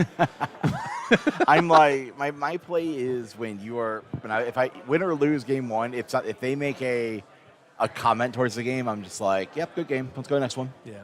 Like I got time. Like I'm not a pleasantries person when I have to play at a competitive level. Usually, like you could tell when I don't care is when I'm pleasant the whole time. But I'm in the tank though, and I'm just like, all right, I gotta get to the next game and do my math. Well, considering sideboards here, what do you think comes in for these players respectively? So Carson doesn't have a sideboard. Carson? I think Carson just he's just like shuffled up his deck. Okay, yeah. He said all of my sideboard is main board, actually. Yep. So we have options. We've got some Lunar Rings. I don't know. I don't think Lunar Rings needed. I think the Genkais, it might have to happen here. No way. No way. As Mikasa, you can't afford that. What Built- of Carson's lineup that you've seen, right? What are you going to be eating? The attack that kills you. Sure, but there's no one attack that really, like, on those 2 turns, right? Certainly the second lightning rod, Yep. you could have done that to there, right? But you wouldn't have been dying, right? Carson was taking a risk with it, and we had a chance to crack back and just didn't draw foundations, right? So I don't think it comes in because there's no one attack that's like, usually when I use Genkais, I'm using it because it's something my opponent really cares about. Not necessarily that it's the one that really, that kills me, because oftentimes they could just have another move and I die anyway, right? I could see bringing in the extra Marco's potential. Okay. Just because of this is when you're defensively Rodan, it's blocking for days. Yeah, and you want to just keep wanna churning butter. Keep churning butter. Yeah. I can agree with that. That's about it though. Like I don't seal for approval. Yeah, so this works with Violent Animus Shot, but the problem with Violent Animus Shot is that it's a random discard, so you can't guarantee that it's going to be. Yeah, it's cool actually in this matchup for the second ability though. Oh yeah. Because it says that if they play Science Bros for the second time, Seal stop Flower. that. Yep. Stop that, right? And also similarly with like incubatings, not that this deck plays the incubatings, but into Rodent in general, this is a deck that Carson's playing that plays a lot of multiple copies of cards. So into decks like that, it can be good. I think in this specific matchup, you're right. I don't know that there's anything I would bring in, but it's a good question to ask. Yeah, You know? we'll see what Guillermo can get here. Like, here's the thing: is you're a 5-hand size going first. It can be rough. It's It can like be rough. you're a 7-hand size going second. It's like this is not a situation you want to be. Like, all right, we He got gets the build 3. That's better than most people get. Yeah. It's like, I'll take a 3 build, and Especially with Mikasa, because she doesn't play later in the game like a 5-hander. Yep. So it's easy to build a deck that doesn't actually skew towards the way that a 5-hander plays. You Yeah. play more attacks, you play maybe some assets and actions, because later in the game it doesn't feel as bad. But on turn 1, going first, it can really be screwy. we gotta draw. Whoa, we drew a lot of attacks. Yeah, I think we only have like 3 foundations. Good old Oh, no, we Latino have 4. skill, dude. Good old Latino skill. got 4. Checks a 2. Uh-oh. Uh-oh. Can't risk too many more of those. It's like, We found the Science Bros in the discard pile, which will be ready for our Hunter's Ally, but build 4, hold 4, feeling pretty good, especially since Rodan is playable while committed. Got that fancy schmancy tenacious keyword. those Challenger deck characters were pushed to the moon. Oh my god, yeah. And the actions. Some of those attacks, too. They certainly gave him everything they needed. Oh, man. All we've got to go off of is a tray size. And I don't know. I don't know about you. I don't want to yeet my whole board to this. No. I don't really feel... Yeah, we're going to build a... And not what you want to see either. Certainly, you can use this foundation that you just built off the top with your character to draw 3, a bonus card via Aaron looking in the mirror. What's this foundation called? Oh, the push the limits. Push the limits, okay. That's the promo from Nationals last There's year. been 90 cards called Pushing the Limits, so you'll have to forgive me. There is? There's been 3 in the history of this game? So, yeah, I can understand that. And so we see here either it's lost 3 speed, which I assume is what happens, Yes. or it's at 3 speed, because some people put things different. It's -3 speed because from weightless. Okay. And then we did not put damage on it. We're going to be blocking with Violent Animus Shot, which has a 1 low block. Yep. You got to be careful with these alternate art of the secret rares from that set, because oftentimes the zone is not the same color as what it's supposed to be. Yep. You gotta follow the pips. Got to follow the pip. Harness Chaos has a 1 high block, not a 1 low block. Yep. But okay, are we going to use the Echo? I feel like we need those foundations. Yeah. Even though you didn't get the damage in, you got your draw, which is the important thing. You drew your foundations, and oh man, we're not going to build the 3-div? Dude, we got the 3-div, got to build it. That card's going to be No what wins us Marco. the game. Build it, man. Marco. Build it, build it, build it, build it, build it. No. Oh, we had Breaker on it. Okay, maybe that's why he didn't play it there. Ah, the breaker. But it would have been the same as if playing it here. Yep. Except we know that we were going to check a 3 there. So obvious. Okay. All right. Well, we knew we were going to check a 5 there. So here, we're going to play Marco, right? Oh. Well, we knew we were going to check another Koenma's there. Yes. So now we play it on a 7. We'll play a Oh no. Or a it's 4. fine. It's not fine. 4. Yeah, it's fine. I think we. This one's on a do, 6, Do though. we do it? Okay, go Yeah. for it. Go And for so it. The thing is, There we go. yeah, this is exactly what Guillermo wants in this situation. Not exactly. Yeah. We would have liked to have the momentum from the trade size. We would have liked for Carson to say 3 damage. I'll take 3 damage. But Carson said, no. I don't think I will, sir. Wow, 2 airy smiles. This is gonna be a tough thing to get through. That is a aggressive. It's It's- like the hand makes no line. There's like It's an interesting it's hand. 2 attacks, 2 attack, 3 3 attacks, 2 actions, and 2 2 foundations. Like Yeah, and like they aren't exactly like this isn't a build 2 pass hand. no. Like we want to probably play 1, and it might be the lightning rod into the aerial because you want to get the guaranteed draw, which is what we're gonna Yep. see here. Because the lightning rod is going to build in 2 foundations. That is going to make the aerial enforcement, aerial reinforcements. Yeah, Yep. aerial reinforcements kind of quote unquote guaranteed. You can look at the top 2 with your Rodan and draw one of them and use the 2 foundations built in from Lightning Rod for it. So I kind of get the sauce in this. Yep. I get the sauce. I wish it weren't 92 cards, but I get what we're going for. Looks like we're gonna filter 2 out, Yeah. a bolt and a smiles. Oh, okay. He says I only need 1 of these, and one of them isn't a bolt. Wow. tells you what a man's thinking in that moment. Yes. Right? He's thinking, I don't need to cancel your abilities. I also don't need to say no to two of your foundations, right? Or sorry, 2 of your attacks, and which is crazy to me because this is a Mikasa deck that's playing. Not. Are we stacking a? I guess it is a lot of low attacks, right? Chase Eyes. Okay, we're stacking. Focus Gravity Beam, Attack Titan Emerges, Horseback Charge, all low. But Dual Needle is as good an opener as any, and that's Yeah. a good one to hit with the Airy Smiles. Yep. If I were me, and I am me. I think we're just deciding. I think we just want to guarantee it for next turn. It's like, hey, I want to draw this next turn. Yeah. I mean, I get it. I think it's all copacetic. It all makes sense to me. Okay, all right. We're gonna get our free boys, and then we'll Rodan here. Yeah, I think the situation is we need to see what we hit in the Rodan. So you know what I would like to see, Jesse? What's that? I would like to see the Rodan use, and then for Guillermo to say Botan's coaching. I like it. I would like It's that. devilish. That would be cool. All right, so we got this 2 speed on this. And I think we got a line here. I think we're just kind of deciding. I think we're just playing footsie for the Rodan ability. It's like Maybe. I mean, you don't need to use the Botan's coaching. Nope, Oh, we pick up. did not use the Rodan. Probably because Carson did not want to walk into. Yep. Yeah, and there we see the Hunter's Ally. We're going to have to check. There we go. We got 2 free foundations that are going to go away at the end of this turn. 2 allies in here. We do have the Nejire Foundation, but we're always, when available, going to grab Science Bros. Science Bros. That card is single-handedly almost carrying Rodan's offense, at least the extended turns, right? His offense is a lot more fair without Science Bros. Science Bros is kind of what pushes him over the edge in terms of what is possible for him. 35 can do if I got Science Bros out. I think Carson just did a heads up Yeah? because I think he put attack then 5 check instead of 5 check attack. Oh, he was trying to play around the Botans? It looks like no, he's just gonna Just now? He just Science Bros for the draw. Okay. Well, maybe he was baiting it. Yeah. He was probably baiting it and then said, okay, yeah, I need to go grab it then. Yeah. But, and there now you see the Botans. Now you see Yep. the Botans used. Clever on both fronts.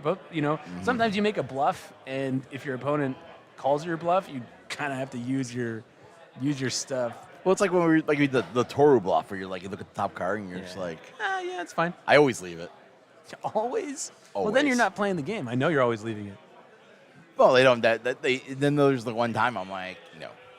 There's like very. Well, But you don't do it constantly. People always go like this and they just drop it. Like, no, it doesn't matter. No, you have to consider it heavily. Yeah. That's the thing. I think that considering things makes your opponent. The more time your opponent has to spend thinking about what you're thinking, that's better for you, because they're not thinking about what they're thinking. They're thinking about what you're thinking. Yeah, because you do the look, Yeah. check your discard. Yeah. All If you right. do it too much, then they know it's a foundation, though. Yeah. Yeah. It's used in special circumstances, like this one. That's why we did bring in seal approval, and we failed the block. I like it.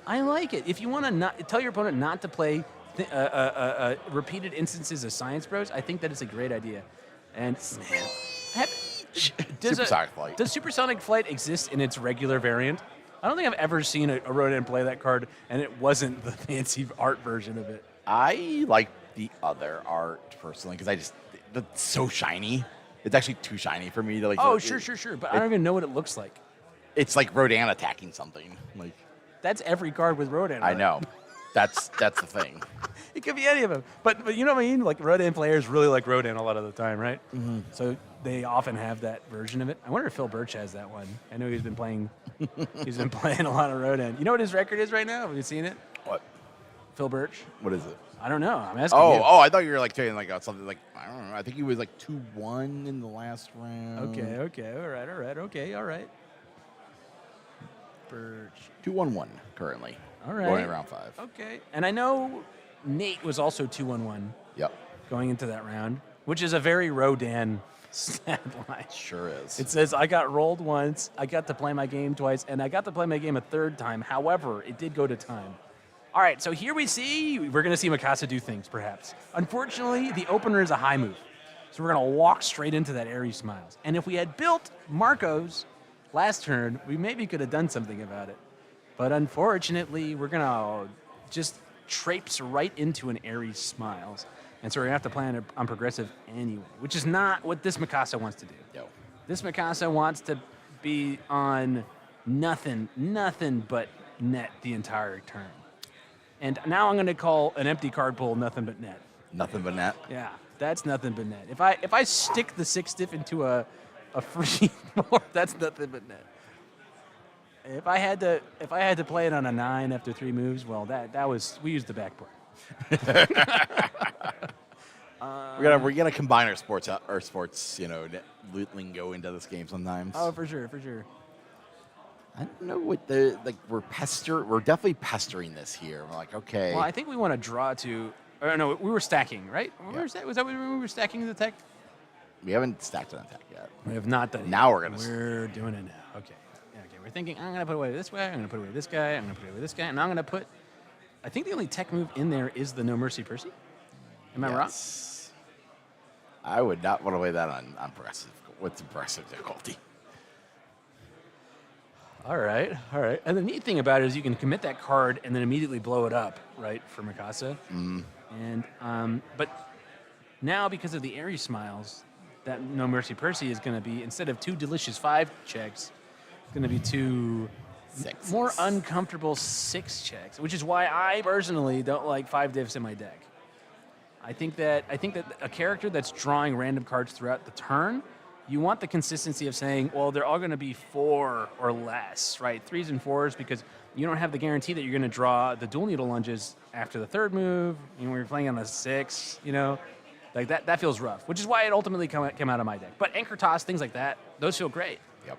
Looks like we're gonna pay we got the response, we got our resolution, but we did pay cost for Ares Smile, so we have to play a non-attack now. And no Koemas in hand. It would have been great to cancel. I was waiting for it. I didn't want to spoil it, but I wanted to get really excited if he had the Koenma's task in hand. He did not have the Koenma's. Looks like we're just gonna build. Damn. I think that's fine. That's fine. 22 is going to be harder to deal with, and we did draw what looks like a full grip of gray. So with another Botans, another Forcing Surrender is going to be great for the follow-up too if this happens again. But it's just tough playing into Rodan in general as this character who wants to chain block 3 and 4 speed moves. Wow, we're just rolling 3s here. Unfortunate. But such is life. C'est la vie, And She's gonna go. Certainly this time we will remember to ready our Survey Corps Hope of Paradise. Let's see what we can do here. Carson is holding his aerial reinforcement he didn't get to play last turn. And we'll see. Okay, we found another pair. Okay. Remind me next time we're in Vegas, I'm taking Carson with me. Iro Kokusho. I like that card. That's a line here. I like that. Like if they block the second one, if they block the second toss that guy. 4 difficulty, 6i7 base printed. Or not base. I won't say printed. It's not printed. But yeah, and we have the momentum to pay for the drive as well. Yep. So, and you love to see supersonic flight on top of the discard pile. Always. What? Oh, look at this little thing here. Ooh. I guess I'll look at this with my aerial reinforcement and then draw it with my supersonic flight. Whee! There it is. +5 speed, +1 damage. Respond. Yikes. Man. What were they on? I don't know, man. Why? Why did this character get supersonic flight? It's like Mikasa too, right? Like Mikasa's 1 support card has a 4+ block modifier. Not that it's in this deck, even, but like, I mean, why? The thing is I've been playing. I've been trying to get this Air Reagan deck to work with this, and this is almost what the Air Reagan deck does. Except I play Heat Blast, and Heat Blast just stun 8s. Oh my god. They're just like I'm like playing 120 cards, and I'm just like, okay, there's Well, you get enhances, right? Not blitzes. I get So, Okay. but that's like the one good blitz I play. It's like Yeah. I'm gonna give this stun a million, Yeah. and most people are just like, well, Yeah, I can't deal with stun 8. yeah. Stun 8 is in fact too much. Great. Well, because I was thinking, right, there's a lot of really degenerate blitzes you could staple onto things, but because he's enhanced speed. Yeah. Yeah, it is kind of unfortunate that poor Nick probably designed his card back when blitzes didn't exist, and then it's printed into a format that is slowly going to start losing those. But he had 2 straight events of very, very, very popular play, right? So that's kind of cool for a character. And it had my unicorn on it. Yeah, that is true. That's the one thing is, though, people think about that deck's going to be like, oh, when we rotate next, when we have our next rotation, that character falls apart. I'm like, look at the attack lineups of most Nick Reagan decks. They are... It's a lot of Rodan cards. It's a lot of Dark Tournament cards. Yeah, they're fine. Yeah, you can still keep True 100%, right? The double True 100%. Yeah. You're just like... Yeah. In 2026, when that rotation happens, yes, that will be a little more rough. But for now, we're doing okay. Yep. Oh man, you hate the block with the focus gravity beam. This hurts my soul. Yep. I just can't. I cannot abide it. Please. Play the second one. All right, let's We're going to see. spot. We're going to Coco Here Show. it comes. Here comes the Kiko show. Yep. No, come on. That's fine. If you want to play it on an 8, you can play it on an 8, brother. We have the incompatible quirks here, and crucially though, the Science Bros was sealed by an arrogant spark. Arrogant and fighter. Arrogant fighter. Yes. Which says when destroyed, right, you get to seal a rival foundation. Just happens. Yeah. Like statically, no response. I love that. That's a card when you need low blocks. That's where that card does its work. Yeah. And also it plays well into something like Cristo. Yeah. I like the mill one randomly does something. I've done it. I played against our Ryu in Canada, and they did the stack thing, and I'm like on a block, and then I milled that. Please mill that. Man, goodness gracious. Okay, we're 2 deep into this turn. Does Guillermo die? Yeah. Yes. Maybe. I think no. I think that Carson is too committed without the Science Bros. I think he stops after this. Unless he draws double Falling Skies out of nowhere, okay? Which he's not, okay? I have a question for you. Okay, hit me. Carson plays Hunter's Ally. Yeah. Builds a second Science Bros? Does he get to? Is unique is sealed? It's a keyword. Oh, is it an ability? It would break at the end of the turn, no? It would check at the end of the turn. No, because the new copy has unique. So it's looking for name, not necessarily cards with unique, right? It looks for the name, so you would still be able to choose the other one. No, you can't. It's the rule for unique now is the oldest one that exists, but the card that's doing that is not. That's a question. I don't even know what unique says now. To be honest, this is one that I was just like, this is annoying, so I'm gonna ignore this. Yeah, they made it pretty much so you can't pretty much unique loop things into play. So it's like the newest thing gets destroyed, or the oldest thing gets destroyed? The newest does. Oh, then it wouldn't work. But it doesn't have unique. It's the new one does, and unique looks for copies of itself. It's still you still have another copy of it there, so I think it would still have to destroy it. All right. Well, anyway, here's the lightning rod that I thought wouldn't get thrown. So Yeah. He's like, I got this. okay, maybe we will die. I don't know. Shoot, what am I saying? Carson's like, I think I can finish him off here. I think that Guillermo has one more block in it. I feel like he's got one more. He's got plenty. I think he's got one more good block existing for him. And it doesn't have to be this one, right? Right. It could just be a situation where Carson checks a card that doesn't have a 3 or 4 plus block modifier, right? And you're like, well, it's only going to have 4 speed instead of 20 speed, right? And so, I think you just got to start getting rid of these foundations from hand as Guillermo and pray that you're going to be able to block the next one. And it doesn't need to be, it could be a partial block, you just need a block. Yep. But you also need to start digging for attacks. So it's probably best to take the, no, you got 2 in hand. Get rid of those foundations, brother.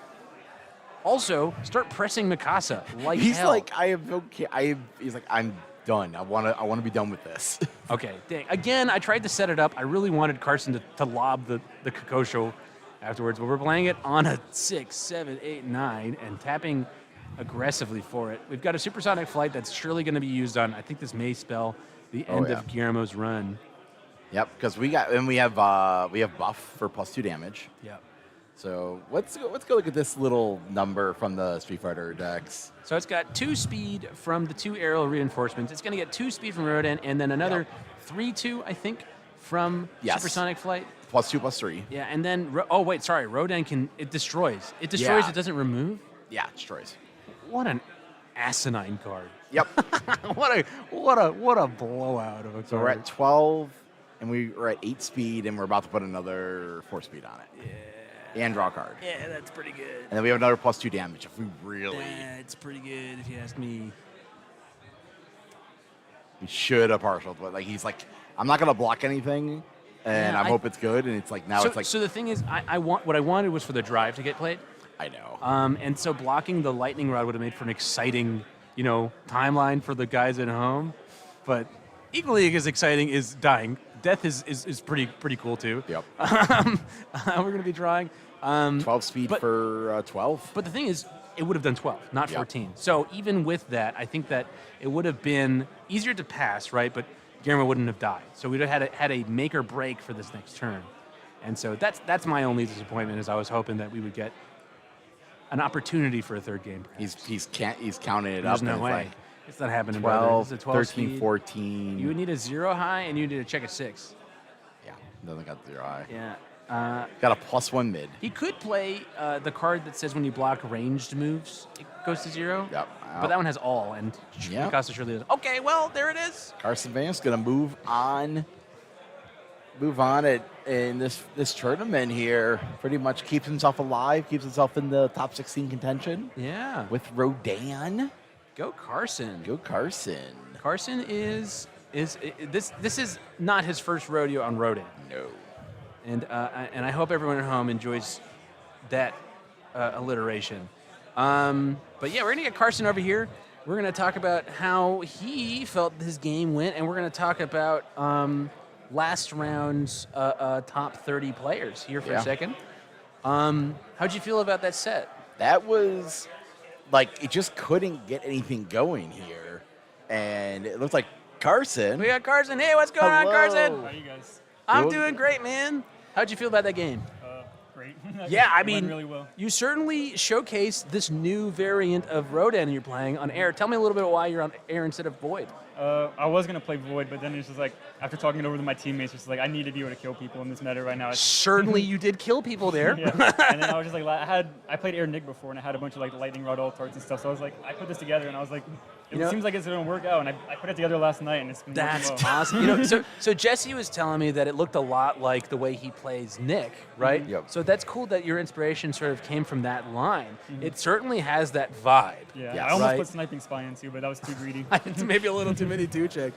Well, cool, man. Was there a moment in that game that you felt like you maybe could have gone a different way? I mean, I think it panned out for you. I think it worked out. But- And he wasn't drawing many attacks either, which helped me out. Definitely helped you in that first game. You drew 5 gray and then decided to build them. Yeah. But I mean, it happens. I think that you held the right. But there was a moment you latent skilled, and you tossed Keiko's and the aerial goblin bolt, saying, "I don't need defense. I need to kill." Yeah. What was going on in your mind at that point? I'm just trying to kill people with this deck, so I'm like, yeah. Hell I'm just yeah. playing hella Okay, aggressive fair and enough. just Fair trying enough. to kill So them. then, if that's the case, if you're here to kill people, why are you still on Rodan? Because he has that defensive edge still. Love it. Okay, I've cool. played so many games And where that's I've lived and on- this is lived your by character. the I think the lane and comfort kill is. I love that. Awesome. Cool. Jesse, sorry.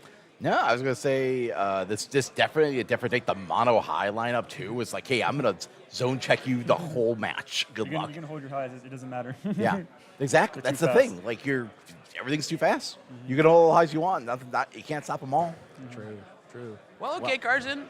I had a lot of fun watching. I hope you had fun playing. Nice watching. And I'll Or nice certainly, I'm meeting sure. you guys. Yeah. I was telling them that I got to play as Mikasa into your Rodan, Yeah, and it did not look like that. You rested me with that deck. It was definitely different. But Well, good luck on the rest of the day. Hopefully, we'll see you in top 16 tomorrow. Thank you guys. Appreciate it. Carson Panos, everybody. Moving on here, and we got our after round 4. Ryan Field taking it He's still 4-0. Well, he was 4-0 as of last round, but we got Yep. Ryan and Matt, Calvin Harrigal, Barlow still 4-0, Mitchell Chimino still 4-0, Travis Tangerman and Justin Martin still 4-0. Is that Justin Martin, I assume? I think so. Yeah, that's MGLA. It has to be Justin Martin. Okay, I thought I heard him saying he was playing Zeke 1. But so those were the 4-0s. They're going to start playing into each other these next 3 rounds. Tim Keefe 3-1 is another character we've been looking at. George from Let's Talk UBS playing Porco is the highest rated Porco of the event right now. Jet coming up, sneaking in 3-1 on Hawks. Wonder if this is another equipment heist deck. Carson we saw just won. He's 4-1 right now. Some ponies hiding Some out ponies. there. So we saw the first, that highest echelon is a lot of the characters that were the most highly represented. But this crucial from 11th to 30th is going to be the spot where, we're going to get some of these really cool stories. Guillermo, we saw, unfortunately, is Xn2 now. We'll continue to fight. A couple of these straggling ponies. There's a Byakuo hiding there down the. I wonder how Bradley's doing. And Corey's still fighting back there as the other Midoriya in this top 30. But some cool storylines to follow. I personally would like to see a couple of these sort of second-tier characters come in. I'd love to see a Porco up there. I'd love to see this Byakuo to continue to win out. And I'd also love to see Mitchell Chimino. I think Mitchell Chimino is a guy that I would like to win a regional. Yeah. Okay, especially now that we see the top 2 guys into round 5 were on Godzilla. Yep. Because I know, leading up to this event, that was the character that he was the most worried about. So I'd like to, that would be my, my dream for the Atlanta regional event is he gets to show up and say, I learned from the matchup and I can play to my outs, and if they have it, they have it, but maybe I can win. And I'd love, and especially since Mitchell, although he did take home the top prize at the Dark Tournament event, has never won a regional event. Been a lot of top cuts, been a lot of finals, has not won. So as you know, I may be biased because that's my friend too, but I'd like to see Mitchell win on his favorite character in an American event today, or I guess tomorrow, right? But anyway, yeah, that's my chosen story. Yeah. Well, I think at this point I'm gonna step away for a round. I'll be back. And we'll be coming back with round 6. We got 3 more rounds to go today. Mm-hmm. We'll be back soon. Yeah. Don't touch that button.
Who's that?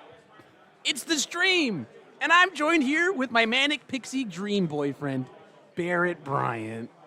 Yeah, that's me. We're back. That's you. Yeah, we're in round 6 of the Atlanta Regional, and it is getting down to the wire, which means we're probably going to see some repeat characters. We're going to start seeing some things that we've already seen, but we still have some spice, of course. And from players that we know and love in our entire game, we have Justin Martin here piloting not Zeke Yeager War Chief, but Zeke Yeager, full stop. Zeke Yeager. From Zeke Yeager? Zeke Yeager. From Attack on Titan Set 2, and the life symbol. I mean, we saw this character make a Top Cut appearance in Louisville, and a second one almost Top Cut as well in Louisville.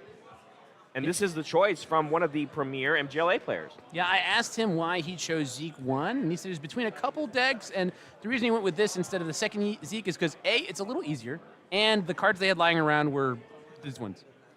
You know, that's a good answer. I think it's a great answer, right? If you don't have enough of those Falling Titans, or if you don't want to do the... Anyway, they're similar, but they do differ enough that they're doing that. And then Versa is one of our premier judges and tournament organizer assisters of the entire game, Ryan Field from Rochester, piloting the tried and true Godzilla King of the Monsters, of course. Yeah, Jesse was talking about this deck having some technology in it, and I'm trying to find exactly what that might be. Is it your finger guns?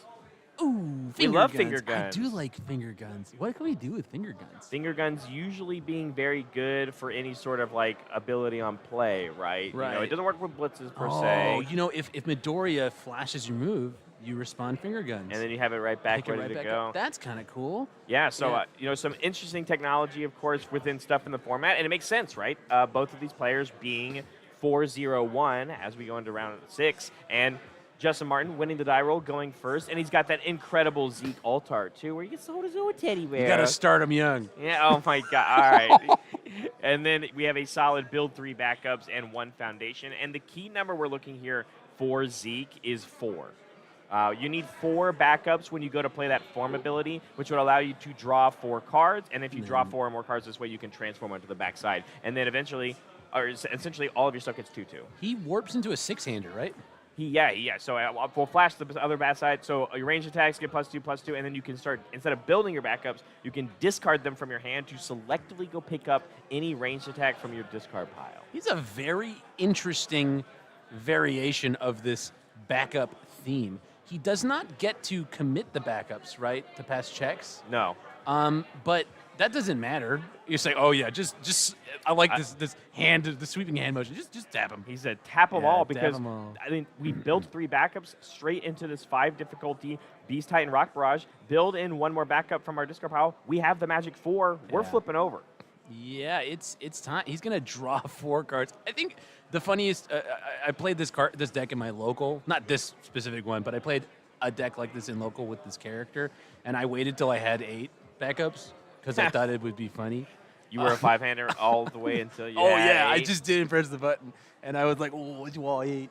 But yeah, we're gonna see him flip over, turn into his true form, the Beast Titan. Yeah, draw 4 cards, transform, and now we have that powerful ability where any of these backups in our hand now we get to really take advantage of. Yeah. Of course, our attack also connected, so Ryan Field down to 29, and we're going to go ahead and build out our stage because, not like you said, not only do we draw 4 cards, but now we're a 6-hander for the entirety of the game. Yeah, but we do need to be a little wary about our board, though, right? This is not one of those backup decks like Annie or like Hanji, who can use those backups to pass checks, right? Or also, like, you can't protect them, right? Han says you Yeah. can't attack my Not 4 allowed to different attack ones. One of the biggest things that we saw Calvin Harrigal, or Wub, play when he beat a Zeke Yeager from AOT2 Yeah. in top 4 was that there was a real decision on when to attack the backups because keeping your rival off of them. But now that we've already transformed, you don't really care anymore about if these backups die, especially, you know, aside from our attacks that scale based off of how many we have in our stage. But City Rampage coming down. We did check a 3 on it, though, of course. So this is going to be... This Titan Clip is going to have +3 to the check. It doesn't matter Yeah. to check the 6 anyway. But we did use the league interview as well. But yeah, I mean, I don't know how deep exactly Ryan's going to be able to go with only 1 foundation ready. Yeah, luckily we're allowed to build in a 6-check from here, and I think that's probably one of the bigger parts about that technology. We did check a finger guns here. Yeah. That does Finger check. guns is a 6-check. It is a 6-check. 6-check. Do you think you'll need it for this matchup? No. But here's another tech for it, though. Oh, if your wow. attack gets filled with doubted, like this one, which means we don't have our finger guns out of just pick time, it right back up. you can pick it right back up. And you Yeah. still have your +2 to your check because of the City Rampage. You Yeah. can play it again. I like that inclusion a lot.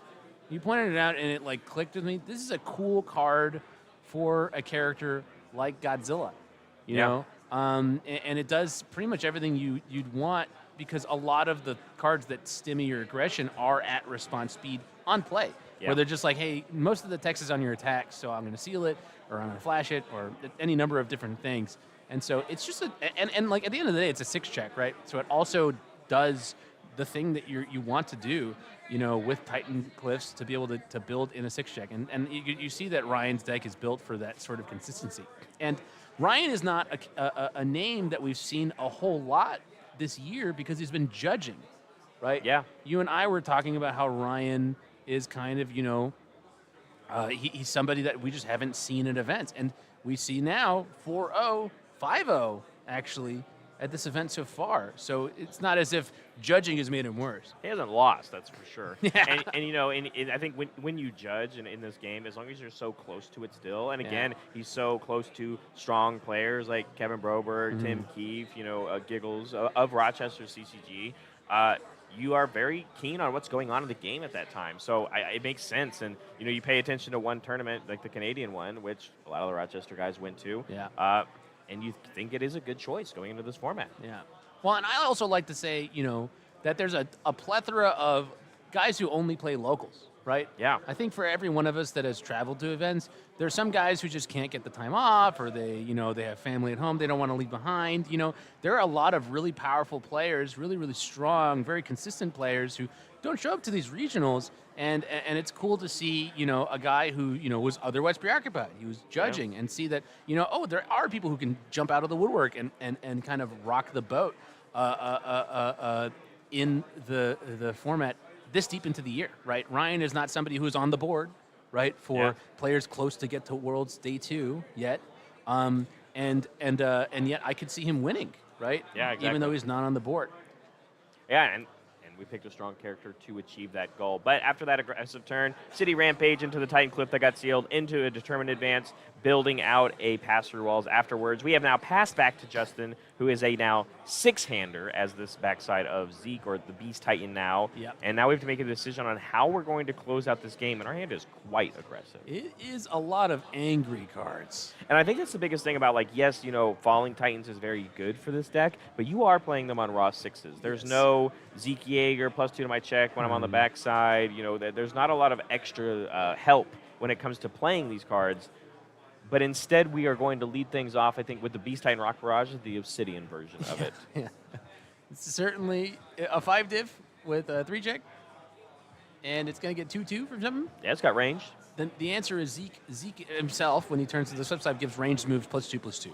Yes. And then we're going to be able to still build in a backup of our choice. Yep, Of course, there's it's time the for these. 9 Titans. Yeah, time to get the 9 Titans on our stage, which means we can usually have to play less moves to win the game. Yep. But we do have a lot of momentum on Ryan's side of the board, so we essentially have -2 speed. And A lot of momentum, but a completely tapped board. Yeah. And we did take damage last turn. Yeah, we are at 29. I believe this is the correct. We have only taken 5 from that first Beast Titan Rock Barrage. And again, we only have 3 foundations here on Justin's side, but we are using these Jaegerist followers aggressively in the sense of looking at the top card of our deck, and you're allowed to mill it if you'd like. Quick look. Let's see how many 6-checks are in Justin's deck. 1, 2, 3, 4, 5, 6, 7, 8. And then it hard stopped. 8, 9, 10, 11, 12 is what it looks like. 12. rounding. Okay, 12. Yeah, because I think that's a thing that Matters. If you're playing with your Falling Titans, and just because you don't have +2 to your checks doesn't mean you can't start trying to do this dang thing, you know? Yeah. Because I was curious, the only foundations we have on the board are 6-checks. That is true, and there's one on top of the There's one on discard top pile, of the discard pile, and so I 2 was in our curious. stage on backups, right? Yeah, I was definitely curious. I don't. So I will assume that Ryan's not going to be able to block very much this. You see, you blocked the Rampage, or with a Rampage, blocked the Beast Titans Rock Barrage. But we're going to see if Justin is going to go deeper in this turn or try to survive another turn. And we have access to other strong tools that, you know, Harness Harness on Death can be so powerful in the sense of you catch your opponent without a low, it all of a sudden is doing way more damage than a normal move would do. But here is a Falling Titans on a 6/7, checking a 5. And so regardless if you loop this or not, quote unquote, it's sometimes you can just shift it down, and it's a foundation that says as cost, pick it back up whenever you need it. And you see we're using the 9 Titans response, going to double its damage from, it's printed 6, I think, right? It is, and it comes in with a 2. Comes with 2, so it goes to 8. It's a 16 damage move. A nice, healthy chunk taken off of Godzilla here. And if you're trying to live for another turn off of the back of some pretty effective DR, and you know maybe 1 or 2 powerful blocks, I think that we could do could see us live here, especially with the amount of Jaegerist followers that we have here, right? Yeah, you get to constantly take a look, and I think he's saying that I think it's a 5 on top of our deck is what I peeked. We are okay with that, but not having access now to the 9 Titans anymore. But got 13. Yeah, straight down, taking the 16 straight to the face. I would say normally we would need 1 more to go for the kill, but you actually still are going to need to play that card twice. Does falling? Oh, it goes to your hand. Yeah, it's in your hand after a resolve. So you have cleared a little bit of progressive, but if you want to play it again, it's still on a 7. Yeah. I mean, I don't know if that's going to happen, but I could see, I mean, from 13, how many backups in the yard could the Harness Undeath kill? Is it ranged? It's not, only a spell. Okay, so it would be 4 low with a card and card pull, functionally 5 speed, quote unquote. Could it kill? You'd only need, what, 7, 8, 9? You need 9 backups. Yes, yeah. And you can also sack one off when you would play it for the blitz to give it echo. Oh, but we don't have the momentum for it. You don't have to, but it feeds one of the yard. Oh, okay, I see what you're saying. Well, there's the Falling Titans again on a Titans. 7, and there it is. We're going to check the 5, completely tap out. Luckily, the stats from Zeke are static. They're going to happen no matter what. But this isn't lethal quite yet. This is only going to be 4/8, but we're going to take a peek at the top. Look for a 6 check? I think he's looking for a 6 check, but even then, you don't have an extra foundation to pass the check for this card. It would have to be something else. Yeah, I mean, no 3 diffs in the deck. I just don't see how this ends in a winning line. Going to get rid of the... We are looking. He said, I think this is the only line I maybe win this game. There are 12 in the deck, right? Get rid of one. Yeah, but, you know, we can see 5 here. We know there's at least 6 of them out. Like, it's some tight odds for sure. As he chooses to put the 3 check into the discard pile, I think he's just going to go for it. We are going to pick this up. Oh, it's on a 5. It's on a 5 because you pick up the... Yeah, so we just need a good check. Harness on Death on a 5. And that's it. That is the correct. That's a driven from Retribution. It checks a 5. Now it's all about, do you have a proper block for Ryan? Because Ryan does have a floating +2 to the block here and still 1 momentum. This could be blocked. +2 from what? We used a momentum and just didn't play a block. Oh, more blocks +4 from Ryan. for our so if check. he has the low block, we could live here. could live. Shows it. It is a low block. We need to check. Checks a 3, 4, 5, 6, 7, 4, Makes the check. 5, 6, 7 exactly. And we had our Godzilla in case we even checked a 4 there. Yeah. But that is the perfect block. We had it, and Justin went for the reach. Really did go for it there, and just fell short. And the only real choice here is that maybe we try and do a little bit more. No 6 check on top to go for, but we did build 1 more Zeke Jaeger. I completely spaced on the Falling Titans picking back up. I Yes. thought the harnessing was on the 6. That's on me, guys. That's okay. That's on me. Even on the 5, I think, you know, it was still a Yeah, risk, right? yeah, We didn't know the digging for the knowledge. 5. We had to Yeah. mill that card off the top of our deck. But sort of crucially, Ryan has to do 20, and he used a rampage and an attack defensively. and all our momentum. And all of our momentum. You know, I mean, and it is the correct play, right? Yes. You have to live. But we see here, we don't have a rampage in it. We only have 1 attack.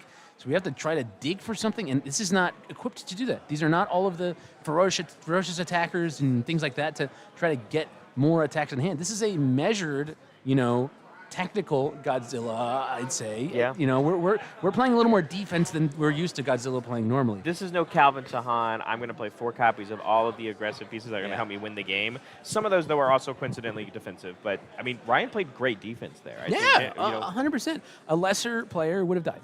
yeah, I would agree. I Wouldn't think have had that floating 2 earlier. Means you 100%. failed that He was block. thinking, I need to prepare for this situation where I might die, and this floats. So, yeah, great heads-up play there, you know. But it does mean we seeded, you know, space for this turn, right? Yeah, and Justin's already pressed all of our buttons there it for -6 damage. He says, There's game one. he goes, hey, I don't have another one. You got it. Game 1 going to Justin because Ryan was at 3 and said, I'm not going to be able to survive again. So game 1, Zeke Yeager's up. Yeah. I'll have some aggressive play, right? Playing Yeah. things on 7s. This is not a deck with 12 attacks in it. Very fringe lines, too. Like, Yeah. Justin was like razor-thin margins, right? Every single one of those Jaeger's followers taking a look at and Yeah. trying to figure out, can I play the next card? Can I play the next card? Yes. Is it worth playing this on a 7, tapping my board out, and then going for it on the 5? And Yeah. it ended up working in the sense of sometimes as a 6-hander, going Pressure. back, Yeah. you don't have it, Yeah. and that means you lose the game on the next turn. Yeah, yeah. I mean, oftentimes a 6-hander is looking to kill you on a follow-up, which means they're gripping the cards that they really want for that follow-up turn because there's no guarantee they're going to be able to draw on the next turn. Yeah. Holding the rampage, right? Making your opponent block with it, a big deal. Making them block with an attack. Smash. Making them use the momentum defensively, Yeah. right? And like I again, I agree. That was the play. That was an incredibly good defensive play. We hardly ever see Godzilla use their enhanced defensively, but pressuring it to that point is a really cool heads-up sort of situation with, like you said, very thin, razor-thin margins. Occam's Razor's Edge is what I would call it. Occam's Razor's Is that not the, Occam's Razor? Yeah. Occam's Razor is don't blame something for malice, which can be explained with ineptitude. Well, I don't think either of these players are inept. So you think they're malicious? No, wait, no. I guess I used the wrong word then. That's on me. I just thought it sounded cool. It is cool. It is cool. I don't know who Occam is, but There's 3 razors I think everybody should know. It's Occam's Razor, Hanlon's Razor, and the Hitchens Motorola Razor. Oh, that's the 4th one. Anyway, I'll ask you a question I asked Jesse earlier. Sure, yeah. Do you fist bump or handshake between every game or at the end of the match? Into the match. That's what I think. Yeah. Everyone keeps doing it between games, though. They're like, oh, do a nice game. Well, Well, fist I bump also you. don't hit my opponents. Dude, fist bump. For everyone at home, he just hits me. He hit me on my lapel and was like, fist bump me. Oh, I hit you on the nipple. Well, what? I mean, I have a shirt on. I am very specific. Okay. Sideboards, do you care about? I mean, I'm not really big on the sideboard technology in the sense of just I think a lot of sideboards in this game right now, people are obviously teching for the big stuff in the format. Like, my biggest question is, does Ryan have, more copies of Finger Guns? Because I like that kind of thing going on, but it's not necessarily ideal in this matchup. I would think that, cards like Cape of No Return that we do have in our board and things like Filled with Doubt probably do a little bit more than Finger Guns right now. Yeah. The Finger Guns is there because you're worried about specific tools, perhaps, and but the flip side is also true. If you think your opponent's going to be sideboarding in more of those Filled with Doubts, then you want to keep the thing fast. True. But yeah, it depends on your outlook for the sideboard. Do you want to shore up weaknesses, or do you want to completely change your deck? And in both of these cases, I think they are doing something different. I think Justin's deck, his sideboard options are shoring up things that he's already good at, main board. Yeah. And Ryan is very specifically looking for, these are my defensive tools. Yes. Right? And now we're going to go first, so maybe you just don't even bring them in right now. I don't think that I would. I wouldn't want to ruin the consistency of my deck going first. Maybe a couple copies. I think things like Guardian Angel, Titan's Town, are, if you're playing as damage reduction, just feel Sure. good to put in Yeah, your deck. yeah. And, I mean, we saw those Titans Under Orders do a total of -12 damage that entire game. And I'm not saying we didn't live at 12, obviously, but it But it doesn't feel good. absolutely not. It does not feel good. To have our character not have a static for a move? True. Illegal. Yeah. Justin Martin, statics everywhere. +2/+2. True. Ryan Field, statics in shambles. Yeah, actually in shambles. And we had to use our ability on defense. Bah. That's also true. The going second, going to be pretty good here for Justin, helping us have that partial mulligan as well as hopefully build a couple more. Whoa. Fails that last foundation, so we are on a 2-2 build, at least for card types on Justin's side. But on turn 1 for Ryan, we ended up building, I believe it was just the 3. Yes. Yeah, Ryan was waffling between mulliganing or not and opted to keep his 3 foundation hand just because they're good enough for me, I think. Yeah, and especially if you get to lead things off here with this turn 2 with something like a Vast Hybrid Chimera Kraken. Barrett's favorite card? Not anymore. Now it's Beast Time Rock Barrage, which is what Justin's playing. But the idea is, still being able to freeze half of the foundations on Justin's stage matters a lot. It's a big deal. It's definitely a big deal. And the one he's looking at is it readies by committing a backup. A night's rest. Yeah, and it also gives minus speed. And it gives yeah, that's the reason I like it. Is because of the minus speed. Readying for backups. That's correct. Do you not like the pink cards around me? No, I like the pink cards. Oh, okay. I don't play with them very often because I saw you play with a bunch of shifted pink ones. I did have an Andy deck I played for a really long time. I played it in Albuquerque, and I had a lot of fun. I think it was a very fun deck. Heck yeah. But yeah, the Bad Side Chimera Kraken, we've already resolved it, of course. We did freeze that incredible display, which is going to help us for later. But building out afterwards, finally free, short-lived promotion, and an inspiring song, doubling the size of our stage, and now Justin... speed on stage. Yeah, so Justin only having one foundation and one backup as well. It's certainly a slow start for Justin as compared to last game where he had his 4 backups immediately. Yeah, and I think, ready? Ryan making good adjustments. Ryan went and attacked one of the backups that was there because this early on, I think it was a lot harder. Justin transformed immediately on turn 2 with no chance of counterplay from Ryan because we went to 4 so fast. Being able to keep Zeke off of the 4 count in the middle of the game is so important. Things like Hunter's Ally, that's why they're in the deck. We want to turbo build them. We're playing Hunter's Ally and Beast Titan Rock Barrage so that we can get to that count as quickly as we can. So Hitch coming into play here makes a lot of sense. And then now also a 9 Titan throughout the ages. Titans under orders. There's also the fact that when you hit a backup, you're guaranteed that momentum. Yeah. There's no opportunity for your opponent to block.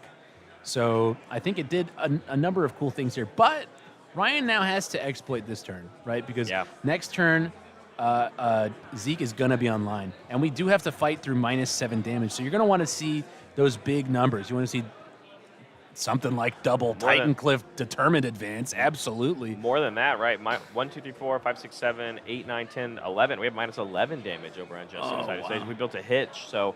is Hitch also minus damage? Yeah, Hitch gives +1 or -1 damage for each backup in your stage. Holy halibut.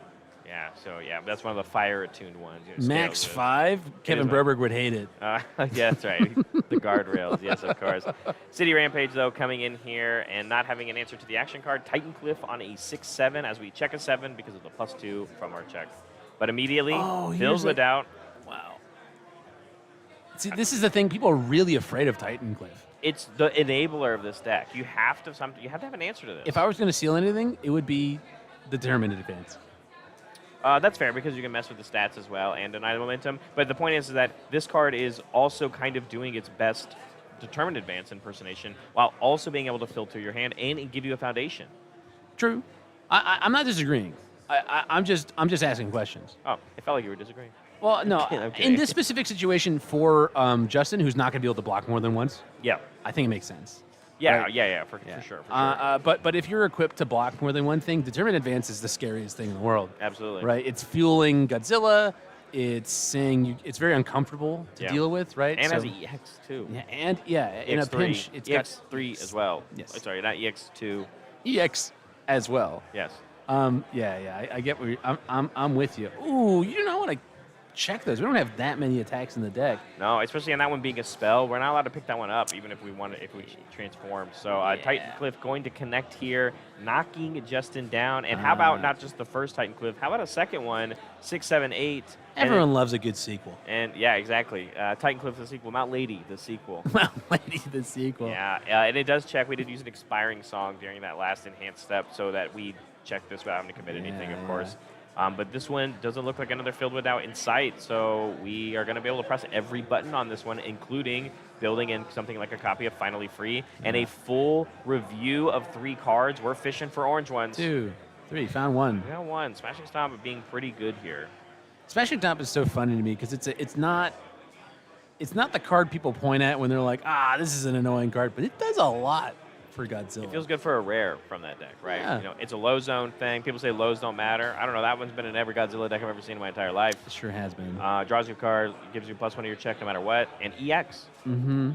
It's a big deal for a deck that wants to kill you with Walk the Dogs. Yeah, it's another dual threat. It's a card that feels uncomfortable to block, but also does something if they don't.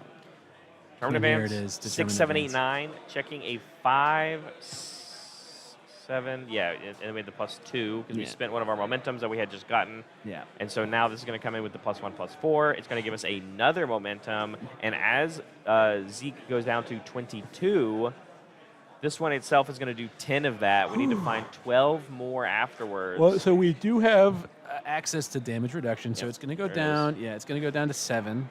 Can use Inspiring Song for even more plus their checks. +5 total to play our next card. Wild. This is exactly what this deck is supposed to do once you have the momentum and you can keep it going.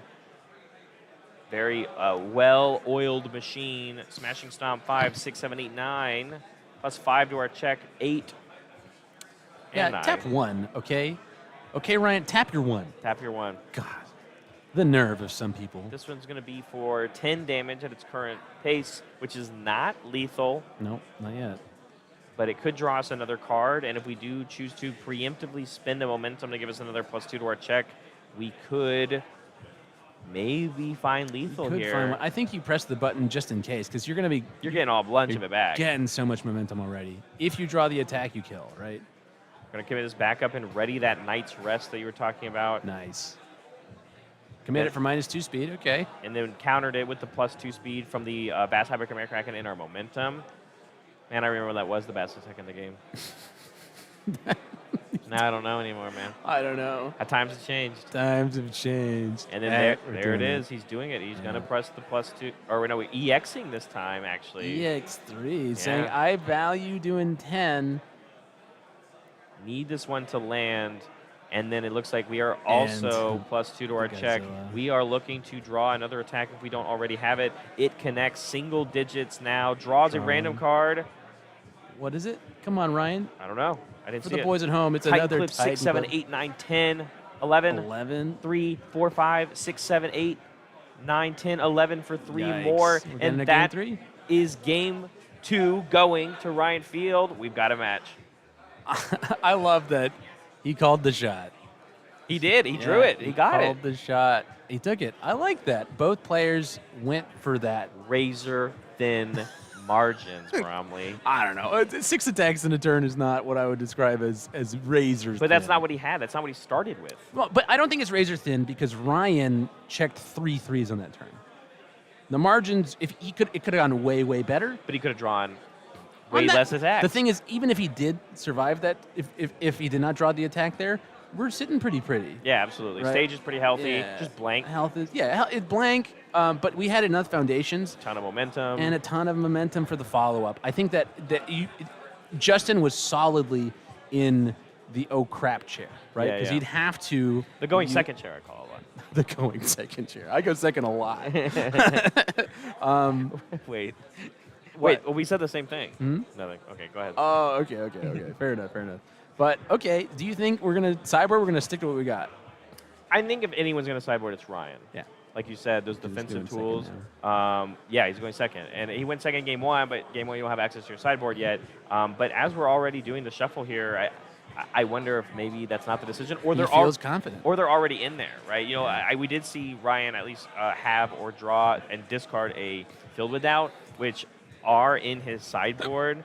I don't know how, and none of them are main boarded. So they did come in even when he was going first. Right. I don't think the Runaways came in. No, and I don't think they matter so much in this No. format, or in this deck, I should say. No. Not a ton of extra stats. Obviously, the 9 Titans throughout the ages do give us stats there, but Right, but what the character and some of the other pieces, setting respect to between 6 and 8 or 8 to 6. Yeah. It's not as I mean, maybe disrupting a Falling Titans loop could be could feel advantageous, but yeah, I agree. I think that it's putting in any more actions into this deck really messes with consistency. it's just if I have a runaway to the Falling Titans and clogging a card in the card pool, I think I would have rather just used the Filled with Doubt to say you don't get it back. And it also says it doesn't have shift. Yes, that's true. All right, well, I think this is the first game or first match I've seen today that went to game 3. I had one earlier with Jesse, I think. Yeah. Oh well, that's fair. Okay, I didn't recognize your game, buddy. But remember, everybody at home, we're not the ones picking the matches. So, True, yeah. Tamron Cardwell is picking all these easy peasy matches. Okay, it's not on me. It's It's not on my good friend Bear. It's all Tam's fault. What are we digging through the deck for? So Zeke Yeager has an ability at the beginning of the game. You get to go search your deck for a backup. Oh, put it in hand. Yeah. So you're not actually a 5-hander at the beginning of the game. At the start of your first turn of the game, search your deck for one non-unique. It's been so long since I saw this guy Yeah. in front of me. I did watch one in a Top Cut recently, but I watched a lot of UFS in the last 2 weeks. You said you did your homework. You said it's been a minute. You were playing, right? You haven't commentated in a while. We've missed you. Sorry. Yeah. I I don't think I've commentated with you since Denver. No. So, but hey, you did your research, and I mean, like I said last match, you did a lot. You did a lot of talking last match, and I was like, hey, I'm in, dude. I'll pull up some cards. We'll talk about the game. But talk about the game. There's immediately 4 backups in Justin's stage. This is we're going to see this immediate draw 4 flip over kind of play. Yeah, no opportunity for Ryan to punch them either this time. No, and we're not on symbols to play things like Devastating Loss. Build 5. The first 2 games we built 3 turn 1. Build 5. We're going to have a real one for sure. Yeah. And we look immediately into our discard pile, I think, looking for whatever kind of backups we could build from either Hunter's Ally or Beast Titan Rock Barrages. I just want to say that Justin using this gross grocery bag for his character is giving me the jeebies. Okay? Sir, we've got an alternate art 9 Titans in the deck and a bunch of obsidians. You can afford a regular sleeve, okay? Grocery bag is a crazy way to describe it. Look at this thing. It looks like a team bag. It's crinkling. I can hear it crinkle from here, okay? I'm sure Stream can too, okay? Everybody at home, we need to send Justin Martin a penny sleeve. Or something. Or, actually, maybe a real grocery bag would do it for me. The rest of his deck is just in normal sleeves. You could just put it in a normal sleeve. Yeah, that's what I'm saying. That's what I'm saying. Meanwhile, we did draw our 4 and transform, and then we built out. I mean, we built you even didn't more have the backups juice. and some foundations as well. So it feels a little bit better, but not getting any damage on the board. It's funny because now it's the battle of the real 6-hand size 34 life characters. Correct. Yeah. Godzilla is often doing between 8 and 10, and that means 3 moves kills a lot of characters, right? Yes. But Zeke is actually 4. And because of these backups that give minus damage, Even more sometimes, it's an awkward number for Godzilla, which is why mirrors end up being kind of sloggy sometimes. Yeah. Because they don't know whether to tee off, right? Godzillas don't, a lot of the time, right? You're tempted to just go because you have the capacity for it. If you just City Rampage plus 5 attacks, you're going to try to resolve 5 attacks. And sometimes that's not the right decision all the time, right? We might be considering resetting. Are there 10 on the board? I don't think there's 10 on the board. Foundations-wise, we I built think there's 5, 8. 6, 7, 8, 9 max, so you're right. Yeah, you're right. So we can't actually press the button. He certainly could, but I think that would put Ryan on the back foot. We don't have a hand to build even 2 and feel really comfortable about it. I think it's going to be the Vast Hybrid into build, perhaps. Nope, Titan Cliff is what it seems to Titan be. Cliff. Okay, and let's immediately see. Justin picks up his hand, Yeah, so it I says, can. I've got it. He's Yeah. immediately going for a Filled with Doubt, as we can see. There it is. This card has no text, but it will still come in with the +3 damage. And we checked a 3 on this, right? So this is not the best, but we do already have a finally free in. Check the 4 because of the 4. interview. You're right. Sorry. Yes, which is why we only committed 2. Yeah. But we are going to get a momentum from the finally free that we already had, and we have Yes. a fearsome if we want to draw a bonus card. But this attack otherwise is blank. And so for the folks at home, this is the first time we've had Godzilla on stream, I think. No, we did one earlier. We did one earlier? Okay. You weren't Okay. there. Well, if anybody's not familiar with the playstyle of this turbo Godzilla deck, the Titan Cliff does a ton for you, right? Yes. It grabs our anti-card. Does anti-card remind you of the name of it? Finally free. Finally free. It grabs Finally Free, which is incredible for the deck. It's just flip, get a momentum. A lot of these tools that grab momentum from the deck needed other input, Yeah. but they destroyed themselves, right?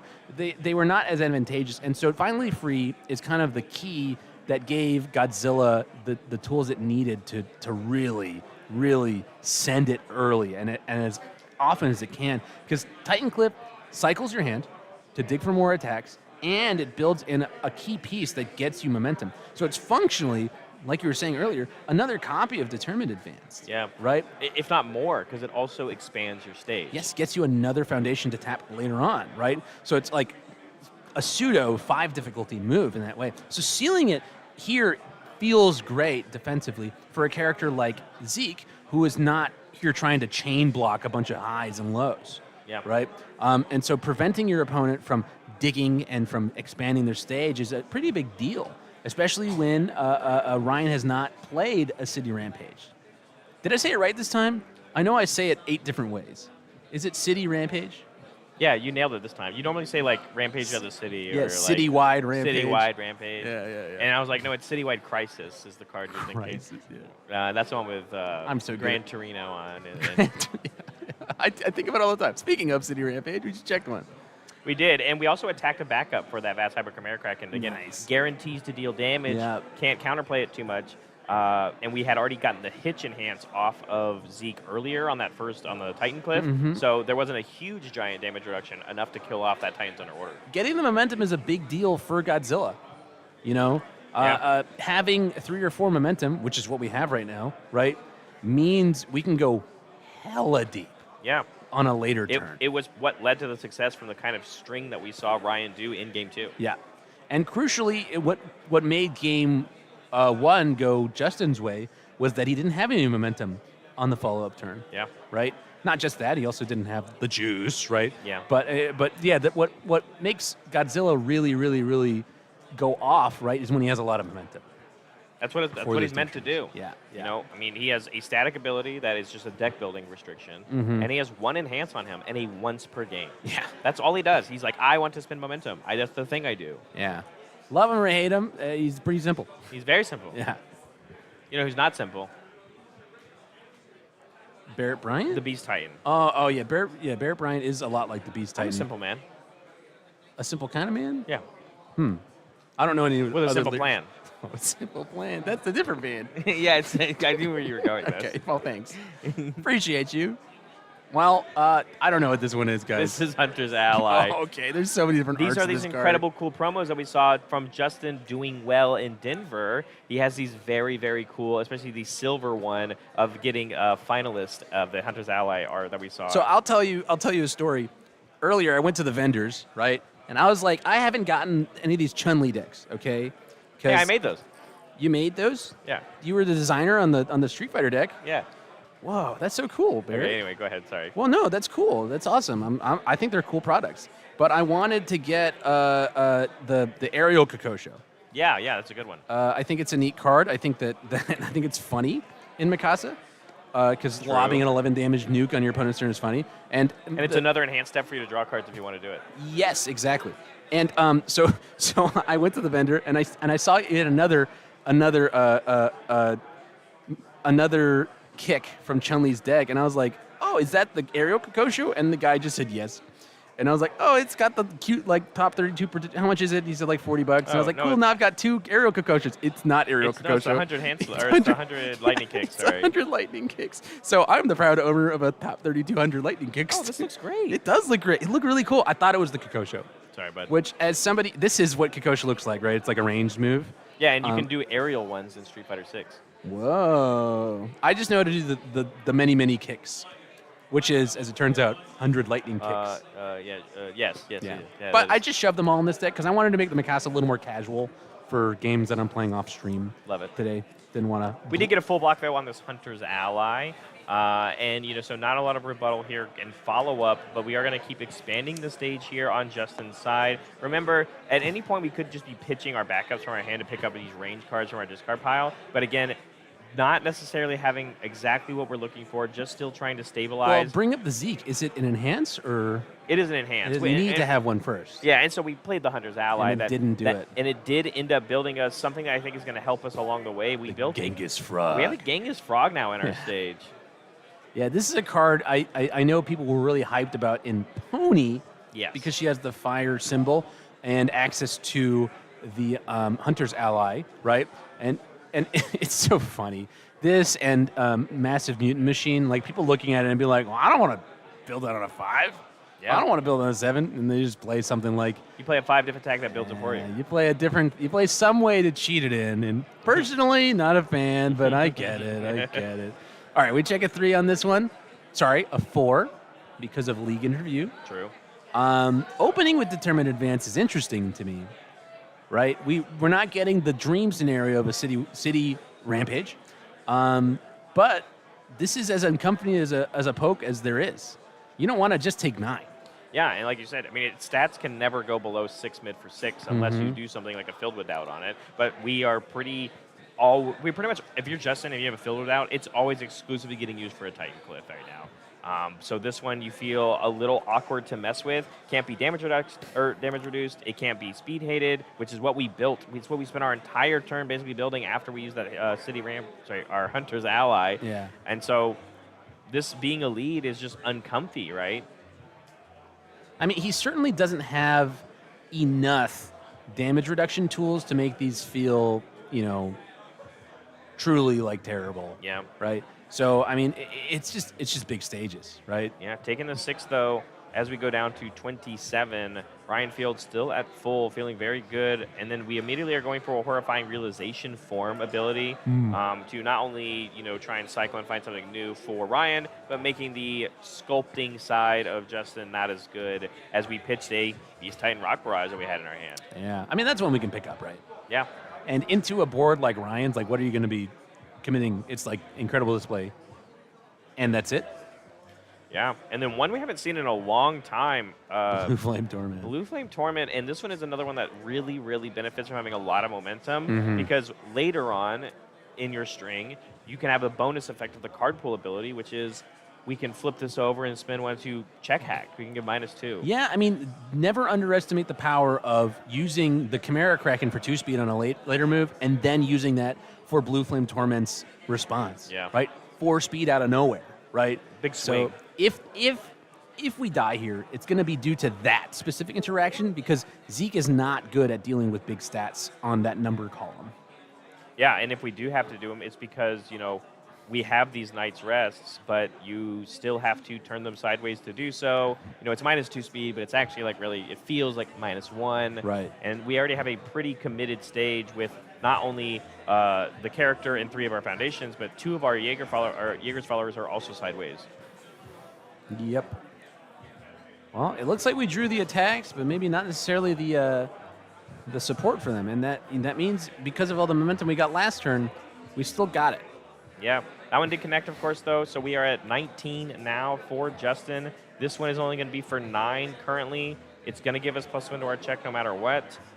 And the question becomes now, at what point do we attempt to maybe block something as Justin? We still have a readied hitch as well. So we have -5 damage. It is how we saw him win game 2. Yeah, but do you think he can pass 2 more?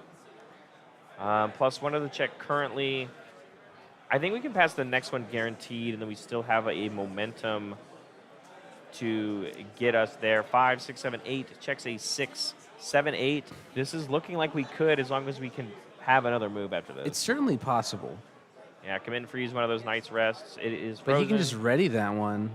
I think they are once per turns, though. So I think we... Oh, if it was already ready. We picked the one that had already been ready. Yeah, that makes sense. So you really only have access now to this -2 speed here, the Hitch, and then the double Jaeger's follower that can give -speed as well. Hitch is going to be giving -5 to something? Yeah, -5 damage is what we have access to. This gives -2 speed because we have a total of 4 Jaeger's followers in our stage. Right. And we have another one if we want to as well. Yeah, I feel like we have the capacity to block 1 pretty good. And it's probably this one right here. Yeah. We don't want to go all the way down to 1. Do not. Yeah, we do not. But, I mean, any other move would be lethal, right? No, they're all printed 6. Yeah, we don't have a City Rampage, which would put us at that 10 threshold. Yeah. Something like a Walk the Dog could do it, I guess. We have a momentum for the powerful, sure. Yeah, and we haven't seen one played yet. All match. Not a single time. Is it now the time to walk the dog? Walking the dog. I was setting you up for it, yeah. Meow. So 2 high for 9 right now. Doing some math. Even with a +3 block modifier is failable right now. So the question is looking for a +2 or better. Even a partial block feels better than nothing. Yeah, I mean, you just don't want to go to 1. But we know that he has a Harness on Death and Heal, which has a 1 high. Correct. But But it might be the key to how do we win the game. That was the card he was really trying to grip. But it's you the one need we can't pick up. You need another turn. It doesn't matter, if you don't die here, right? It matters. Sorry, it doesn't matter if you can't win next turn if you just don't get to next turn. Correct. Right? And we saw the similar scenario when Justin did the aggression on game 1. That at gate, Ryan played great defense to get there, but if you don't grow out of the gas, you just probably end up dying the turn following. I mean, the thing is that you have to worry about whether or not what is next, right? You do have to worry about what the follow-up is. And so... Is it a walk? It's a walk. We found it. 4, 5, 6, 7, 8, 3. That's not enough, I don't think. 4, 5, 6, Just 7. Because we use- needed that momentum. We didn't plus our check. A 3 check ending Ryan's turn here. But this means that Justin has to go for the win because he's at 10. And we just got rid of that harness and death. And we got rid of our harness and death. And we have a frozen moments res. But we can get that one back. Yeah. That one we can commit one of our Jaegerists to open up. Razor thin margins. I think they're on a tightrope. What do you think, buddy? Yeah, that's fine. But that implies we're like at a circus or something. And, you know, draws up for hand size. I only see... We have enough backups to fuel this turn. Yeah, we can start I pitching don't know if stuff. it's 30 damage worth of this turn. It looks like it would be a lead-off into a political strife to get there. We are also going to press the button on killing the old ways. Commit one rival foundation. Of our choice. Yeah. So interesting. Because I don't feel like this is the kill turn. League interview, which counts as 2 foundations for blocking. I get it. Yeah. Yeah, it looks like Incredible Display might not necessarily touch anything that we plan on doing this turn. So no need to do that one. And remember, Genghis Frog being here says it's going to be a little bit easier. We need less attacks because they all will come in with +3 damage. Yeah, we are at 34, though. So I could see, potentially, I would say the attack in hand into a barrage into some amount of 4 diffs is what I would... Over playing something like a Falling Titans on a 7. If you were going to go for Falling Titans, you would tap the Incredible Display. That is also true. Right. I didn't think about that. Yeah, you're right. That's the only reason I think he's not going for a Falling Titans loop. Political Strife, though, coming in. It's going to come in with the 2/2 because it is ranged, and it has Blitz, +1 damage for each backup in your stage. We have a total of 6 of them, so it will get the extra 6 damage, and, of course, the 3 damage from Genghis Frog. So this is going to get +13 damage across it all, right? Sorry, +11 damage across. Yeah, that's a big move. If you have a couple more of those, I think Ryan is going to look to hold on to that. Oh, God, what's it called? The action that seals Filled with doubt. Filled with doubt. I'm filled with regret because I can't remember the name of that card. Okay, that's why I'm here. Thanks, buddy. But filled with doubt, I think is going to be used for the final move. It would make sense. It would be what I... Unless the final move is blank and doesn't actually have any text on it. Well, but I would assume it's going to be more of these political strife cards, right? Yeah, I have a guess that we're going to grab a Beast Titans Rock Barrage, which we see there, and then we're going to try to grab as many of those political strifes as possible, which I think the deck only plays 2, so there may not even be one there. Yeah. So it might just be a string of Beast Titans Rock Barrages. So I guess I'm a little confused on the stats. I'm not sure. Did we just not get to press the Blitz, or did we just not do it? Because I'm currently seeing +2, +5 on this move.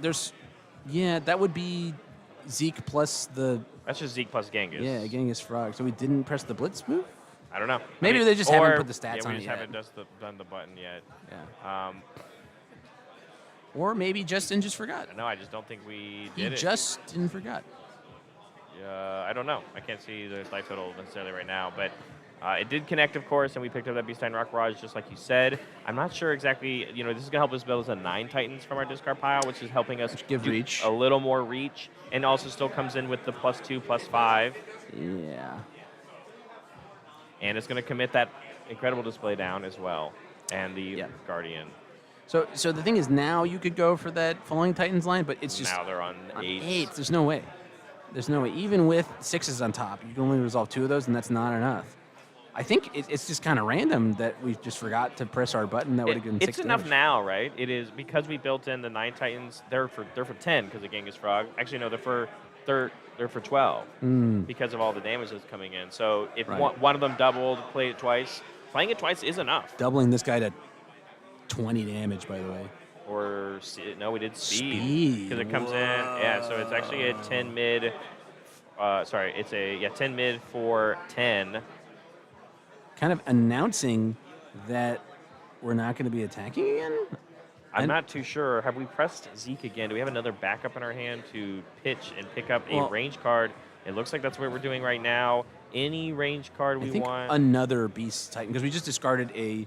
Yeah, it is. Because we discarded another 9 Titans, we'll be able to build in that 9 Titans. We're checking a 5, I assume, a 5 or 6, because that's what, Justin looked very happy with what he saw on top. Yeah, probably 6, I can only assume. Yeah, it's one or the other. But we've readied both of our Moment's Rest. That's not the name of that card either. Night's Rest. Night's Rest. So I don't know how many more of these we could possibly get through. We need to play 3 moves, I think, at this point. Yeah, so. Ryan is he's got no compunction with pressing this button defensively, right? They have so much momentum. Yeah, it's something that I really got to applaud him for is that he's saying, hey, you may be putting hella speed or damage on these. I'm gonna take it and I'm gonna prepare myself, right, for the eventuality that is the final move, and maybe I can block it like you did in the first game. Yeah, I think the hard part here, right, is again here's that 9 Titans throughout the ages. If we chose to double the damage, it would be lethal. But yes, it's very you can blockable because Ryan has +2 already. We can spend another momentum. Yeah. Your 5 mid can be quite blocked when your opponent has +4 to their check to play a card. I think it's you got to try to go for the 3rd Rock Barrage if it's available. If it's available. I think that's the play because the 5, 6, 7, 8, 5, 6, 7, 8. Because this is a 5 mid 10, and if he blocks, we won't have enough of the Godzilla enhances to be able to block the card with the card in the card. I just don't think it's feasible. So you have to let this one go and don't do. Dang, I wouldn't have done it. It is currently. I think it's because he has to keep pressing the speed button. Sure, but it makes it so that the next one's going to be a lot harder to. It's going to be a lot easier to block. Yeah, because this one doesn't present lethal, and now we're going to have +6 to Ryan's check to test it. Yeah. But what if it's just the wrong block mod, block zone? We do have access to a hitch for +5 damage here. True, that is true. So this one will be for 15, and it means the next move will be a lot. It doesn't need to be as big. Right, but is there a world? Have we already readied both Night's Rest? I've been so locked in on like what the moving pieces and what could. They've both been readied already. So yeah, so Hitch can only be used for its ability at this point. Yes, and so we can pick up a Hunter's Ally, and not much else. It looks like. And the Hunter's Ally is an 8. We see Justin really digging for what move is going to get picked up. The only option is a Falling Titans or the Hunter's out. Oh, it looks like we do have the second copy. A political strife. Yeah, but do you think that Ryan has the zone, like he did in that? The low. Yeah. Does he have a low or a high? We know that he has a fill with that, and I don't remember the other card. Well, but Justin doesn't know. Oh, true. Justin has no idea what might be in hand. Yeah, I think it has to be that one. Right? Listen, this is a guy who plays with Kevin Broberg all the time. Yeah. Mr. Low Blocks aren't real, right? So if I were to hazard a guess, and it's also a 4 diff versus the 5, right? Yeah. So it's a little safer, and we're going to put the 5 damage on this, which I think is the correct play. Yeah, 5 damage. You know that this one's going to be a lot harder to block, so you may as well load it onto him. For 15, putting Ryan down to 1, meaning you just have to have the right block zone. 4, 6, 7. We could also just fail it, right? If we check a 3. I think he checked. Oh, we have looked with I think he has looked with the final Jaegerist. We have spelled out the path. Yeah. The final Team MGLA member. Yeah. What? Yeah. In reference. Okay. They're a team of Jaegerists. So I was like. Oh, yeah. I see. Yeah, we did turn. I think it'd be really funny if you had a bunch of alt arts, right? Altars that's like, here's my boys. That's pretty cool. My team on it. I think that'd be funny. Do we go for the? I mean, it's 10 mid. Even if you had a +1 mid block, +4 +4 to your it, check, it's you get 5, 6, 7, 8, 9, 10 on your character. You need a 0 mid. Or check a 6. Oh, or check a 6. Okay, so. Oh, finally free. What's the block modifier on this one?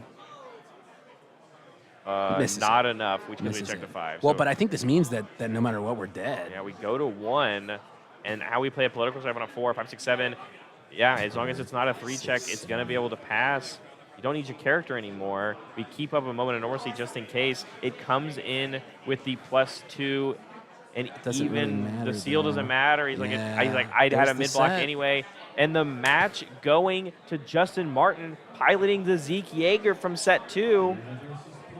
Razor thin margins, Bromley. I'm gonna throttle you Okay. with love. That was my last time commenting with you today. It's going to get you a little annoyed. So, I'm not annoyed. And that that was is- a lot of fun. and honestly, it played out just fine. Look at how happy he is, and look, hey, wait, is that him? Look, the glasses. Is that the same person? He just needs to grow a beard. Yeah, he's got to get the. And he's working on his it. You hair. see, so Yeah, definitely. congratulations though to Justin Martin, who is on his way and very much wants a day 2 Worlds invite. So, I think so too. I and he's think pretty close. He's very close. He's very close. But that's already even overtime now in the regular rounds. And I think we're going to have him walk over a little bit and talk about how razor thin those margins were for Justin. And also, I mean, you said you were already talking to him today. Do you have any particular question you want to ask him? Or I wanted to ask him if he has an 8-pack.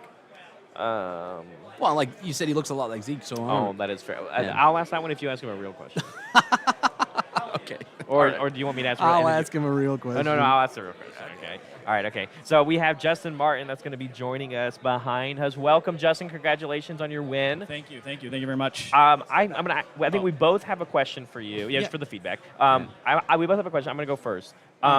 That entire match was on a tightrope the entire time. Of course. Razor thin margins, you might say. Yeah, absolutely. Like you will have with Godzilla every time. Right, Uh-huh. but it was just to we applauded in game 1 your strong razor thin aggression that he just didn't end up drawing attacks anyway, but it's because you forced him to block with key pieces because of how powerful you were providing an offense. And we saw the key of game 1 and game 3 flipping immediately with no interaction of your opponent because you built so well. Exactly. Is that why you chose to play this character for this event? Because of just being able to do that so strongly in game or going first over something like a Han Zoe?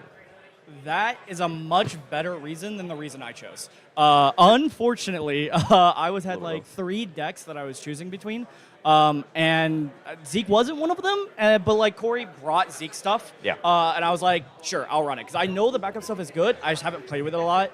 I think I would have liked to play Zeke 2, but I think that one needs a little bit more practice. So I figured I'd slam Zeke 1 because the games I have played with it were fun, and that's usually enough for me to slam it for a regional, to be honest. It looked fun. It was a great game. Yeah, it's a great game. hell of a match. That's the most fun I've ever had playing as Godzilla. So Love. that's That's what I great. gotta say, And I you think know. Brahma's got a question too. Oh, yeah. Yeah, I mean, so we thought you looked a lot like Zeke. Do you have an 8-pack?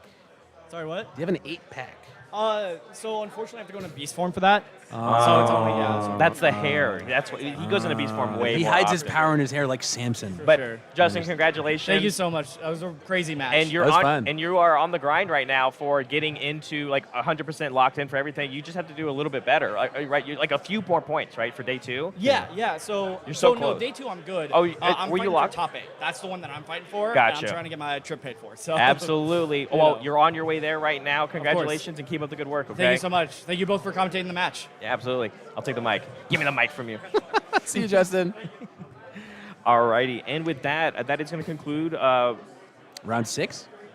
Or we're gonna talk about the top 30 players again. We're going to keep an eye out on the field as we're getting closer and closer, but that is our round 6. So this is what players looked like going into this round. Yes. Ryan Field was one of the few truly undefeateds, and now he has been defeated by Justin Martin, who was Yeah. below him in the standings. It's 4-1. Yeah, so now the question is, how did Wub and Travis do against each other? Because they were obviously probably paired. Yeah. And Gavin Kale over here, the Devil Gens, these aggro decks still coming in the rides, but Hanji Zoe right behind these backup decks making another strong appearance this event. Yeah, I mean, we see a lot of the same names from earlier in the day. We see Dawson still there with his Porco deck. Carson still in the wings with his Rodan. David Toombs There he playing it up today. He said, I don't want to commentate, I want to play. I got a horse in this race, and he's there he playing, is. He's playing, and we'd love to see it. But yeah, we got some people on the cusp here to keep an eye on in these coming 2 rounds. I think it's pretty much good to go for anyone that might be like X2-1. I think that's because we Yeah, just with went 8 over rounds. Yeah, we just went over the amount that you need to do a top 16 in the extra round, of course. So like X2-1, I think is where you're kind of aiming. I'm not good on bracket math though, so I don't know if that's actually true or not. But I would assume that's what you're looking for. Someone who's X and 2 could probably make they're going to be pretty well feeling good, Yeah. and so then that extra little push over the edge might help you as well. For sure, these storylines that we've been weaving through the day Yeah. are going to come to a head in these next 2 rounds. So don't touch that dial. We'll be back.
Welcome back, UniVersus community. It is round number 7? 7. Penultimate. Penultimate round. We've got, well, a multi-time world champion, Timothy Keith, That's true. on Fire Ryu, but his opponent is coming in first, though. We got Henry here, Henry C, on Earth Pony. This is we're going full on the elbow drops here. We're dropping the elbows. It's a lot of, the thing about this list specifically is I see a lot of similar things that we saw what Pony was doing at Worlds last year, of the successful ones, which was let's ready a ton of our foundations playing cards like Weightless and a mother's nature. Yeah. Yeah. And so with conjunction of the only Embrace. Mother's Embrace, the only 5 diff in our deck is something like Hunter's Ally because it gets us the Genghis Frog. But, there's a real reason to pick Earth right now because it has access to cards like Forcing Surrender to help you against these equipment heist decks. But, like you said, that's not what we're playing against right now, as we have Tim Keith here piloting Ryu World Warrior on the fire symbol, and I believe he's playing mono punches. So, any sort of thing that might say punch support works really well here. But, of course, we have a lot of tech of our own on the fire symbol.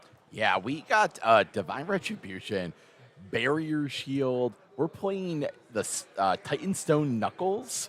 Commit a foundation to get some extra damage and stun, right? Yep. And we're a brawler.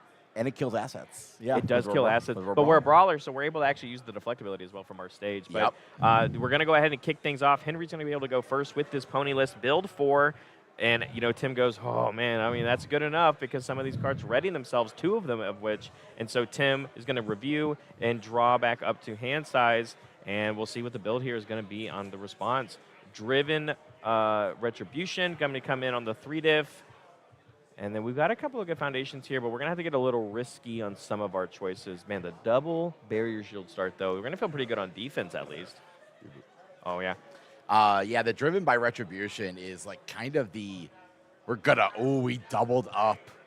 We went for it. I mean, it makes sense, right? I mean, Ryu has that really powerful block commit response ability, but we went for it on the double Driven is going to be really good about disrupting the stage of the pony.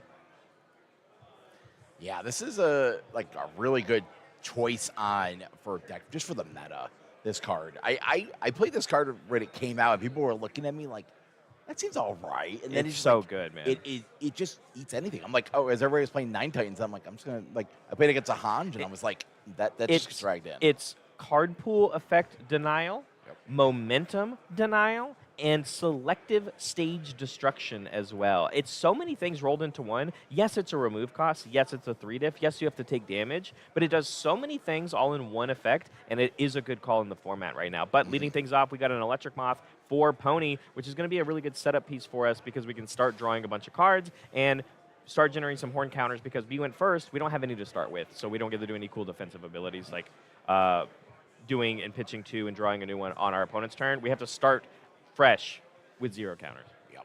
Yeah, Electric Moth seems like a solid lead. This was a very solid. If you don't have the Hunter's Ally, you're just like, okay.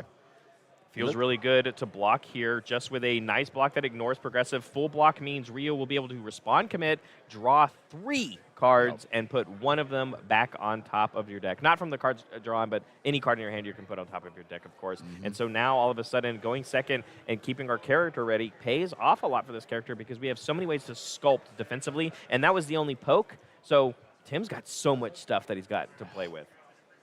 That was a good call to call it back off. Look at it. We checked 3 attacks in a row there. Yeah, exactly. Like, Builds 3 more foundations. Healthy stage for Pony right off the bat here as we pass back to Tim playing Ryu. And we'll have to see whether we're going to do some poking. We give 2 damage to basically all of our moves, so we feel and play these kind of threatening choices for our opponent, or if we're going to try and maybe expand our stage a little bit. Looks like we got a Pale Rider in hand.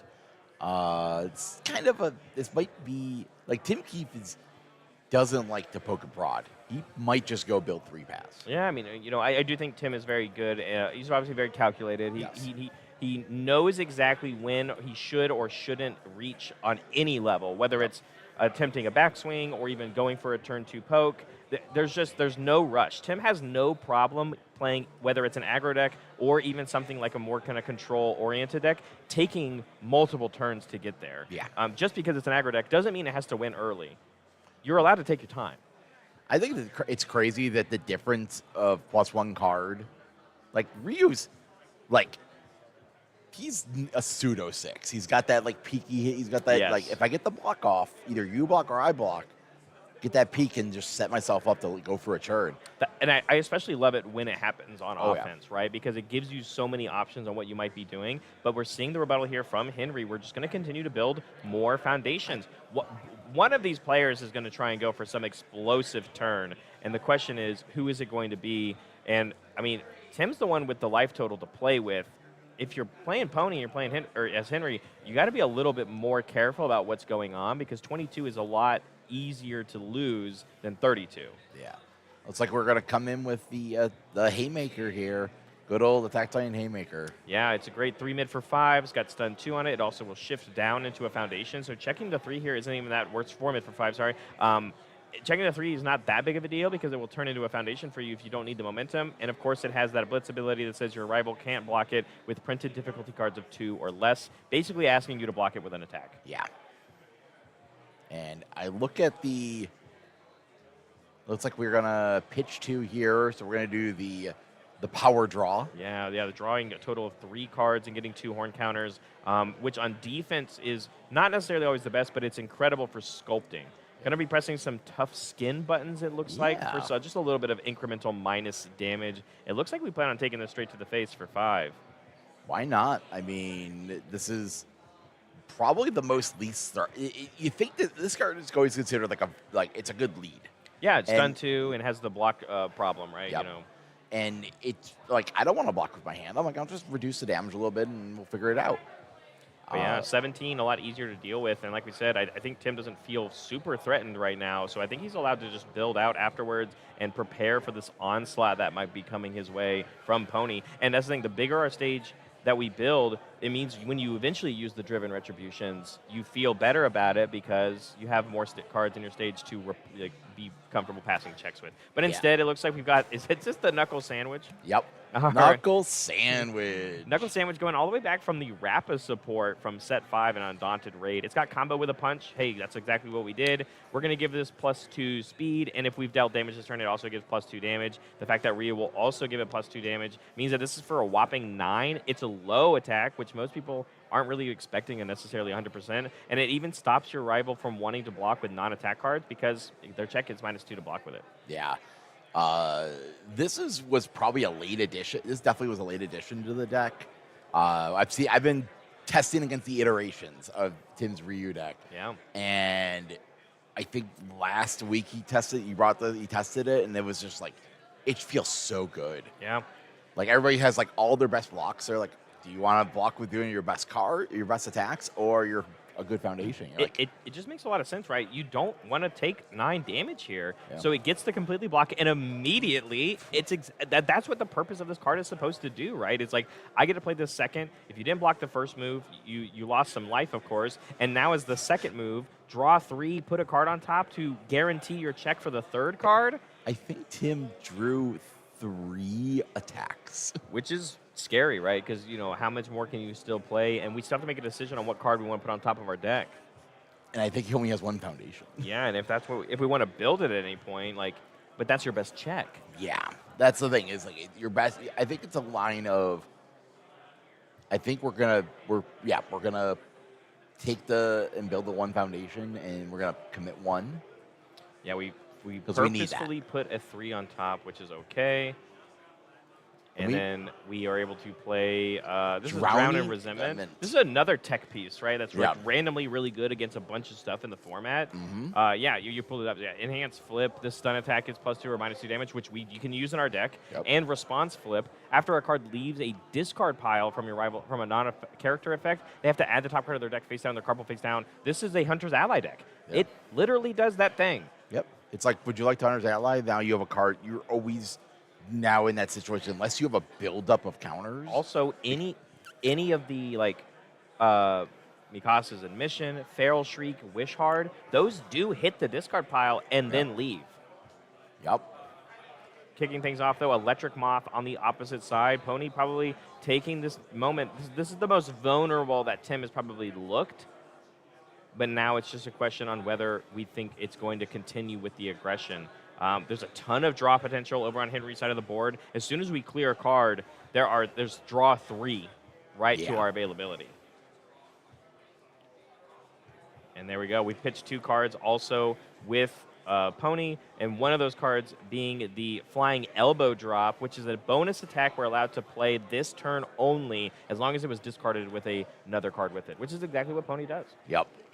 Yeah, and so Tim's just going to go for the block here. Yeah, Pale Rider block feels very good, and then immediately getting followed up here with a Lethal Slash, which with all of our horn counters, we're going to feel pretty good about this one because we're going to empty out our card pool very easily after this. But if there's any attack that you feel comfortable eating to the face, it's something like this Lethal Slash because it's only for 4, which means we might see those driven retributions get used. Yeah, it looks like that's immediately we're going to flip and draw 3 cards. Let's draw them all, see what we have access to from this turn, and it was pretty aggressive. Oh, wow. Yeah, a bunch of moves, and we have to be able to pass all these checks, and the rest of the foundations basically on our stage either ready themselves or flip for some damage. I think by the end of this turn, Henry's entire stage will be face down. Oh, yeah. There it is, another Flying Elbow drop, and so we have access to another attack whenever we so choose to play it on a 4. It is just a 4 high for 4, of course, though.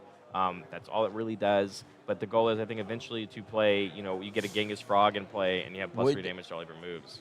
I want to read the Flying Elbow. I just want to see how it ends. It's like remove after you. Oh, he could have. You definitely could be pressing. You could have pressed the Adrenaline Resentment, but I think we're waiting for something. Yeah. Something in particular, per se, but I'm not sure exactly what it would be. But we're right now just posturing and holding a lot of our resources because I think that's the thing when you fight against pony decks is you never necessarily know when the aggression is going to stop. Mm-hmm. And Boston's got 32 health. Yeah, Here it is. We're going to take the 4, and we're going to go ahead and press the Driven Retribution button. On damage, he's going to be able to get rid of this Lethal Slash, which is so smart, by the way, because it means there's still going to be a card in the card pool from Henry. Yep. So you're not getting a free gain of counters in this situation. Exactly. But we're only pressing the 1, and then immediately followed up by a second Lethal Slash, which is so smart because Tim held on to the other one. Yep. So we can do a similar play, which, again, is still going to result in the same idea, but I think Tim is just looking to try and get rid of as many of these, extenders of the stage. But if Henry keeps checking well, it's not even going to matter. Yeah, I think at this point, you take he's got 2, is that weightless? Yeah, the weightless. Enhanced flip, ready or face down. Yeah. That's probably we're going to take this one. Yeah, another 4 damage straight to the face, going down to 24, and feeling pretty good about it. And, yeah, not choosing to use the other Driven as well. But here is a Hunter's Ally. This is exactly the kind of piece that I was just talking about. Now, all of a sudden, we've gained access to Genghis Frog in our discard pile.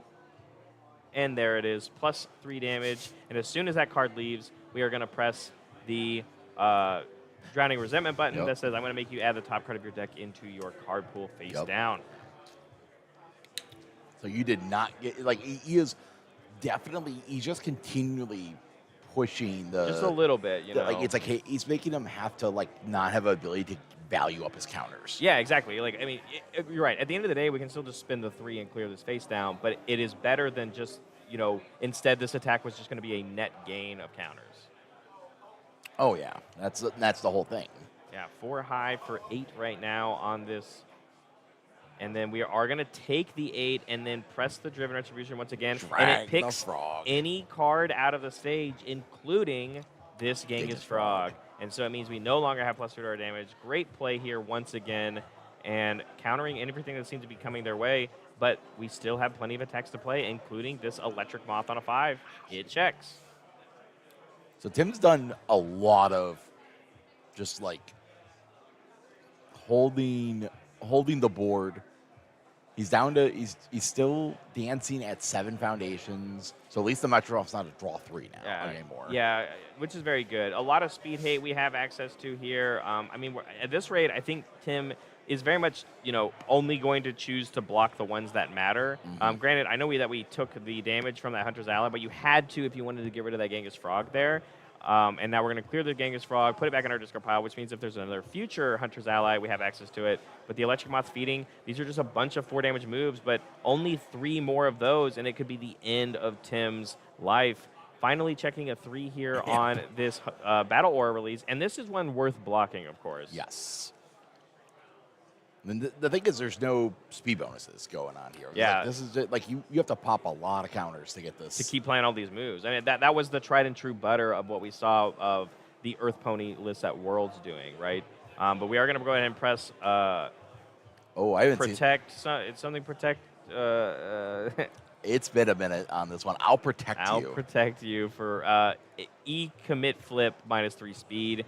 This is the slowest Battle Aura release of all time. And then we're hoping here that Tim has a full block as well. But we're getting the cycle off from Henry very quickly. And we have so many cards already in our moving game file because of what our deck does. And we're going to have to cycle 10 away forever. 1, 2, 3. 2 frogs are and gone. some frogs. I think we're only playing like 3 or 2 as well. 3. Yeah, so we're going to get the extra bonus draws. And, mill out is actually a real strategy, I would say. Not that I think Tim is going to be winning that way, but when we have to really survive this turn Also, still. remember, both of those elbows are still active. They are, and that's what I was afraid of, right? We are at 12. Those 4 for 4s do represent almost lethal. It's 1 extra move has to connect, right? That's for at least 4 damage. But we do have a couple of tricks of our own. I think we can still block some moves. Tim does still have cards in hand. The waitlist coming off, going to ready up that face down. Going to keep posturing that we're going to keep going. And even going to say, my entire stage is ready, but we no longer have any face downs if we play any more Battle Aura releases to draw more cards. Yeah. So that's going to be a thing where Battle Auras are going to get the bonus, but... Yeah, and our only draws are going to come from things like Electric Moth or Pony herself. Yep. We're electing to keep clearing the pool. Yeah, 1 high for 8 here. Does Tim have a good block? And it looks like we do have a full block here as well. Holding all of these highs. That one was the blow to the head. Yeah. Yep. We found another lethal slash. Yeah, another lethal slash just here. Keeps poking. Yeah, and again, that's the scary part. This is another one of those 4 damage moves that I was talking about. That it disconnects, the flying elbows become lethal, and we have to start blocking these 4 for 4s that don't feel the greatest. Yeah. I mean, this is the one I think we don't. I think we're taking this. And it's just rough.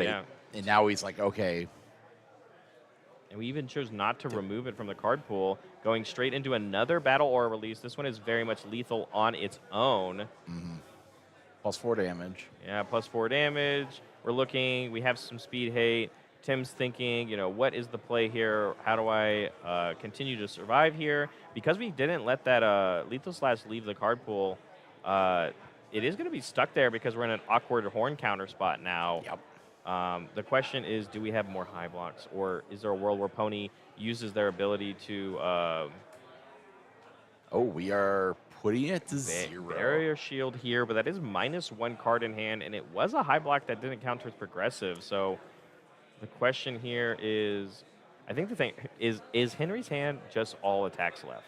I think he has a barrier. He has another Battle Aura. Another Battle Aura. Plus the double elbow drops that are still there. So Tim would have to block 3 of those moves to still survive. And the breaker 2 here, I think 4, 5, 6. Checking a 3. 4, 5, 6 to commit 3 foundation. Oh, he had a low block. And he only had the low. And so game 1 going to Henry, who we saw play, I don't even know how many attacks we resolved there, and still had more to go. Yeah. Like, when a pony gets turns of, like, I'm just going to defend, and, like, he didn't have to poke in that turn, in attempt of that turn, and Tim's like, all right, I got to figure something out here. Yeah, but yeah, game 1 going to Pony Tutorial on the Earth symbol, showcasing that obviously almost every symbol for this character is very much playable. Cycled the whole deck, drew a ton of cards. They were all base 4 for 4s, but you check well, you ready your whole stage. It's just good enough sometimes to chew through 32 life. Yeah. Looking at the sideboards here, I definitely expect Tim's going to bring in the code edits out of the board. Yeah, absolutely. Canceling any sort of a blitz ability that you think is going to be high impact, it's something you want to touch for sure. I specifically think of like the Hunter's Ally, not having to deal with the Genghis Frog at all. Oh, yeah. And of course, even just like blitz draw from the Lethal Slash, I think is worth looking at. You have the cold and calculating here as well. It is one of those like playable while committed. It's just like whenever your foundations are touched, you're allowed to ready one of them. This is also just very good if you have any strong, impactful commit abilities, but it also just helps out if your checks are a little bit worse. But there just wasn't really a lot of stun in our opponent's deck. Not really anything else. Like now he's got not now on gaming, but that's really more for the big decks, the big like a Smiling Titan. Yeah, the Smiling Titan, a Godzilla. Yeah. That's like, hey, I'm gonna eat up the check hat or the check buff. Yeah, absolutely. No real actions out of Pony at this point. I think Titan Stone could probably come in. I definitely could think that's. I think the key to success I could see is Tim has to going first. Obviously, has to put up a little bit more aggression, and I'm not necessarily worried about Tim winning game 2 here. It's what's the plan for game 3. And I think the combination of the deflectability on the Titan Stone Knuckles, as well as you being able to use your stage to turn into more damage at a much quicker pace, I think is pretty smart. Looking at the other side here for Henry, he's big thing. He's got 4 Great Bucklers. I don't see.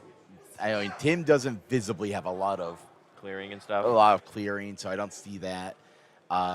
Fist solve my problems for speed. Maybe the referee juries. Deadbolt's not bad either. It's actually a very interesting choice here.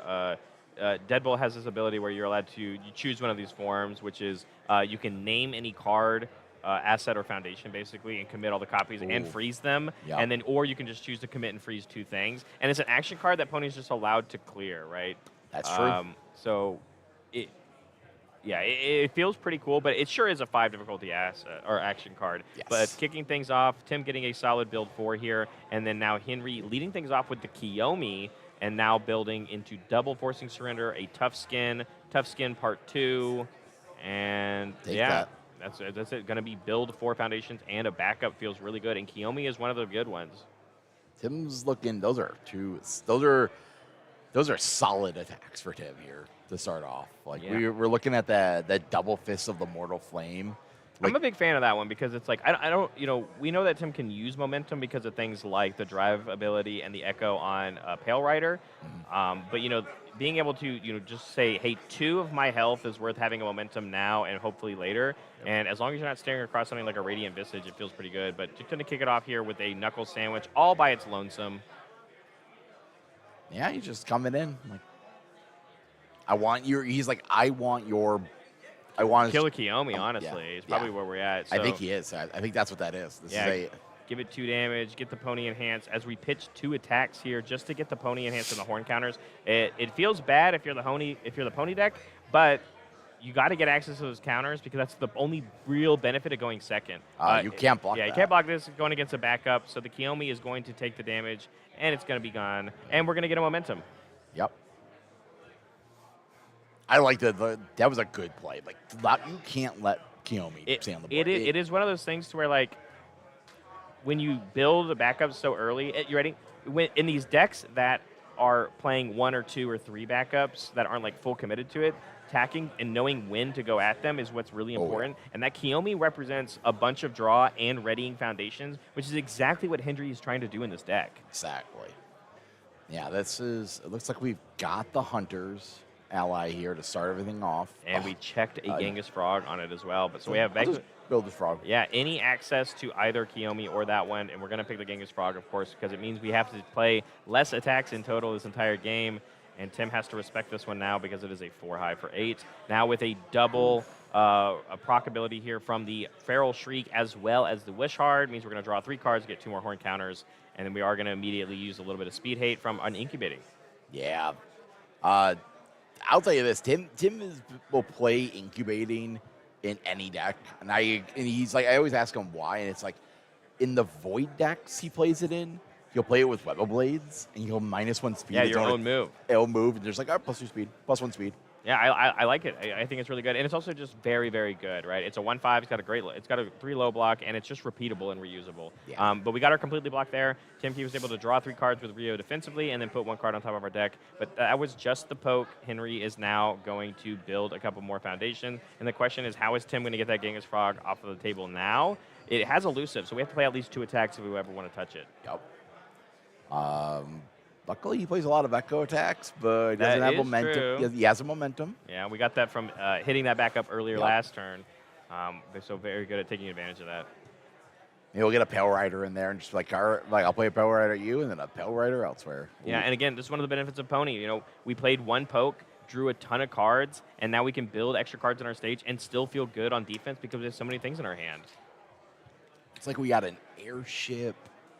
Ooh. Knuckle Sandwich, I think which that's- means at our current pace, we are not going to be able to remove a Genghis Frog right now because Elusive says we are not allowed to spend our first attack attacking it, and we don't have a second one. So, I think Tim's just gonna build and set up here. yeah, I mean, there's no reason. You got to use the defensive draw for Ryu on defense, and now your character's ready again. Even if you don't attack, you now can do it again. Yep, you got double blocks. All right. I think the hard part here is do we decide if it's time? I don't even know about that, but like Tim is the one that has to have the onus to win this game. Henry's up 1, and I'm not saying we're going to spend 36 minutes in this game too. But the point being is that Henry can just constantly make the decision of I'll wait a little bit longer. I'll wait a little bit longer. I'll wait a little bit longer. Yep. I'm not the one that has to win this game. But I do think there is also a point where, well, I do think Henry will cycle first and lose the game on deck out. I don't think we'll ever hit that point per se. But it could just be like one day Henry is going to start his turn with a bunch of horn counters already because he hasn't had a lot of pressure and 7 attacks in his hand. Yeah. There's just a world where that could happen. Yeah, I think Tim's looking at this hand, and I think he's like, do I have a line here to get to that frog? To make him have to find something else. Yeah, building a couple more. We did build out the good cards in our hand, though, so now Tim has, a more sculpted hand. Like you said, we got a couple more moves that we can think about, especially with ones like this Attack Titan's Haymaker that we're going to open up with on a 5. Checks, and it will have the blitz to where you can't block. Hey, if you want to block this one, you probably got to start blocking with these attack cards. Stun 2, of course, helps out as well. Yeah, this is Tim's not. I've seen Tim map his way through, map away through these type of situations before, so I'm not completely putting Tim out on this. But both players need to have. You have to win. That's what I was afraid of. It's like Henry is allowed to take as much time as he needs to find the ultimate setup, the ultimate hand to go in on, and the stage to do it with, and the amount of corn counters. Tim is the one that has to win this game, and then we still have to get through our game 3, right? Yeah. Both of these players, we picked this one specifically. It is further down in the bracket, but we wanted to get the chance to see a deck like this Ryu, see what it's doing right now But both of these players have to win out, basically. Yep. They're both, I believe, X and 2 right now, and so we wanted to still get something that, although both of these players might not even end up at the end of the day making top cuts, they are still in contention, which means there is an onus to win the game. Oh yeah, like they're at top 16. X2 is live. Yeah, it's not like it's not like they're so deep. We're so deep in X2s that it's like good luck. And again, penultimate round. It's just win 2 more, including the winner of this one, right? Yep. So. And the loser, maybe gets to go get some dinner a little bit earlier. True. But there is also just worth it playing it out because, we have prizes all the way down, top 32, stuff like that. I wonder if Tim's going to. I think Tim is trying to get a block out of Henry here. Yeah, I think the offensive trigger of the Ryu draw 3, put 1 on top is what Tim is looking for. Yes. And you can't really force it out of your opponent until they get lower and lower. But here we have the same thing that happened last game where we're going to block with an attack card. So they didn't have the check hack at all, but getting the draw 3 and now being able to put 1 card on top of our deck. Yep. And we got we're going to put a 6 on top. and we've got action, as they say. Memory upgrade being the 6 check is really cool. And then not only is something like the Double Fist of the Immortal Flame something we can play, it has Echo, and we have the momentum to do it. Like, we could do the line here of play Double Fist, check it, hit the airship, pick up the knuckle. Oh, you're right. That's pretty cool. But then if we echo the Double Fist, we will have a face down awkward card in our card pool, so we can't get the combo. So there have to be something else maybe in between. Looks like we're gonna go for the Pale Rider on a 7. All right, Pale Rider on a 5, 6, 7, like you said. Checking the 6 means it's commit 1 foundation, and we have the momentum that if we plan on echoing this move, we just get to kick out something in our card pool while we do it. And you know what? This actually sets up, in my opinion, something a little bit different. Being able to use the military airship to pick up a face-down card after we've echoed it, I think that would be a very, very cool play, but it might be something closer to what you said. Yeah, we're going to use the airship to pick up something, and then use the Pale Rider to basically clear our pool, and the next Pale Rider will be on a 5. Yeah. Like, just shoot our pool down, and like, all right, I'm going to I got to... Yeah, present a scary situation for the pony. This is something that we weren't able to do in Game 1, and it's something that I think we're doing way better now in Game 2. Yep. So, yeah, now we've got a frozen airship. We've picked up the Attack Titan Haymaker, which means it won't shift down, of course, unless we play it again. But, you know, a nice little stun 2 with that block restrictions does feel good if we keep up the pressure, especially here. Looks like we are minus 2 speed. Yeah, minus 2 speed, given the +2 damage on the Pale Rider, or we changed the zone. I don't even know how many counters we had, so it's another we low. removed 2. So that's changed the zone. It is now no longer a low attack, and we are able to block now with this flying elbow drop. And checking a 2, though, means we're going to have to commit a little bit more resources than we probably planned to, leaving 1 ready foundation now. And like you said, this echoed Pale Rider is going to kick this attack out of our card pool, and Pale Rider will be on a 5, and it checks very well, keeping the stage healthy. Oh, I love this play. Yeah, it's getting a little scarier now for the pony fans at home. Remember, Pale Rider is a base, 5 damage, and then, you know, we give it +2 because of review. So 7, I mean, 3 attacks and pony dies, right? You know, we're only at 17. Yeah, the Pale Rider is one of the hot cards from the Street Fighter deck, and when I read this, I was like, there's something here. It's a cool one. It's I don't know, like, I just love Storm of Arrows adjacent, you know, but it's attuned and it a little more heavily costed. Storm of Arrows is just keyword restricted. This one not being keyword restricted, but a little more expensive is just way different. The referee jury enhance here, though, on a 4, checking a 3, committing that last foundation. Although we set this to 4 damage, I don't think Tim has another enhance to press right now, so it's not actually even going to get committed. And this is actually a way for a card in our stage to get committed, but we didn't end up building those cool and collected. Cool and calculated, sorry. But we didn't end up bringing those in. So, yeah, referee jury will give a bonus card, though, after that attack deals damage. It flips over, and here is the Double Fist of the Mortal Flame on a 4/5. And we're gonna use the Forcing Surrender to kick the face down. It keeps our card pool clear, and all of a sudden we are doing our very own pony impression. Yes. This is when the deck does this, it's so cool. You know, I said the referee jury for the commit, but we don't even have a foundation to pay for it. We are completely tapped out, so the only resource we have is pony defensively, now at 13 after that Pale Rider connected, spending 3 of our horn counters defensively to kick out one of the cards that we've blocked with, but we didn't use the first enhance on this, which means this still has Echo on it. And it means on the echoed copy, we can just get our momentum right back. And it looks like we had to use all of our ready ups on clear. Oh, yeah, that makes sense. Trying to actually get in more block power in there. And that is the defensive power of Pony, but it means you don't have access to them on defense. Double elbow drop on defense. Also, if you're Tim, that feels way good, at least not having to deal with them on offense on a future turn. But it is some extra bonus cards that Henry's going to have access to. Yep. He's like, I'm going to send it. Like, we're going to zone chain, -2 speed. Yeah, -2 speed. We're up to 4 horn counters right now. Yep. So we still have some stuff to play with. Obviously, we can't kick anything else, but going for, is this another partial? I don't know if this has a high block. I can't remember. It's a high. Okay, so yeah, full block here coming in. and we checked a 5 on it. And so the question is, how much more does Tim want to keep pushing, or does he feel like he got enough out of his opponent from the readying of those foundations and the flying elbow drop as well? I would echo this. There it is. At minimum. On a 4, Yeah. and it checks. So again, stage has been, I don't think we've committed a single card since The Pale Rider. the first Pale Rider. Yep. And now we're on the 3rd attack later. Yep. And we still have a Titan Haymaker there ready to, Yeah, we picked it up right Yep. from the military airship.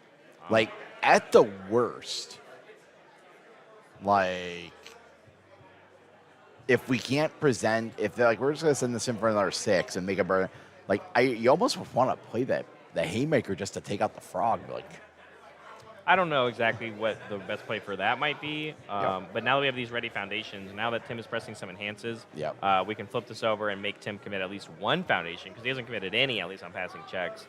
And again, once this echoed copy becomes a face down card, we do have another forcing surrender to kick it out. Sure do. I don't think it's a bad play per se. The question is, how many cards is Tim willing to spend offensively when if he doesn't get the kill here?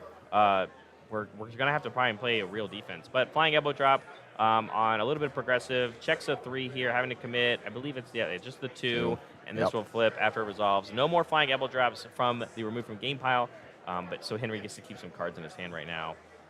I think Tim is, let's take a look here. I think, yep, we're just going to build out. Yeah, moment of normalcy coming through on a 3, and Oh, just pass. pass because we need some cards to play some blocks. Yeah. But look at all the resources, everything we pushed Henry to play that turn. That's what I'm saying. I think Tim feels good about what happened there. Yes. You know, like, again, those flying elbow drops aren't going to be happening unless a cycle happens and we find them again. Yep. That all those cards, that ready cards on our stage, it's just the wait list now. We don't have to necessarily concern ourselves from the rest. And again, we used even horn counters and pitched a bunch of cards from our hand and blocked with a bunch of other stuff. Now the question is, can you even draw enough gas? And, like, you know, things like this electric moth is going to help us get started, hopefully, but it could also just be a build angle. Yeah. We might just not have the line. I think we saw the Moth's a pitch 1, draw 3. Like, Are we at 10? 1, 2, 3, 4, 5, 6, 7, 8, 9? Oh, he's at 9. Yeah. So not the draw 3 yet, unless we have like a bonus little effect, like on a Feral Shriek or Wish Hard. But it looks like that's not what we have here. So it's just pitch 1, draw 2, and Tim is going to start using some incubatings for a little bit of defense. Yep. It's really easy when all these attacks are typically for their printed speed, and they're already very slow on their own. Mm-hmm. Tim basically doesn't have to block any or commit any cards in his stage to get these blocks going. Pony Enhance, double Feral Shriek though, so if we're going to draw 3 cards, and all of a sudden now this could become a very scary turn once again for Tim. Tim is at 32, so there's a lot to chew through, but Pony can do it because Genghis Frog's already on the board. 7, 7, 7. Like, he doesn't have the retribution. Yeah, not really any counterplay for the Genghis Frog right now. Goes for the block, it checks, and we have full blocked this card as the Lethal Slash coming in as well. On a 4/5, it checks, comes in with the +3 damage, draws us a card, and we will have a very clean card pool afterwards. Yep. We do have our own Forcing Surrender to get our own block out of the card pool. Progressive, I think, would be a real reason why Tim can't play all these blocks, but we also just have to have the right zones. Oh, looking at Tim's hand, we have highs all across the board. That's what matters. I mean, that's Right. what this whole deck basically is, right? Yeah. And most of the Earth decks have always been. I think this is the one, yeah, we just take 7. Accept its fate. It's hard not to because, I mean, the Lethal Slash is going to leave anyway. It's just, you know, you have to deal with all these things. Flying Elbow Drop coming in on a 4, checks a 3. There it is, just the 1 committed foundation. But again, when you have a wait list on the board, Henry's stage is not going to be the reason why we can't play cards. It's going to be because we just don't have enough attacks. But based off of what we saw in Game 1, I'm not really necessarily worried about Henry being able to draw attacks or not. But here comes the cycle. Once again, he's going to get 1 more draw after we remove 10 cards from the top of our deck. But that's not a very big deck here, Jesse. No. That is true. Let's see. 1, 2, 3, 4, 5, 6, 7, 8, 9, 10. I believe I saw 4 attacks get removed there. But as we know, these Pony decks, could you actually scroll up?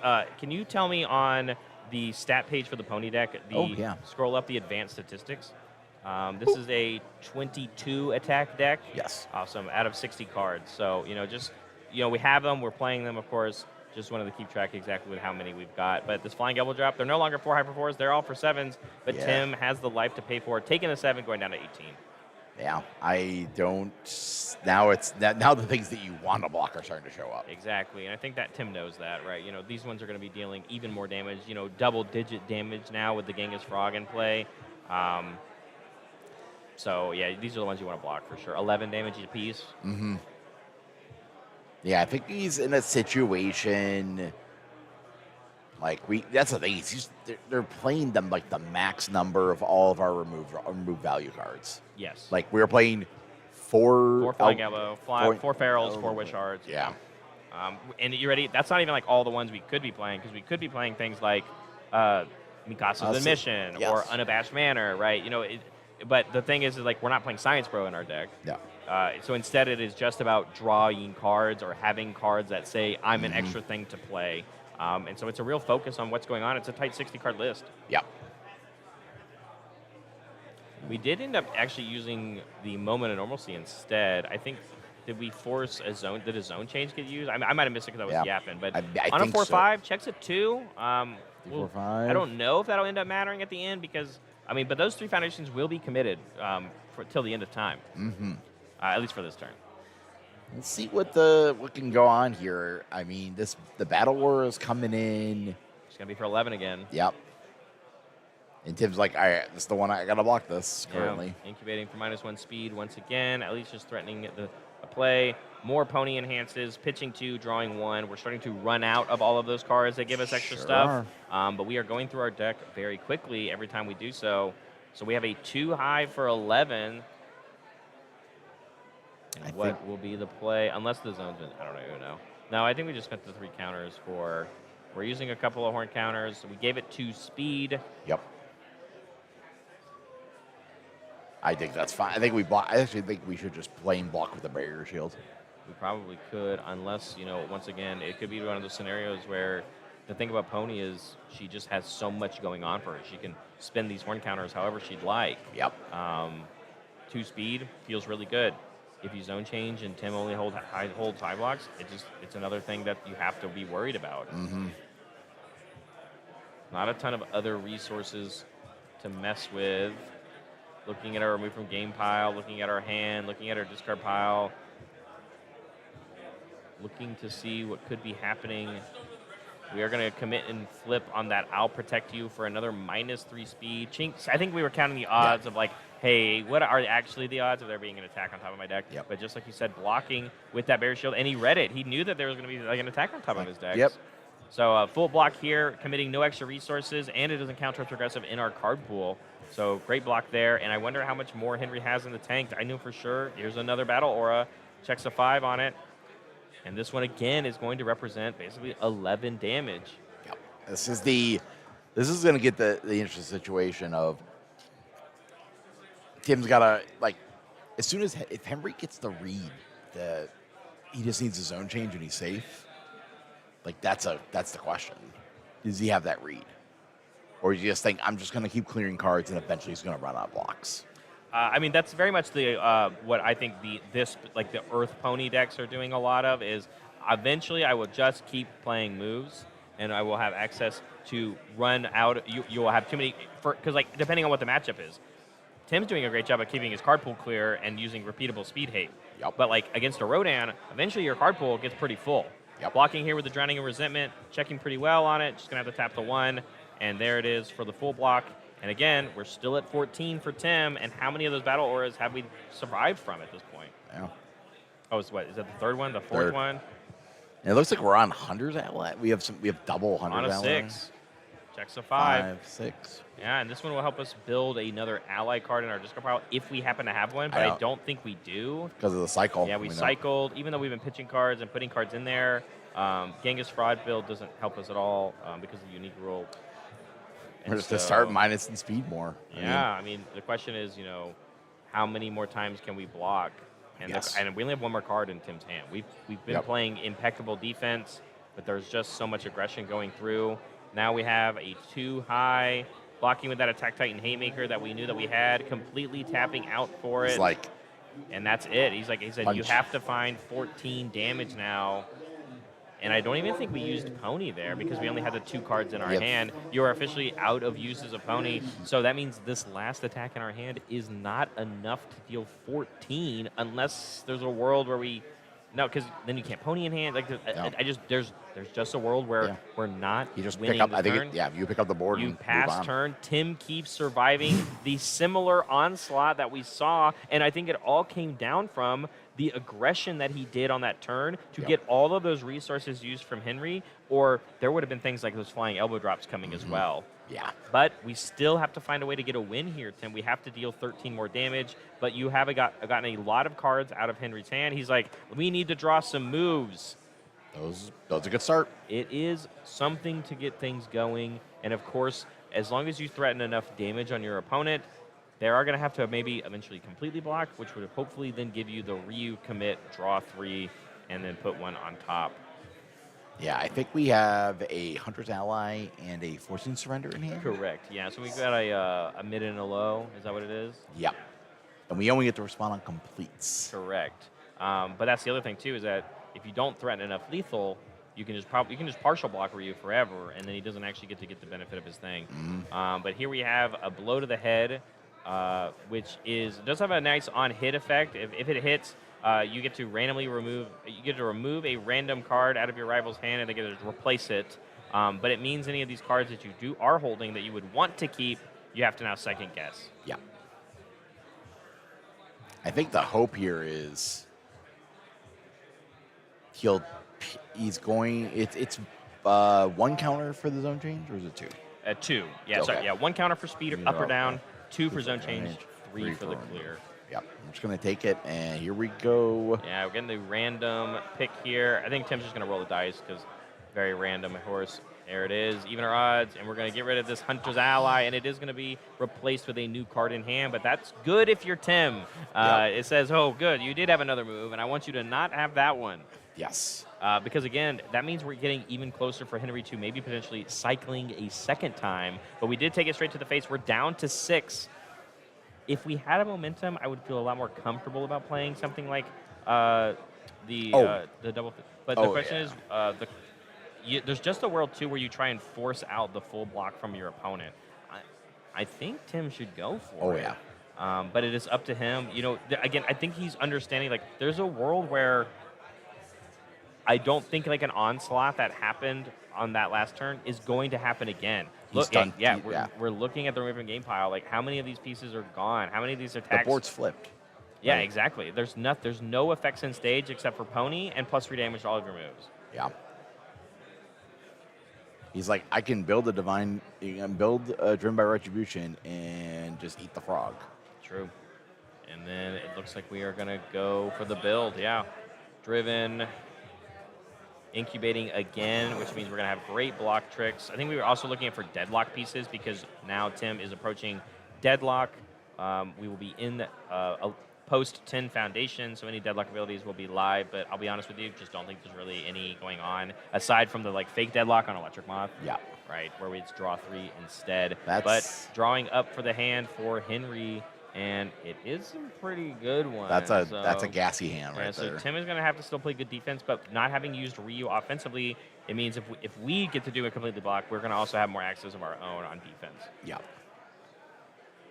The thing is like Henry's got to hold him off here. Like it's like you got to keep going. Also, drawing 3 cards might be a bad idea Yeah. because we might cycle. Yeah, we cycle.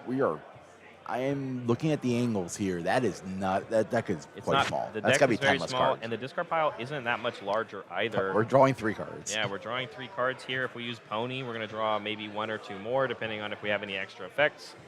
And we need to start getting horn counters again as well, right? Yep. Because we spent so many of them aggressively, also on defense. So yeah, I mean, incubating's coming in here for Tim. Double elbow drop means that we are going to have access to 2 more attacks. Yeah, this is. I mean, yes, that's awesome, but that discard pile is not that big. Like, I think it is big enough to play all these moves, though. That's not necessarily what I'm afraid of. I think if you're Tim and you saw the double elbow now, you're like, oh, great. Like, because it's potential of stuff in hand.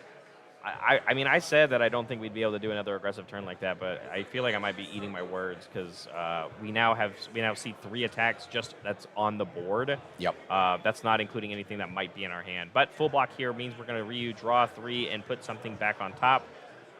And we get to put basically whatever we want. Like, I mean, block mod, what do we not care about? And then what cards do we actually want to keep? So we've got, 3 to play with, 4 to play with for Tim? Mm-hmm. Just the 3. And we got a lethal slash here to we're like, nope, we're going to go to the elbow drops. Elbow drop on a 4/5, checking a 3, going to have to tap 2 of our foundations, and those will stay committed. We're out of readying resources. 4 high for 7 because of that. Spend our 3 horn counters, going down to 0 of those.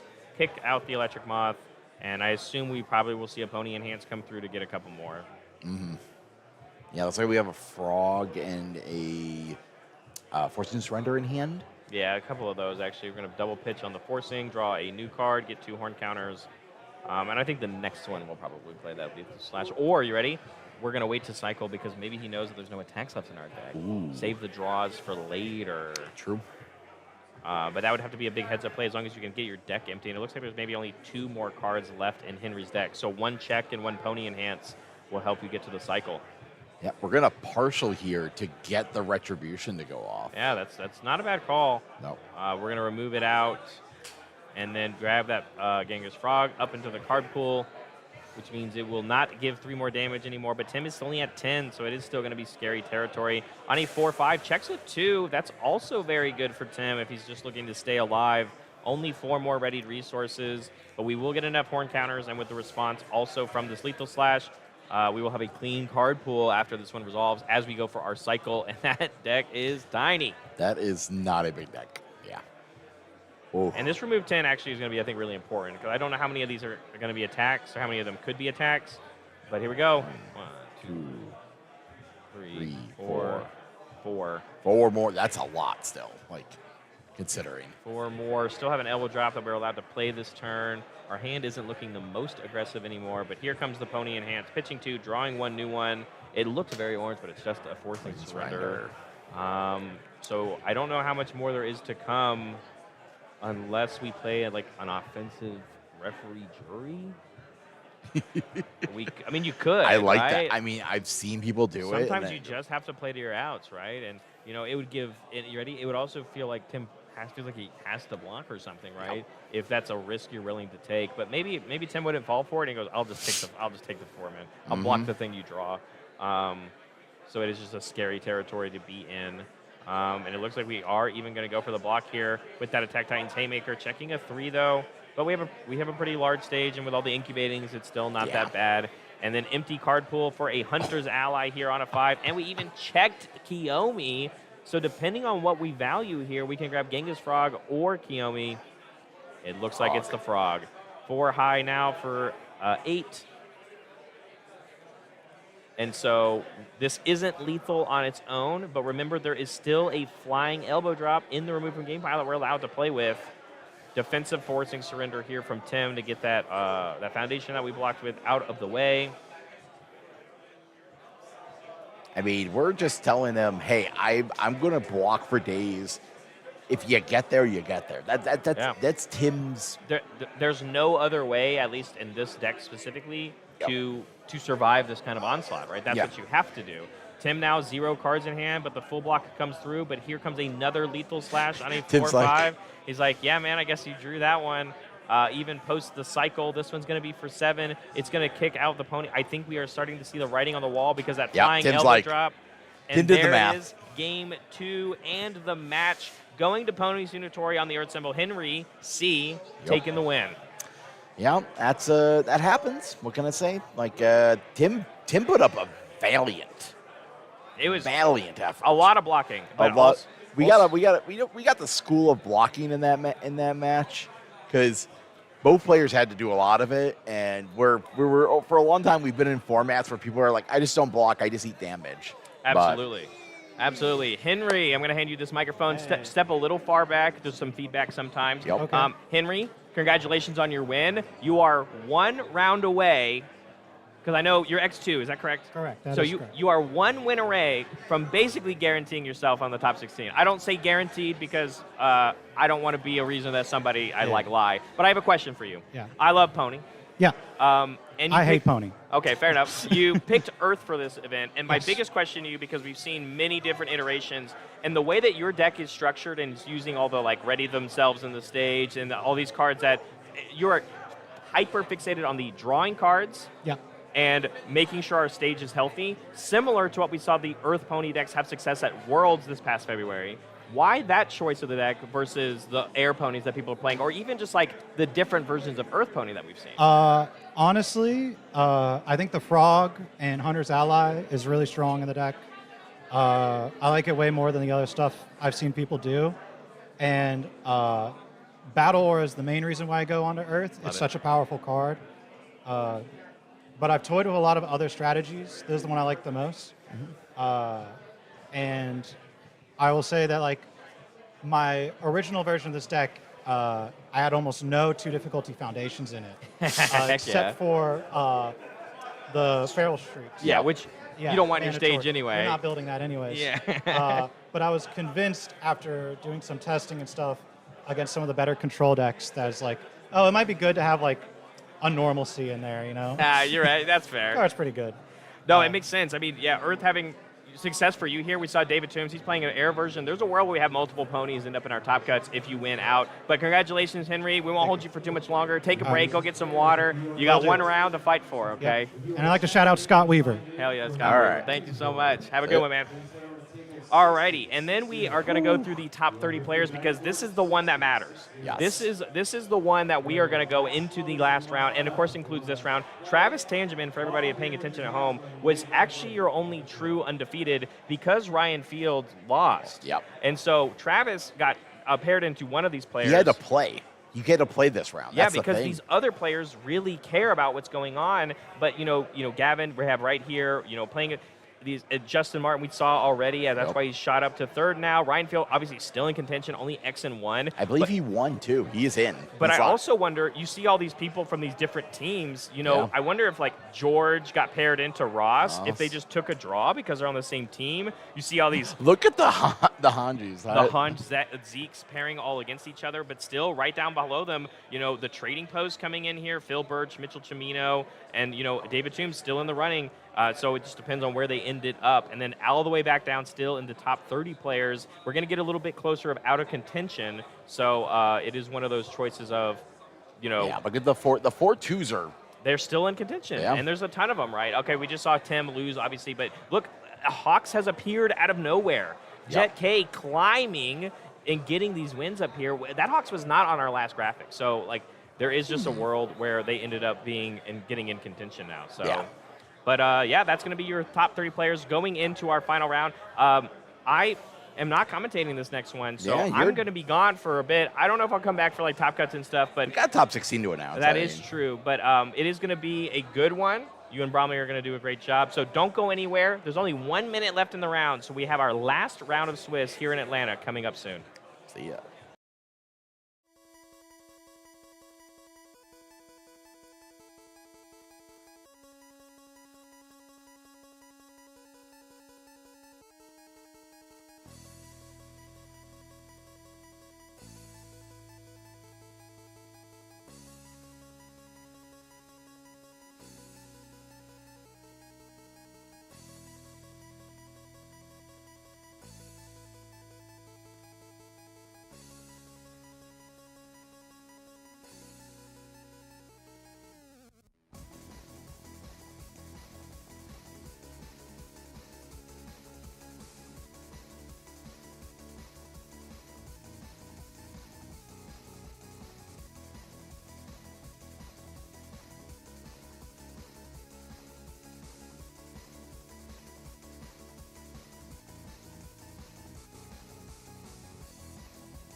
Hello, everybody. We are back.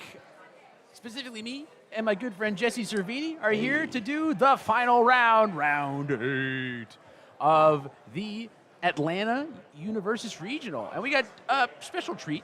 Yes. A special treat. You guys at home are like, it'll be a Godzilla for sure. It'll be a Devil Jin for sure. It's going to be a Rodan for sure. It's going to be... No, none of those. Nay, I say. Instead, we have Jet playing Hanks, or Hawks, as the boys say, playing a cool little equipment heist deck. I was reading, Setting the Standards? Yep. And that's a card I played in my pre-release deck, and I was like, this is the coolest little guy ever. This is so neat. And in this deck, it does some really neat stuff, setting the feathers to printed, quote-unquote, 4 mid-4s, getting 2 more damage from their own ability. That's pretty deadly, dude. And then on top of that, we're doing the equipment heist shtick, right? Yep. So we're going to maybe see some massive mutant stuff. And on the flip side, Porco. we've been talking about Porco all day. Haven't seen him We till haven't now. put him on stream yet, and we found there were 2 Porcos in this last round that are on the cusp of making the top cut, and this is one of them. They just happen to be playing against another character another person who could feasibly make it into top cut. So this is one for all the marbles, my friends, all the marbles. So this is the one to watch, I think. How do you think this is going to go? Well, one of these 2 decks is going to combo off on each other, and we're going to see how it goes. Watching a Porco, I knew what Porco did and, some idea. I'm like, I've watched some people do it. And then yesterday in Retro, I played against George, and he was playing Porco in Retro, and I just died on 2 both games. Oh, my gosh. And he was playing mostly of the standard deck, except for, 6 cards. And 4 of them were attacks. It's really, really brutally fast. Yes. And one thing I really like about it is that you can rely on the character's face to do a lot of that heavy lifting and do a lot of defensive stuff with the rest of your deck. And honestly, most of the things that you look to disrupt are things like Dark Ward and Disarming Glance, and these are not available to Hawks. Can you scroll me through this deck list real quick? Oh, yeah. The foundations, the Hawks, to see if there's anything really that we have. I mean, Let's Stay Out is a card we have 4 of. What's this do? Commit this deck is minus your speed. If you have 2 more pizza cards in your stage, you might. Okay, that's nothing. Not going to do anything. You're finished. Hacker Extraordinaire, number 2 pro hero. I mean, it's just blocking. Yeah. The answer is just blocking. And just blocking in a Porco is not the answer most of the time. No. We do have some Big Fist Bash that could come in for Breaker 3, right? But we see Porco built a Dark Ward turn 1, right? Yep. But immediately we're in with the equipment heist. We're going to try to make a break for it, okay? Feather Control. Feather Control. This is Feather Wings? Sword? This is the... Feather Sword Slash. Feather Sword Slash, which says commit a foundation, go find a feather. Yep. With only 3 foundations, I don't know how much damage we can do here, but, you never know. Oh, both of these? We would just double say they're sealed. Double seal. Wow, off the top. It's like these are both sealed for the turn. I mean, I'd rather that happen on my turn than my opponent's turn, to be honest. Yep. Especially with the 3rd loss of consciousness on the board. Oh, my God. Wowzers. Classic. Yeah, we need to. That's the big thing about this Porco deck is it needs to get a lot of things in discard to be able to do the combo. Like you need the Mighty Blitzes just to do hit 2 things. at the top. The thing is, again, even though this is one's for 0 at the moment, I don't know that I would care too much because it means that it's not going to be used on Porco's offensive turn. Mm-hmm. Especially since there's no no destroy outlet on board at this current juncture. But we went in for 4 damage total. We're gonna see about maybe another feather coming through here. I don't know. I think we just wanted to But why play the equipment heist? Get it out of. We have 2 feathers. I mean, we could go. We just go play 2 feathers, then go get a defensive, go get a Cerritos, and then sculpt. It's tough. You need a board to deal with the aggression that Porco can put out. Yeah, I think we were just maybe we can get there, but man, tough stuff. But we have a fairly defensible board, especially with feather control out. Yeah. And Porco doesn't have any of the apart from the Dark Ward, right? We'll have to see if he has the juice. We definitely have some juice actually to squeeze here. I think we have double teaming with attack. Double teaming and at least one Jaws Titan spike. I don't know if we've checked or milled one yet, but through the course of the turn, it's going to be more and more obvious that we can get there. And we see that George is looking at number 2 Pro Hero, which has a Pro Hero response and a Villain enhance, which I think is, very. If you're a fan of the My Hero show, it shows his duplicitous nature. That he plays both sides, and he's the only character in the game who can use both sides of the ability. All right, so we're gonna lead off with a Jaw Titan Bite. And so we'll see. I'm assuming he has one in his discard, but he just milled one off the top. He's that good. And one of the cool things about Porco to me is once you start doing the pickup, he can start putting down things like Barrier Shield or Titan, not Titan Pile, Titan Armbar? Yeah, Titan Armbar for two damage. Yeah, man, we're just hitting all of these bing bongs. Yep. He's bing potting. We're going to the casino, sir. He's certainly the hitting slot them. machine is getting. But that's all 4 of the. It's been a while since I saw this. This one diff is. I know we've got. We've got I'm Loss with of you. Consciousness and I'm with you. Yep. We've hit all 4 of the I'm with yous. Yep. 3 between last turn and this turn, defensively and offensively. There's 1 on the board. Yep. And then we've also seen 3 of the Loss of Consciousnesses. All that's left in the deck that do these if milled or discarded is Lust for Battles, which honestly, those are the most brutal of them. Yep. And 1 Loss of Consciousness, I think. So we're not going to be seeing many more hidden stats from the mill. Those are the things that are kind of insipid, in my opinion, when you're playing against a deck like this. Is you see their board and you're like, oh, it does nothing, and then they hit 2 Loss of Consciousness, 3 I'm with yous, and a couple of Lust for Battle, and you're like, well, okay, well actually they had quite a lot, but it was just from the deck. Wow. There's the armbar. Well, we like seeing that. Yes. It's not Devil Jin who can head it in from the discard pile. If we find a Mighty Blitz, though, we can. Oh, you're so right. Mighty Blitz can and will add that to the... Oh, we hit the Lust for Battle. I'm pissing. I love this section is playing. It's playing all of the casinos. It's like we're playing Lust for Battle. It's like we're trying to push. Yeah, I mean, you may as well. The character, I think, mills 4. Mills 3. 3, okay. But also, Porco has one of the weirdest enhances that would lead to a transform is that you may transform. Yeah, and that's the whole thing about it. That's the reason why he can do some of the gross stuff that he does, right? Is the fact that most of the time they're not flipping over unless they think that the move is lethal, right? Yeah. They're often, picking up the move, putting down another card from their hand, and then trying to play the move again, and opting not to flip over. And I've talked to some of the designers about it, and they say that it changed late, and some of them didn't even know that it did change. So this is something that hit street, and they were like, well, that's the way it is. And it's been, a character of contention since release because of how powerful the swing can be. Ooh. Showdown block. The thing is, though, that Porco has 5 foundations, and you're gonna have to commit quite a few things to get this block off. Oh, we're gonna get the Dark Ward is going to hit cancel it. Wow, there we see. Great heads up play, getting the Dark Ward. We canceled the ability though. We canceled with Dr. Ichigaki. Oh, reverse cancel? Yeah. We said cancel your cancel. That's the best kind of cancel there is. Oh, here we go. Here's the attack. Teaming with the Attack Titan is a printed 8 difficulty move that gets -2 difficulty for each other card in your card pool. So, like, functionally, as long as there are, 2 other cards in your card pool, it's on a 5? Yeah.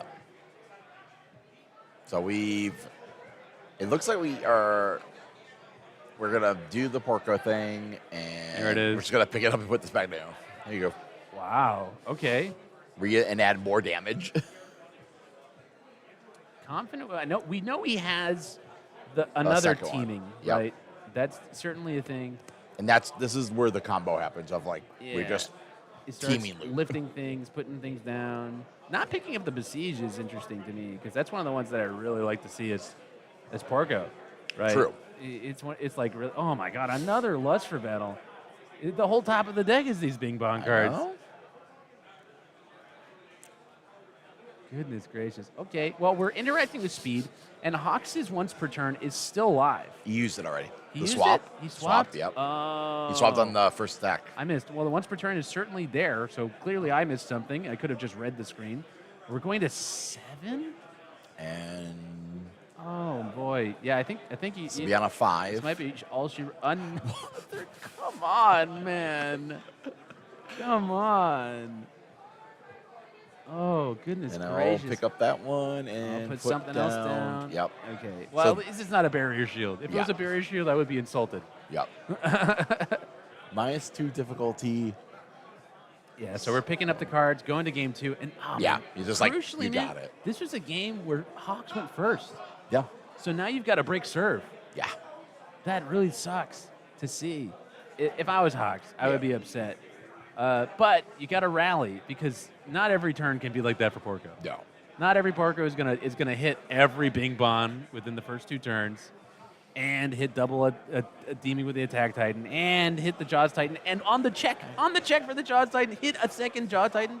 It's okay. Sometimes things go well for the aggro deck, and sometimes they don't go as well. So what you got to do is exploit the games where things don't go as well, and hope that one of those is one where you win second. So looking at George's sideboard here, Yeah. I think this is probably. I think Resolute End is probably. Oh man, it would be brutal to have a heist canceled. Yeah. By Resolute End. Well, it don't. Well, it cancels. You got to remember, it's just you have to do it the right timing because Well, you do it when they The enhance. enhance. Yes. Yeah. you do it on the enhance. That's when you just got to like, okay, I'm You gonna can- stop you on this one. Yeah, you can get one of them, but it could be the one that saves the game. That's the true. thing. Imagine holding this and we cancel the final feather enhance, right, to go get the third mutant machine, and that saves the game. You live at 5. Can you imagine? Yeah. I'm imagining it right I now. mean, I'm definitely bringing these driven by retribution. Yeah. We're But- gonna take a hit and be like, the heist is gone. On the other hand, if you look at our sideboard here, we have absorbed energy spirit strike, which Flips. tell me how this works with Porco. Because Okay. he can still pick up the face down, right? But it does change the difficulty of teaming with the attack titan. So Yes. I guess we can look at Porco's Right. face. Yes, it's you have 4 more cards attacking your card pool. Add 1 card from your card pool to your hand. So he has to have 4 attacks there. Yeah. Right? So if you are blocking with Absorb Energy Spirit Strike, and a lot of these moves are high, so you Yep. can and will block with that one, you can make it so he needs 1 more card in his card pool before he can start getting the ball rolling, doing some of those loop-de-loops. And by that point, if you have 5 cards in your card pool, it's a lot harder to resolve these really, really juicy strings. I also got this. Strength and Beauty says, Tenacious remove, choose an attack in your rival's card pool. It cannot leave the card pool. Oh, hey, Hey, that's pretty good. that is pretty good. Man, we're like very uniquely prepared for this specific thing. I mean, it's something that also messes with Pony, right? But you don't see, right? Porco's sideboard is very pointed at the backup decks. Yeah. 4 copies of activating the coordinate. Yep. Whereas Jed's sideboard, he's just like, I mean, I'll kill him. Yeah. I don't, what am I gonna do? I'm gonna kill him. Yep. So we'll see. We'll see. We got the Star Razor too, like another just like I can either seal, or we can respond and say. Well, it's like an airy smiles, right? But they have to pay 6 to keep going. Hey, Porco's gonna do 6. Yeah. Yeah, I mean, if you're looking for defense, this is another piece of another defensive piece to look at. I do think that we have very relevant sideboards for this specific matchup, just into each other. Both sides, yeah. Yeah, and you love to see that in the final round of the day, right? 2 competitive players, right? Both X2 Yep. or better, and playing a tough matchup, right, for each other, and packing the heat. So we'll see. We'll Yeah. see. I could see this going Porco's way into. Yeah. I think there's a world where that happens. That's a really good starting hand though. Oh yeah, wow. We'll take a 4 build. It's 4. Oh, with Strength and Beauty. Oh yeah. Yeah. It's like There's your Strength and Beauty coming in pretty immediately. Yep. There's the Absorb Energy. The one thing I will say is that foundations into a deck like this one are not to be relied on because he's milling so much. He's likely going to hit one of those loss of consciousnesses. Yeah. Right, and so you need redundant foundation hatred right on your board. And just build to a singularity of things so that even if they hit Exactly. 3 loss of consciousness, they're going to only get so many defensive pieces on your board. And so what I would like to see from Jet is, since he's going first, is to get 2 big builds. Yes. 2 big builds and tell Porco, hey, you're doing it on 2, and it's going to be tougher for you. You know? But we'll see. We'll see if it's a possibility here. Already one of the I'm With Yous is in the hand. We have a Dark Ward, which is a big, big deal, man. Have to build a Luster Battle. That's one less to get out of the deck. Got a 5 build. I love those Divine Retribution was like a Sword Champ card for Apocalypse, and I love the arts on those. Like my set, I play my champion, my finalist, all of them. All right, it's what I wanted. It's a solid double build. Yeah. And we're gonna see Porco with this lovely little Leonardo tech. What's it called? Oh, the Porcos? The enough talk. That's Raphael. Raphael. Okay, Raphael's move. Yeah, enough talk. I think we're gonna lead with that here. Well, we also have 2 mighty blitzes with nothing really to we have to shove in. Yeah, right? I think we just need to play the enough talk just to get the stuff going. Yeah. Find some more attacks. Mill. Yeah, you need a mill with Porco to find the attacks that you're going to. Let's do the blitz. 1. Oh, we have 2 attacks to play. You crucially cannot respond with Lust for Battle. Okay, so that one was removed. You can't respond with that one. Yeah.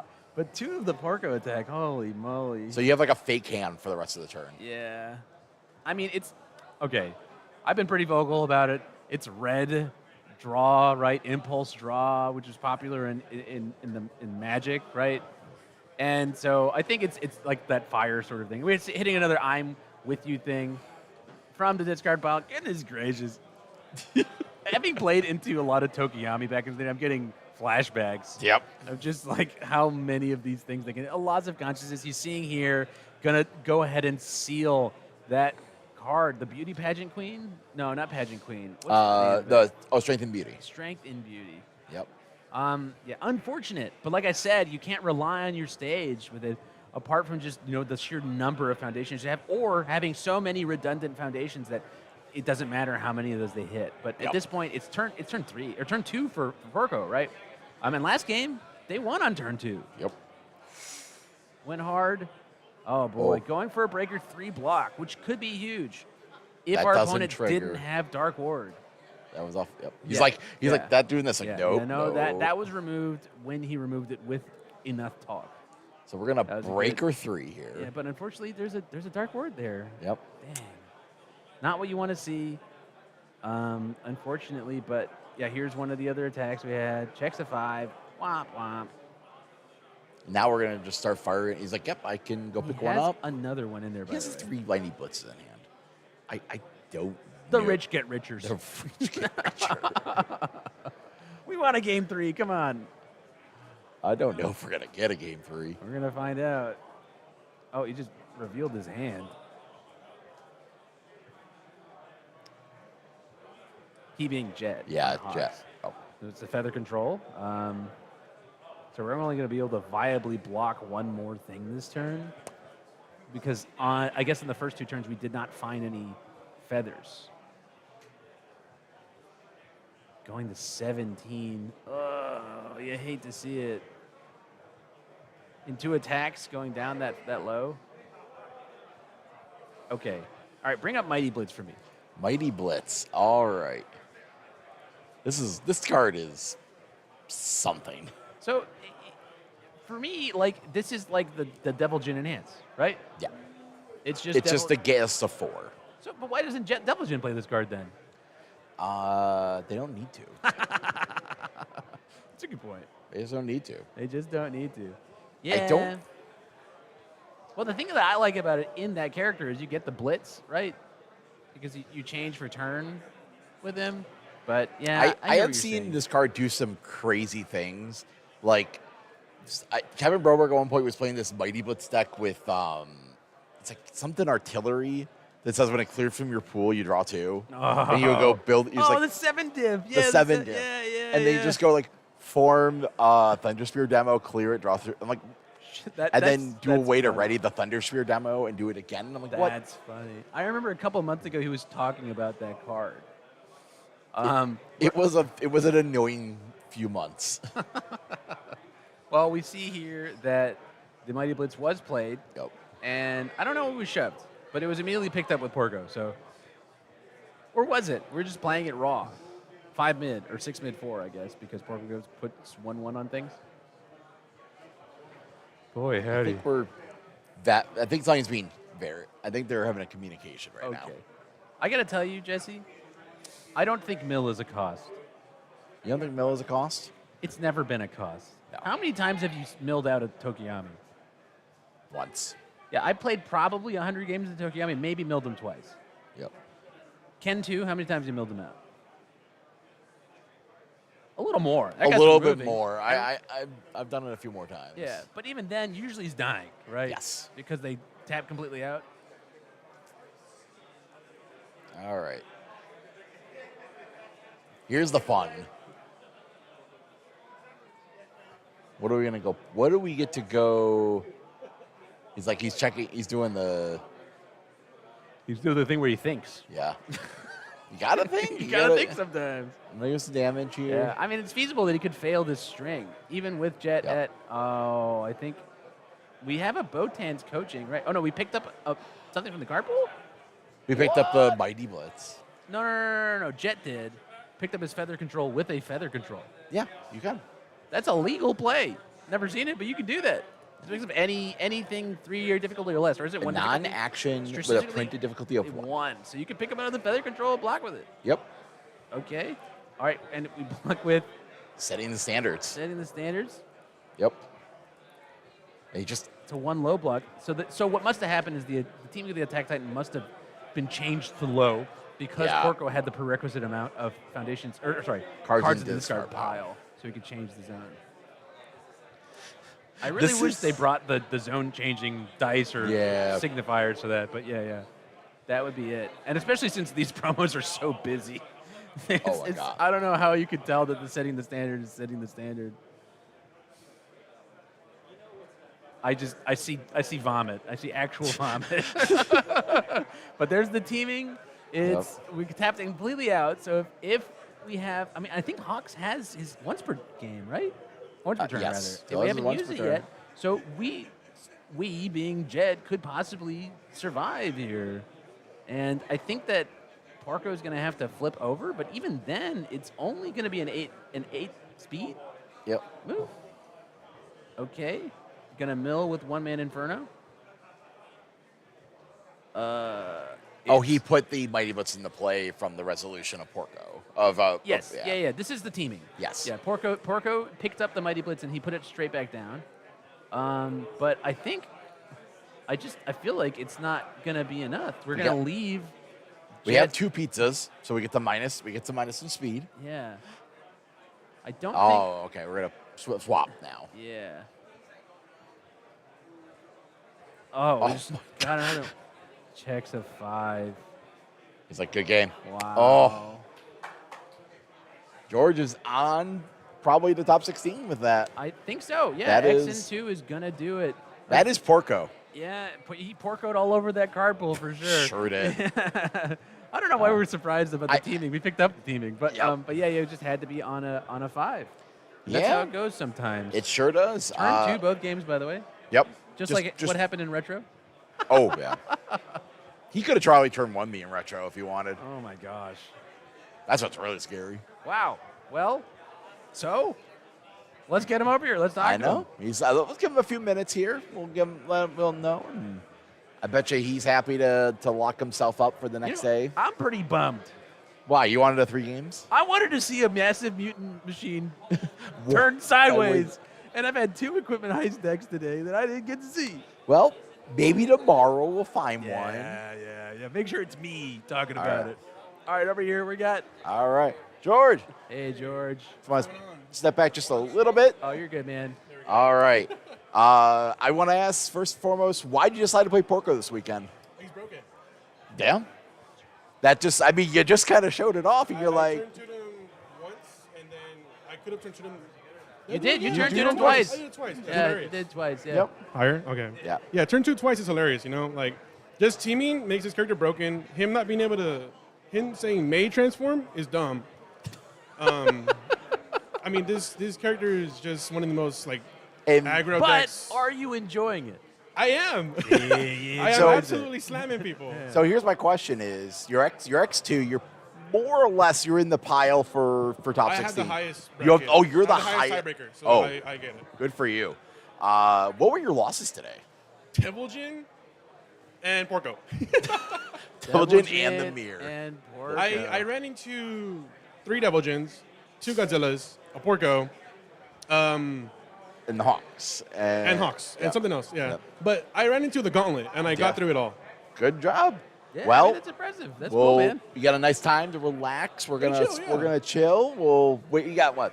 32 minutes left in the main tournament. We're gonna look over the top 30 in just a minute. We'll probably see where we're at before this round started. But you know what? When we announce that top 16, we'll probably be calling your name. I hope so. You know, this is my first regional back as a player since I've Awesome. been judging for 8 months. Yep. I did 3 major regionals this year alone. I was trying to do 4, but I'll just play this one and win it. It's okay. There you go. Well, nice job, George. Nice to see you. Thank you so much. Good work. Congratulations. I can take the mic. Thank you very much. I got 2 mics. Look out. All right. So now that we got this where the match is resolved, we've got to start looking at like what is happening. Here's some of the players that are in contention. Okay. Yeah. So Travis and Gavin likely are going to intentionally draw. Yeah. Calvin and Ryan, it looks like, are probably going to have to play. It was Calvin and Justin. They drew. They drew. Okay. Ryan and Dawson drew. Okay. And Barlow and Phil Birch drew. Whoa. So they said X1, 2. Yeah. So Yeah. that's a lot of the top 16 there, right? Yeah. That's your top half of it. But in the second half of top 16, right, you've got a lot of X and 2s. A lot of X and 2s. Only so many of them are going to make it in here, right? So we've got some new names here, right? Some old names. Mitchell. Is that Mitchell Camino? Yeah. right? But Sam, is that Sam? That's Sam Tate. Sam Tate at X and 2. Yeah. Saw Matt C there. We got Carson Panos fighting for his life there. Jed unfortunately didn't make it. EJ Lucia, River Cook, right? A lot of these guys who are in contention here. Daniel, we saw earlier, I think today. Really, really, really cool decks that are in contention for top 16 and going up to between 21 and 30. I'm sure it's going to be. Sorry, I think we're getting ahead of ourselves. I know, but Mike get some questions. Oh, But I'm excited. I'm excited. there we go. We got a Reiner. We got a Reiner that's creeped back up. We got TC still in there. Yeah. We got a Hanji Four Eyes. Yeah, At 4 1 Eyes. and 2. That was the character that I was hoping Grover would play, by the way. Yeah. And the Ghidorah is still also in. It must be X2 and 1. Yeah. But these unfortunately from 24th to 30th are unlikely to make it in at this point. Yeah. At X1 and 2. But I mean, we're still playing for top 32. Like, there's prizing. I think I would definitely want to be able to be in 32 and get 2 promo cards, get the and try like top 16. You get the mat. Right. I was so happy when I was able to get my mat in Canada. I didn't make. I was like, my Justin Martin was really nice to give me the mat because I wanted it. But this is going to be interesting tomorrow. Hey, Mike, can you take us back to the first slide of 1 through 10?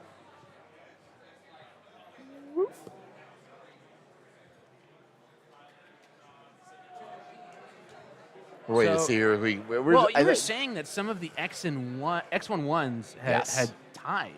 Yes. And those are not guaranteed, I don't think. X11 is. Well, there were so X11s who became so there- X12s. So that's 15, 17 points. That's.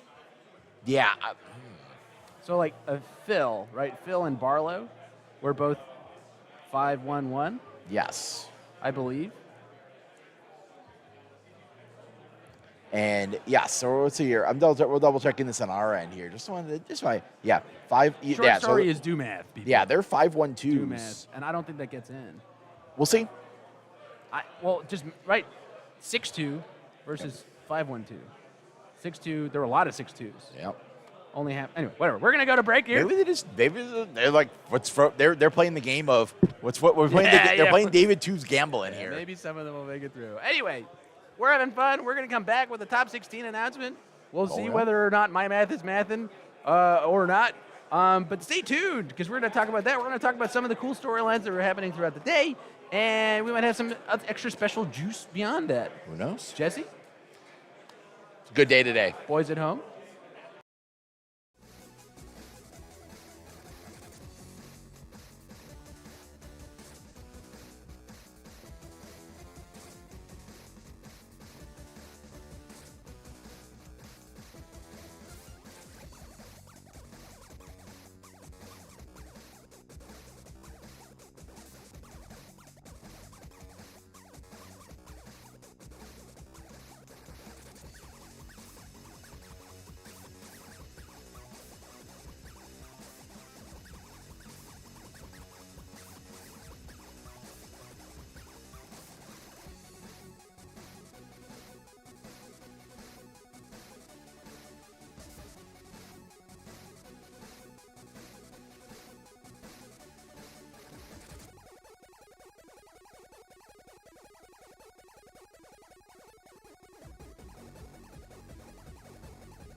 Hello, everybody back at home. It's me. I'm Chris Bromley. I'm here with Jesse Cervini and Tina from Bob's Burgers. That was a good one. I liked that one. Thanks. I had a bit prepared. I was going to be like, you remind me of Ricky Martin because he also had a thing with bangs. I do. Oh, wow. Okay, maybe not that one, but that was pretty good too. Anyway, we're back earlier than anticipated because we're going to be talking about the teams at this event, the breakdown of some of the players on those teams and how they did, right? And also, celebrating the fact that these communities are coming together to support each other. Not, and it takes a while. As somebody who supported a team, right? It takes a lot of effort to keep guys together, to promote them to not be toxic with each other, to come together and really be positive and be constructive with their criticism, and also push them towards the right thing, or maybe pull back from the wrong thing. Which can be tough. Sometimes people get an idea stuck in their head and they're like, I really want to do this. And you're like, maybe not, and so on and so forth. But anyway, I think we should look at them. Yeah, absolutely. These are graphics similarly that our producer, Tam Cardwell, has made it. And this is actually one of our newer teams here from this year alone. Headstronged by Sridhar at the bottom playing, we call him Shri. He's playing Devil Jin on the Chaos symbol, and these are their current Worlds points. So not necessarily their records today, but instead wanting to showcase any teams today that have at least 5 players represented. Because just like you said, Bromley, the unfun stuff of past. We have Rochester CCG represented here with Jesse. UVS Games, that's a great team that I'm on, of course. But it is a new era where the people that are playing this game and feeding ideas and cultivating these environments where it's not just about the camaraderie of your own local outside of your local, but it's also the friendly rivalries that drive us all to be better competitive players. So, Calvin Harrell or Wub is a part of this team now, and, already has his world qualifications, as well as Mitchell Chimino. So you have these other players like Nathan DeWalt and Phil Burch that are hoping to make this Top Cut announcement that we've talked about before. But Trading Post, brand new, and they're based out of Michigan. Yeah, and they have my favorite players, Kyle and Eli. True. Now, I've heard a lot about Papa Shri. So it's cool to see them up there. And then we see a kind of an old name at this point, which is kind of fun to think about. It's Let's Talk UVS, headed by David Toombs, right? And their World's Points. This is a team that has been very vocal about their playtesting, and it's interesting because they often come with the same deck, which is something that I didn't see very often in the past. They test together, and they're very, very tight-knit, which you love to see. But Carson Panos is somebody that we saw here, and me talking about them all showing up on the same deck, not many of them showed up on the same deck today. But we have 2 of the Smiling Titans with TC and Ryan, Ryan already has the prerequisite number of the points to get to Worlds, it looks like? 200 for day 2, but 50 for day 1, okay, 50 for day 1, okay. But Patrick Toombs, Carson, David Toombs, Elijah, I don't remember his last name, but we just saw George here on stream. Probably locked in for day 2 here tomorrow. Very likely to get the rest of his 45 points he needs to get to at least day 1 of Worlds, right? Jeremy Cladd, a lot of people that I see at events all the time, and it's neat because there are people who promote, commingling and talking with all sorts of people around the band. But yeah, Let's Talk UVS. Great. You should check out David Toombs' channel. Sure do. Final round. The old final round. We got that's Jacob Metsuer's store in the Carolinas. Definitely the spearheading is Jacob and Zach are definitely the ones that are representing today. They are actually usually live on Friday on Twitch on Chris Smith's channel doing testing. Sometimes Tams hops in there. Like, it's nice to see that one.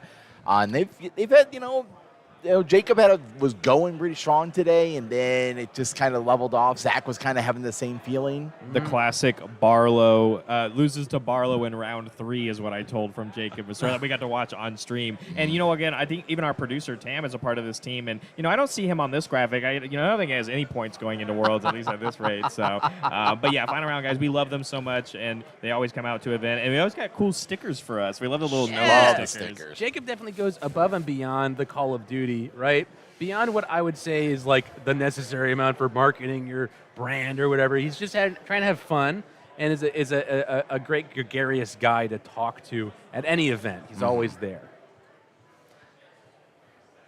Coping with cardboard. Oh, I know these guys. This is like the Jacksonville, Florida crew with Paul Butler as well. Paul Butler obviously not at this event specifically, but a bunch of these players, and these are very much a local that's now grown to a bunch of these players that are worth you travel out. And I love the overhaul representation here from Derek. Leatherhead is one of my favorite characters from TMNT, so I love the representation as well. But of course, some heavy meta hitters as well, right? The Godzilla, the Han Zoe, and the Pony here. With Richard already having that day one invite, but all these players just trying to get a couple more points and move on and hopefully get their lock in for day one as well. Yep.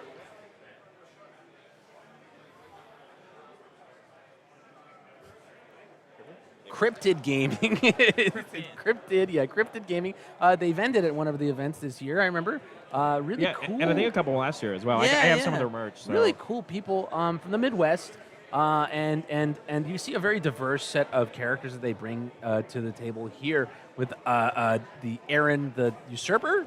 Is that the name of that one? Yes, that's Usurper. Yeah, the set 3/1 that gets a 5-hander that gets a momentum basically every attack. What a cool character. I mean, I've never won with that character, but I've had fun every time I've played it.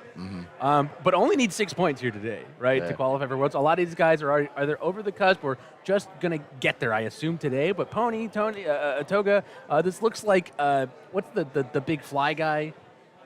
I think that's a Mega Mutant. That's but Mega Mutant. I don't think Mega Mutant has the void symbol, so I don't know what we were actually playing. Oh, okay, fair enough. Yeah, and of course Godzilla being played here. But yeah, Cryptid Gaming has a really cool. They're people that work at the shop at least that brought to the venue over the past year. Been really neat, and the players there also I've seen in the audience really cool. I like their logo. That's all I'm saying. I like their logo. CG. It's simple. It's cool. Get the crowd going. this is an interesting team name, the Lechuga. Lettuce. And this is In Spanish. Okay. I am terrible. It's okay. I got you. I can't read Spanish for the life. I got you. That's why it's a And lettuce leaf. There's a couple players here with some point runs, like Gavin's at 150 going into this event. Garrett K, I think I saw him on Porco earlier. That's great representation. That's always I like to see. Like I like seeing Paul. I don't know why more people don't play Paul. Paul Phoenix. Phoenix is a character that I saw. I saw Mitchell play for a little while, and he was really sending with it. I don't know what happened. It's how it goes sometimes with like when you see people play test and they play into something that really beats them, and they're like, I can't possibly play this deck. But this is a cool team. I like these guys. I've seen them in the crowd for a while now. Yep. It's neat that they kind of codified their team into like a real name. I don't know if this is sponsored by a store, but just as simple as it is, Lechuga. I'm sure it's an inside joke for them. I mean, the biggest one here, like you said, Gavin Kale. I mean, he's our kind of premier Porco player, I would say. At least has had a lot of success. Yeah. And, even pivoting, not playing Porco this event, playing Devil Jin. But obviously his fellow teammates do believe in the deck and have gotten a lot of their support from Gavin. Honestly, probably playing literally Gavin's list or something close to it, I would imagine. But Gavin definitely on the Devil Jin, probably the Equipment Heist player right now. I saw him playing a couple games, of course. And also, I mean, he's so close to getting that day 2 after having such great performances this year. And I think he's in the running to also probably be in day 2 of this event here in this regional. So. I think so. I think you're right. Yeah, I think we should go look at the actual character breakdown to get an idea of, we've seen the teams and we've seen a lot of the characters that are playing. If it lines up with the character breakdown. Because the teams in the room are representative probably of over, a third of the total people that are in attendance. And yeah, I mean, look at it. We see the ponies, we see the Rodans, we see the Devil Jins, we see the Godzillas, we see the Hanjis, we see the Midoriyas, we see the Porcos, right? And it makes sense because these are the characters that these teams are practicing day in and day out. Okay. Now here's the question I have. I wonder what the conversion rate's going to be at the high end of this. I love looking at conversion rates, Jesse. I'm a big math guy. I'm going to say this. I'm thinking the Hanji is going to be the highest conversion rate. I don't disagree with you. I wonder there's less Devil Jins that I was told were going to be here, but I think we see quite a few ponies in the top, side of the bracket as well, but only 16 slots. But you're right, there's quite a few of those Hanjois that we saw in that top 30 look of and you talked about the teams and what characters they might be playing, but the biggest thing here is that obviously Godzilla being the most represented character today, a lot of the teams weren't necessarily supporting or repping that character. So my own buddy Ryan Field, he's the EX1 today with it, and he was like, I don't know. I'm just going to play Godzilla. We'll see what happens. I have a question about that, actually, Jesse. Yeah. We didn't have a Rochester slide. Is there only like 4 of y'all here? Let's see. We had Ryan, Kevin, Tim, Garrett, Danny. But did Garrett or Danny put it on there? They didn't. Yeah, they didn't put it on their UGN. Then Tam didn't make a slide. But that's probably honestly, and this is no shade. The funniest thing is And and I say that, but of course we're about to be in y'all's backyard in December with Buffalo, so all of you are going to show up for that one. I might have to dig up the red suit for that event. Yeah, absolutely. And of course, we want to talk about not just our top 16. We have 8 minutes left in this round, guys, and that's why we came on to talk about these teams. But let's go back and talk about what these players are playing for. We keep talking about the world's points. We keep talking about, getting these extra things, but they're also playing for these incredible promos and playmats that come with it. We have our good friends out there. We have Mondo Gecko represented. It's your boy, Mondo Gecko, the righteous reptile. He's very, very cool. I love this card a lot. Again, I've even been playing against it a lot. We've seen a lot of air characters even represented at this event, and also sharing, a Hunter's Ally symbol. This card has a lot of potential to see a lot of play, and I would even see, you're basically like a little mini Rodan in your stage, with how much speed. I certainly play a Mondo Gecko in my Mikasa deck. There you go. Deck that cares about block modifiers? Say it ain't so. I sure will put this Mondo Gecko in there. And look at him. He's so happy. He's just so happy to be here. You're awesome. Yeah. Romley, you're awesome. Thanks, I always Jesse. ask, but I want to get your opinions. Which of these mats do you prefer? Do you like the kind of action posing? I believe those are the alt art character cards as well, the top champion mat. Or do you prefer the ones rushing at you, the action poses? I love the Donatello staff coming out at you. Barrett, it's all action poses, man. Well, that's not, you know what I mean. Which of them do you prefer? I like the top 16. Do you like the Leonardo foot on the bottom left, or do you like the Leonardo double ninja run and katana? I like the bottom one because Raphael is less apparent, and I really dislike Raphael. Speak to that. I just think the character annoys me. Okay.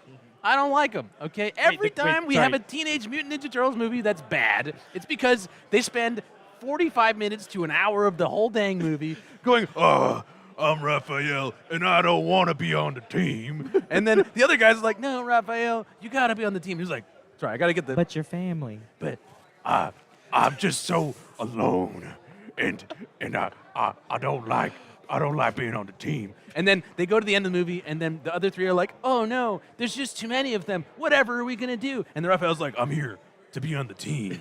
And then they fight, and I'm like, dude, That's why the new movies are so much better. The new movies. The newest movie is because it's just based on. They're not there. Yeah. They're not there yet to be jealous with each other. I feel like you skipped a story beat somewhere. Why did he come back?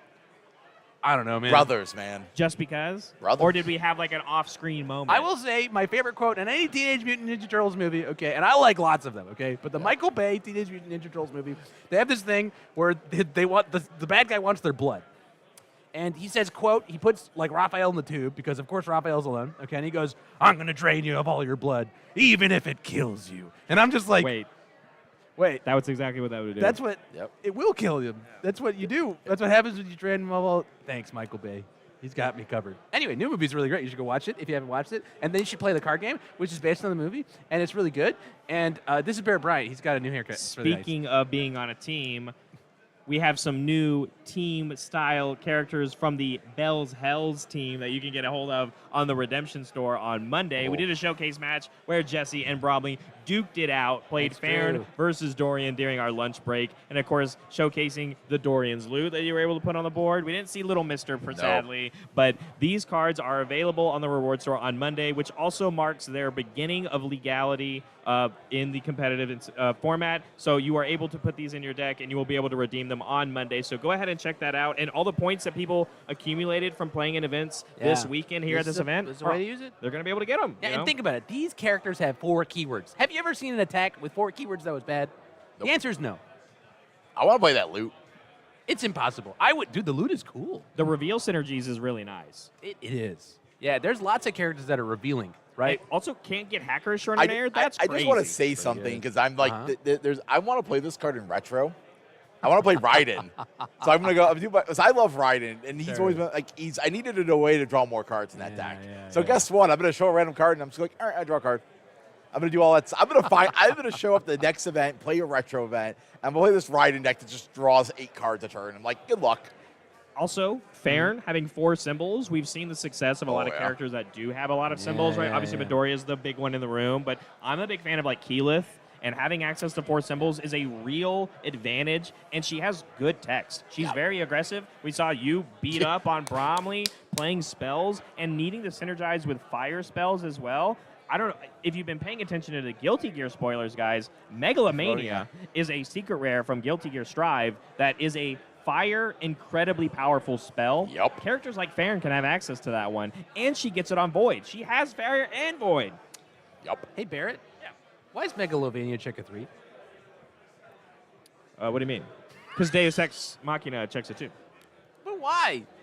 Because that one's good. It's just good? Yeah, it's good. What makes a 2 check? I don't know. Dang it. I had the UBS game employee, and he just said, I don't know. Because he doesn't want to admit it, the trade secrets. I was so close. I was so close. I was so close. You'll have to try a lot. You have to wine and dine a little bit All more. right, I'm going to get Barrett nice and drunk, and then we'll get... All right. Okay, we officially have 2 minutes and 40 seconds. Final thoughts, Jesse, before we go to a break, because our top 16 announcement, which is going to be given by the round 3 tournament organizer, AJ, we'll actually be doing it, and we have the cameras set up, ready to go for the announcement. Yep. We are actually going to be done for the day after this. So final thoughts from my fellow commentators, because we are not going to see you all until tomorrow morning. Yep. But we're not going to go anywhere, so don't close your tab. Don't tune out, because if you want to see who made top 16, we're going to figure that out. And, of course, we'll talk about it tomorrow, and we're going to watch them. Jesse, thoughts on today? It was hot in here. But, yes, on top of that, obviously, we saw some really high competitive play today. Various decks from all over the UniVersus community. We saw things we knew were coming. We saw things we didn't know were aligned. And tomorrow... it's Hotlanta. Yes, Hotlanta 2025 regionals. I am so in for that. I'll describe this event. Bromley?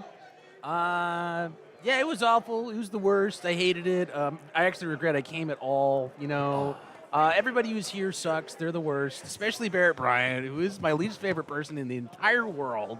Okay. No, it was really fun. I had a lot of fun. I was really impressed by the diversity of theming, right? If not like you know, the actual archetypes are fair. Like I was talking about earlier today, are fairly set in stone between this event and the last 3 that I looked at. But the way people are playing them, the way they're kind of preparing for other people via their sideboards or main board choices. People like Carson Panos doing a total left curve, playing Air Rodin, playing a very aggressive build of his deck and saying, well, I like Rodin. I'm going to play Rodin, and if I need to be aggressive, we'll make it aggressive, right? Things like that happening, right? Phil Birch showing up and being like, I'm in love with Rodin, and this is the build that I want to play, and saying, it doesn't matter that the whole format's doing this, I'm going to do this. It's very cool, too. But similarly, right, you see people adjusting to this new find, right? The Devil Gin that everybody thought was going to be huge, right? But Calvin doing really well. We see Travis Tangeman bringing back up Cristo. You know, really neat stories unfolding and really neat gameplay also being played, which is the most important to me. It's seeing people play good games. And I didn't see too many mistakes, which is what I really love to see. I like to see people taking good lines, executing on their razor-thin margins. I love razor-thin margins. and having a good time. I think that's just the name of it, right? I think these events are always a good time. And so it's always a good reason to come out. And so we're going to go to a small break, officially hitting overtime in the round, as AJ tells everybody behind us. Don't go anywhere. We're going to have your top 16 announcement coming very soon.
UniVersus players, thanks everyone for playing today. We have our top 16 to play tomorrow. They are Gavin Kale, Travis T, Calvin H, Ryan F, Dawson M, Richard B, George R, Matt C, Mitchell C, Ace Maneuvers, EJ Lucia, Justin Martin, Henry C, Barlow G, Andrew M, and Phil Birch. Thank you to everyone for coming out today. We do have prizing for 17th through 64th, so you can pick that up tonight or you can pick that up tomorrow over at the prize wall. For everyone else, we still have a little bit of side events going on, but for the most part, we're going to wrap up for the day. We will be back tomorrow morning. Doors open at 8:30. At 10 a.m. is when we start the action, so we will see you back on stream at 10 a.m.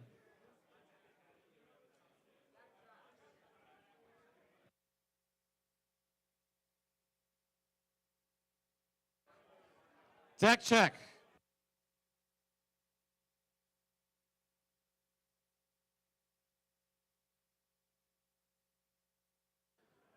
Correction, if you're in top 16, we need you here at 9:30 so you can turn in your decks for deck check.